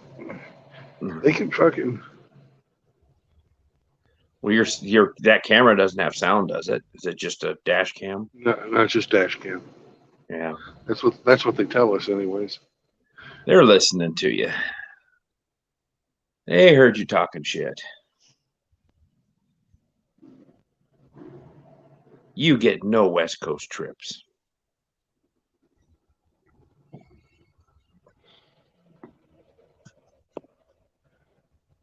West Coast trips are the best because you got lots of nothing and you can just eat up the miles. But when you're delivering food, you got to deliver it to people. And 80% of the United States, if you draw a line from like Fargo all the way down to Brownsville, 80% of the people in the U.S. live on the east side of that line. That's crazy, isn't it? Yeah. Hemi said, "Sound the alarm." Oh man, he's rooting for you to get in trouble now. Your navigator's throwing you under the proverbial bus. Uh-oh. He'll probably get a promotion out of it. He'll be double navigator. You might have to remind him of his performance report. You just remind him of the 14th of January when he dissed you, when he's looking for his navigator raise. Yeah. Well, he's got seniority on the hamster, so he'll get the raise. Oh, that's true. That's true. CRE Navigator of the Month.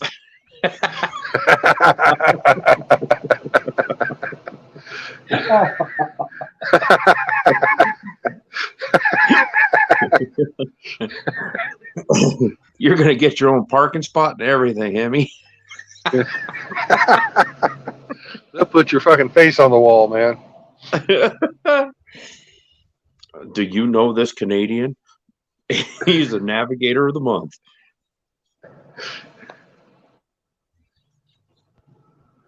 You see those white lights off to the right? Yes. That's Love's. Ah. How fast are you going? Are you maintaining under 5? I'm going 3 miles an hour, yeah. There you go. You can make it all the way there.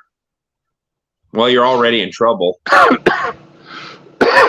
Yeah.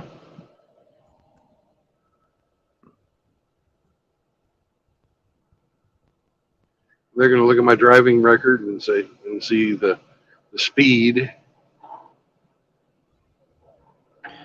Hemi says he's going to put my dick nose face on all the trailers.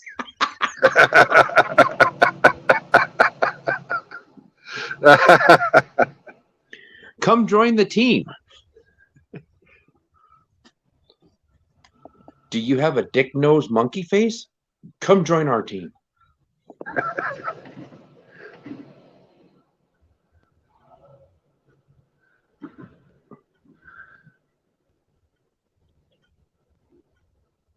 Are you on the same stretch of highway, or did you take an exit? I have not taken an exit yet. Okay.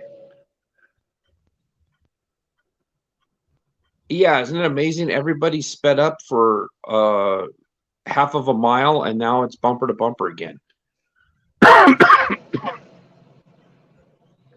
Yeah, we probably got up to 30 miles an hour before we had to slow down again. Oh, well, hauling ass. Yes, I know I've got 0 miles an hour or fucking minutes left, bitch.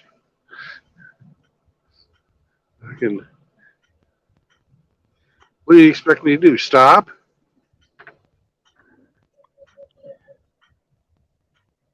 Brandon, for your sanity, I hope there is a Chester's in there, but part of me is going to laugh if there isn't, and you get fucked out of your macaroni and cheese. Well, there's plenty of Loves between here and Laredo. And I know where the Chesters are. Oh.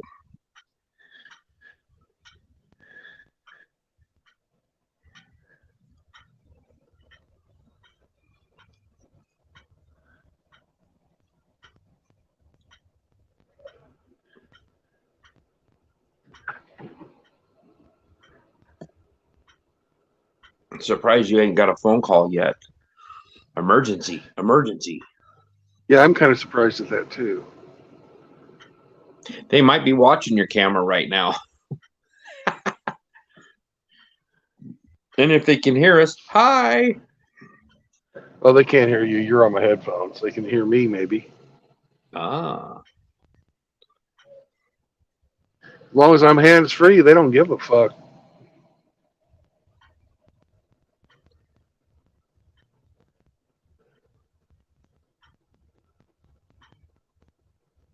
So, Hemi, are you talking about putting your dick-nosed monkey face on the trailers next to the schools? Like the driving schools? Oh, they won't call. We'll send a text. And then bust you for answering your text while driving. You can't answer the text while driving. That's the thing. You fucking even if you're moving, a 1/16 of a mile an hour, the text locks up.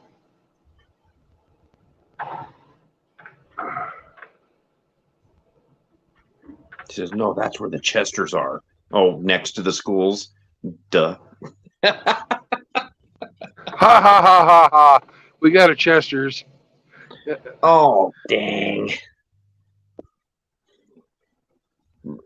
You might have to take a picture of that bowl of that stuff and send it to me so I know what to look for. Okay. The buffalo mac and cheese. Or should I buffalo chicken mac and cheese? Yep. I suppose you can make the same thing, but with just non-breaded chicken and no mac and cheese. Yeah, it would be the keto version of buffalo chicken mac and cheese.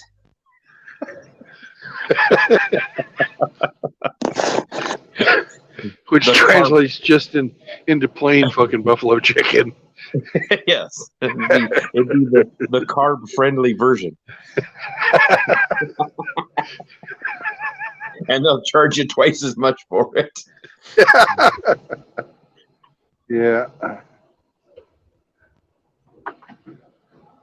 Don't ask. Brandon gets upset when you ask for pics of his food.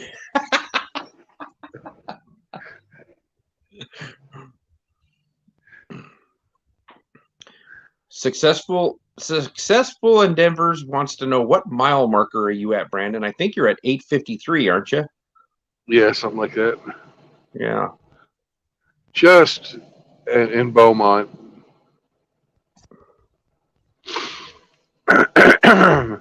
Gone over my times, SCE. I'm a bad boy today. And he can see the love sign, the love shack. That's where your chicken's at. Love shack. Your tin roof is rusted. Henry?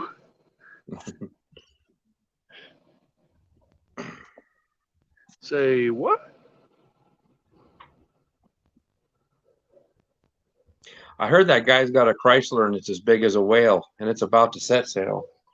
Yeah. Hey, look, they tell me I have a driving violation again. That's to remind you that you're a fuck up if you forgot, in case you forgot.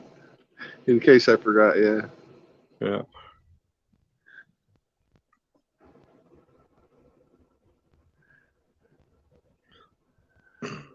Well, you and Hemi must have some food pick history, because you showed us your little bowl that you made.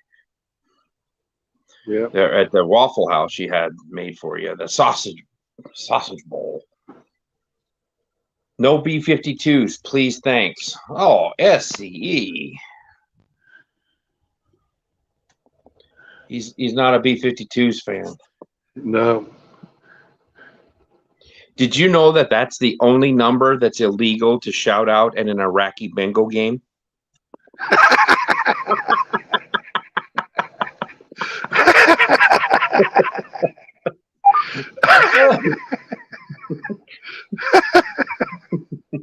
B-52. Ah! Ah! don't want to be a martyr today.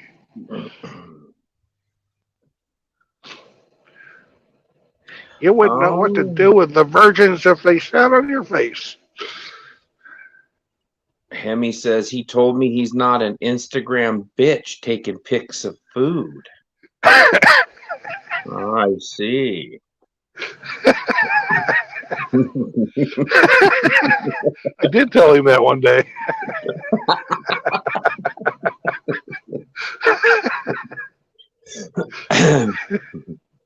I could see people at the restaurant. Who the fuck is that old fat guy taking pictures of his food and sending it to?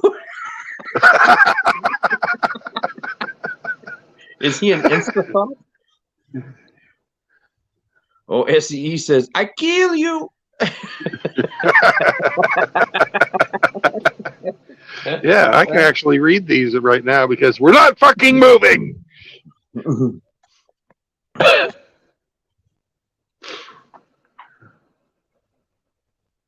Look at that. Buffalo chicken mac and cheese. So close you can almost smell it.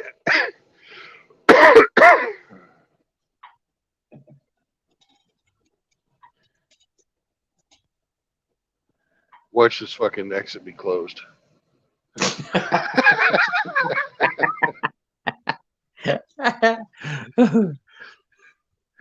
And your little driving companion is going to say, "Oh no, you didn't."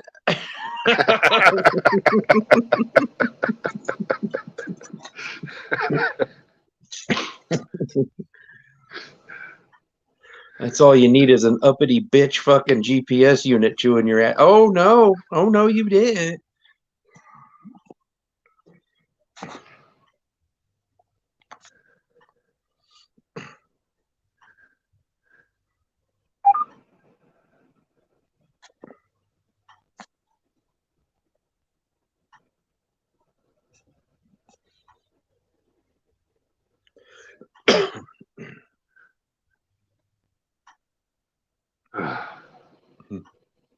SC says, you seem to understand this driving game pretty well.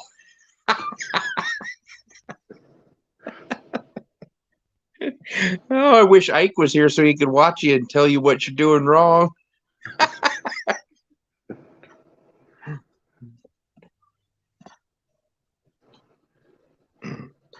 Everybody was riding his ass pretty good the other night when he was driving that truck. That was pretty fun.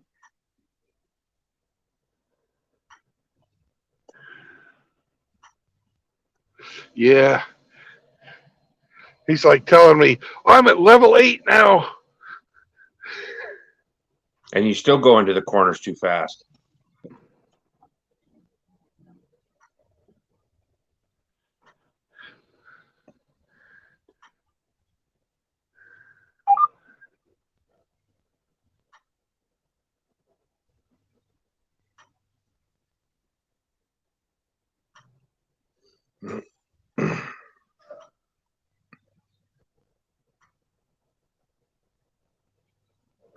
Ike's an amateur. He don't even back up.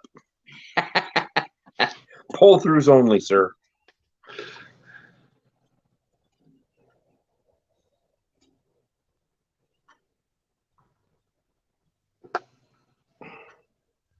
You haven't got Yeah, I any told him nasty grams yet? Oh, I've gotten several of them. Let's count them. 1, 2, 3, 4, 5, 6. Yeah, 6 so far. Yeah, well, that's the computer telling you. I'm talking humans trying to chew you out and make you feel bad. Nah. Dang, SE, that suck. Especially getting stuck in Cincinnati. Did you get to listen to WKRP while you were stranded there for 8 hours?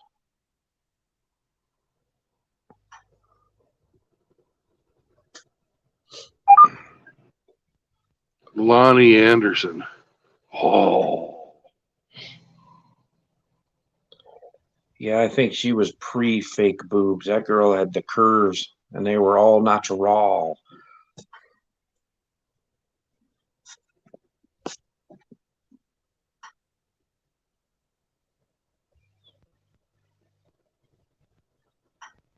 She was thick. In a good way. Yep, that is true.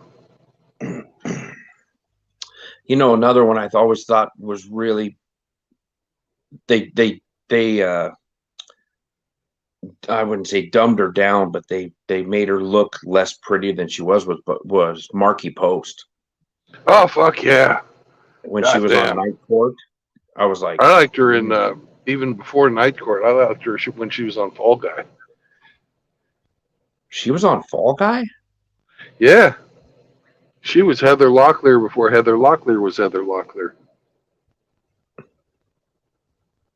So she was a skinwalker? Nah, but she was the fucking booby chick on fucking Fall Guy.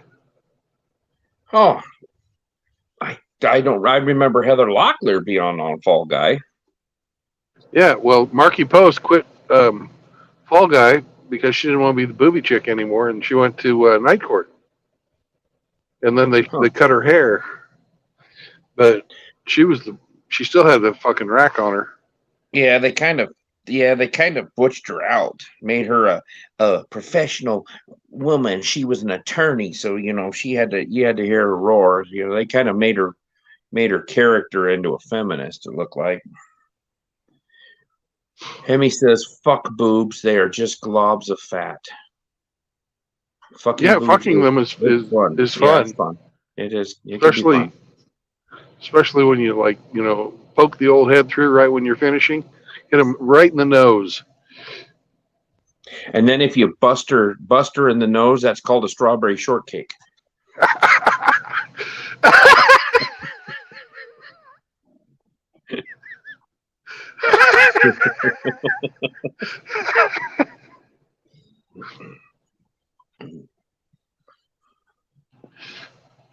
You can look that one up in the Urban Dictionary. Somehow I believe you.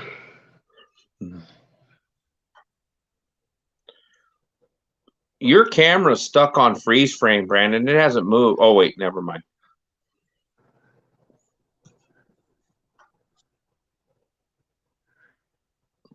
You can watch the little diesel thing go back and forth between 424 and 429 for cash and credit. Hemi says that's called a Russian finish. I always knew it as strawberry shortcake if you come on their face and then bust them in the nose and give them a bloody nose. Oh, that's not what I was talking about at all. I was talking about shooting a wad up their nose.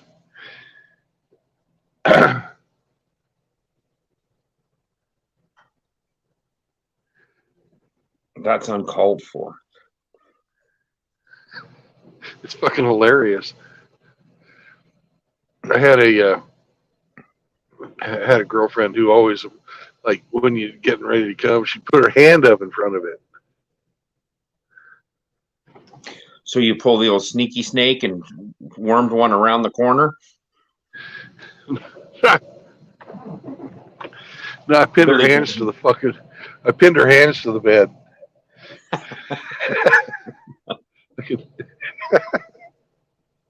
And then screams, "None shall pass."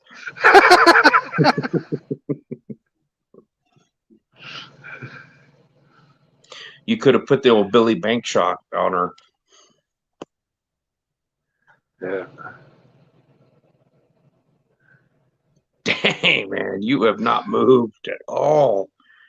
Oh, look at that. They're closing up Chester's. Look, the signs just went to close. Do they stay open 24 hours like Love's, or are they close late? Fuck if I know. Well, you'll find out here because it's going to be midnight before you get there. Well, my little map tells me that I'm just about to the on-ramp or the off-ramp. What I would do is just put your truck and park there and go run over there and get you an order and come back across that field. You should start moving by then. Yeah. And then That you can can do be the an trick. insta thought and show us a picture of your ill-gotten gains.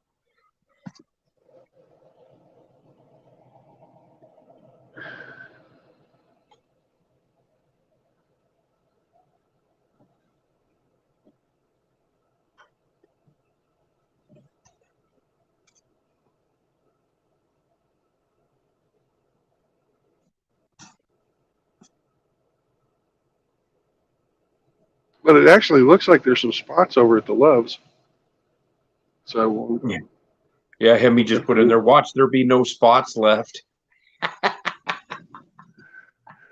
when I'm not moving, I can actually read Hemi's posts. So Oh, yeah. Okay.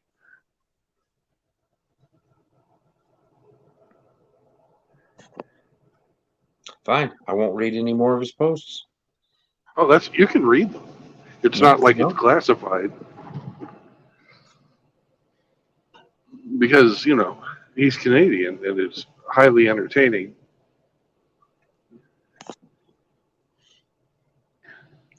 It's too bad that his phone didn't text in Canadian. Yeah, that'd be great if his phone would text with an accent. Yeah. Oh, watch Oh my the God! baby. Holy shit! Look at that! Are you moving? Woo! Yay! Oh, the light finally changed.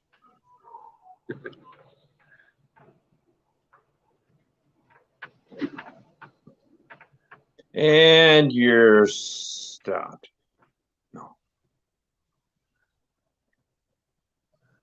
They're only letting 4 vehicles at a time into that Loves. And you're 167 vehicles behind them.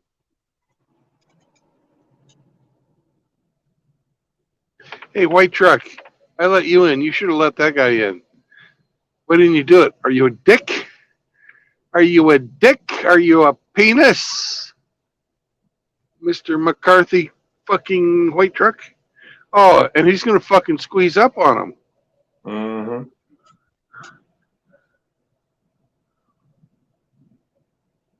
I should give him the honk and tell him to let him in. Let him in. There you go. You must have read your mind.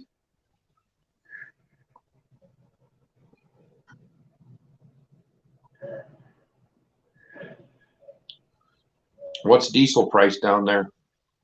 $4.29 for credit, $4.24 for cash.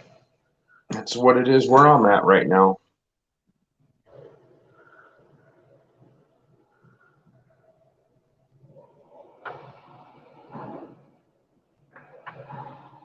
Oh man, looks like you're almost there, Brandon. I am getting the fuck off the highway. Goodbye. Have fun. Oh, that's a Oh, and long stretch of line of then cars. these penises down here did this trick, and now they're trying to get the fuck back in. Oh, they went around and then trying to cut back in. Yeah.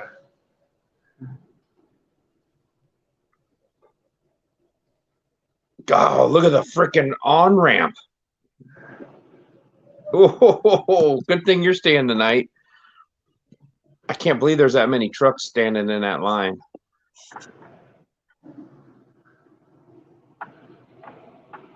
AKS is here. What's up, Hey, AKS? absolute. He said, "Don't fall in the ditch."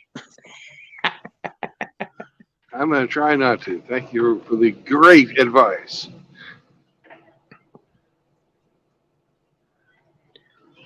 Now you're going to have to start making some phone calls and beg for forgiveness.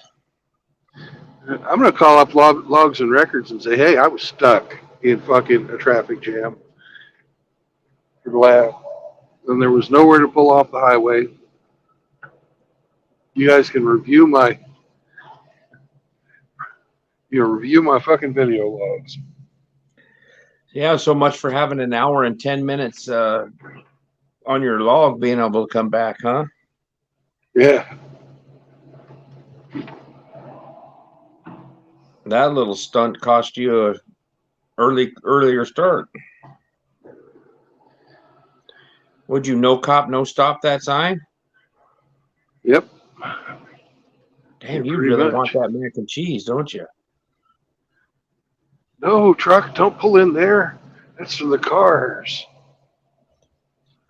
Pull in the next one. Let the little guys go in here.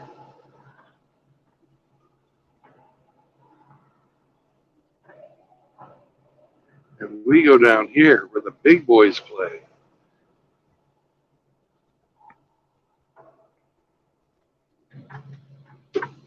There's that frickin' bus, the shuttle bus with the four ways. He's parked there too.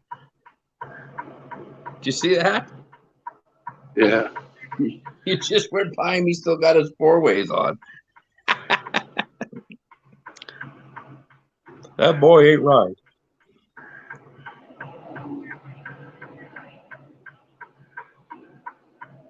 Well, I know where I'm parking if I can't find a fucking spot. Right here in front of this fucking RV. Pull the old curb maneuver again. Yeah.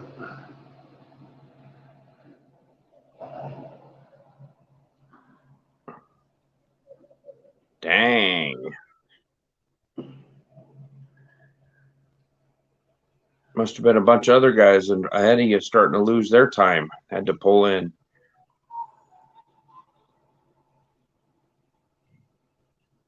What are you doing? What are you doing? He's coming right at you. Well, he's going to turn in here. Yeah. Wish he'd make up his mind.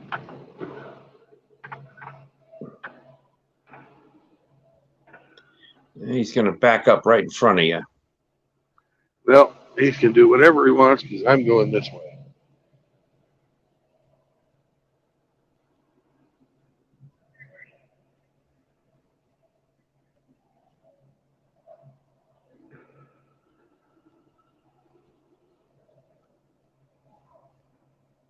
Look at all those people eating all that buffalo chicken, mac and cheese.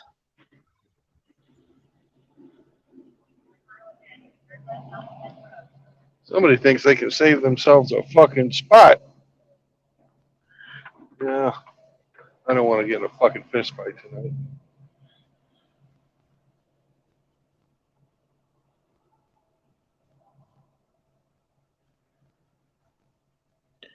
Oh, there's a couple spots out back, huh?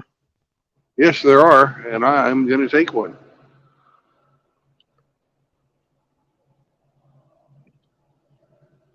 Well, you get to I walk think- off that meal once you get done. Yeah. In fact, You're I gonna think I'm going get to take. you're gonna get yelled at for driving all over hell and back when you should have just found a parking spot. They're gonna say, "Why didn't you park closer?"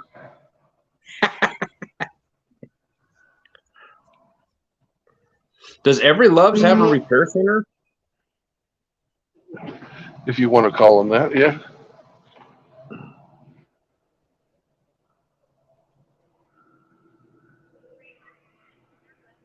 Well, that one kind of screwed you over for what, the 36 hours? Yeah. Where was that one at? Oh, it wasn't 36 hours either. Well, they knocked a hole in your valve cover, fucked up your rocker arm, But and that wasn't Love's. oh, That was my own. That was my own fucking company.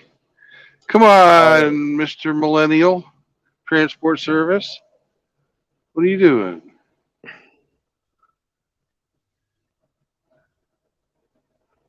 He's gonna take up them 3 spots that you're looking at right there. He just don't understand nothing.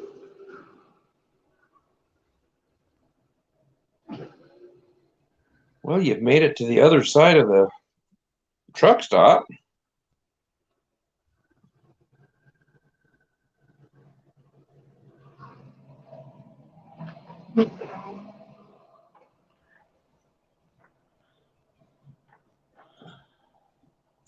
Well, I was just going to pop in and say hi for a couple minutes, but this turned into like a train wreck. You have to kind of keep staring Yeah. at it, see what you can see. Yeah. Will he get his mac and cheese? Stay tuned. We'll find out right after this commercial break.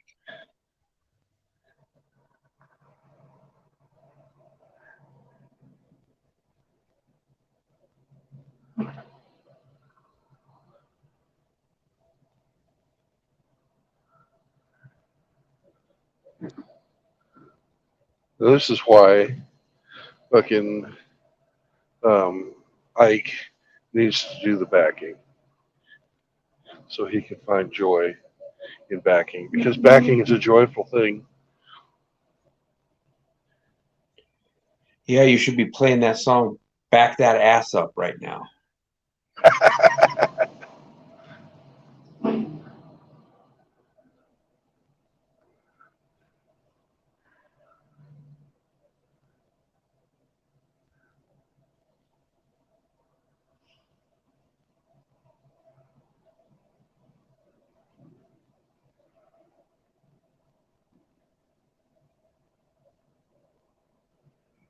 Oh yeah. All right. You better make your call and start making your lies. Get your story straight.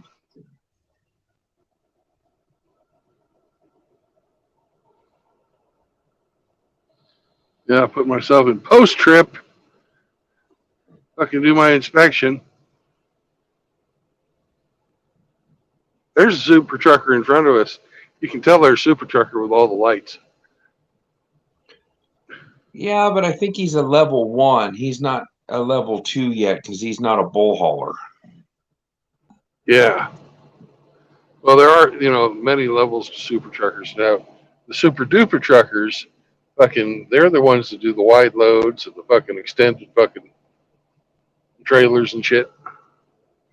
Yeah. What about the mega super truckers?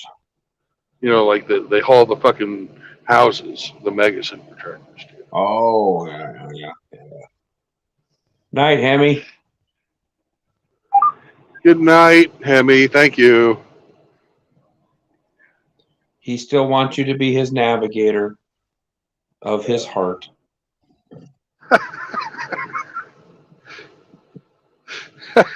Well, gentlemen, remember, it's better to get there safely than anything else. And to get yourself safely through life, if you have no marriage, no cohabitation, and no children, you too will not fucking lose millions of dollars like I did. You won't have your children estranged from you, and you won't have to fucking fight your family because they fucking take sides and it's never yours. And you can eat chicken anytime you want and mac and cheese. That's right. You can eat chicken and mac and cheese anytime you want, and nobody's going to bitch at you except your navigator.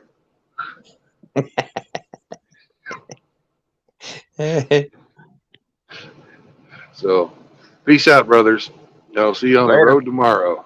Bye-bye.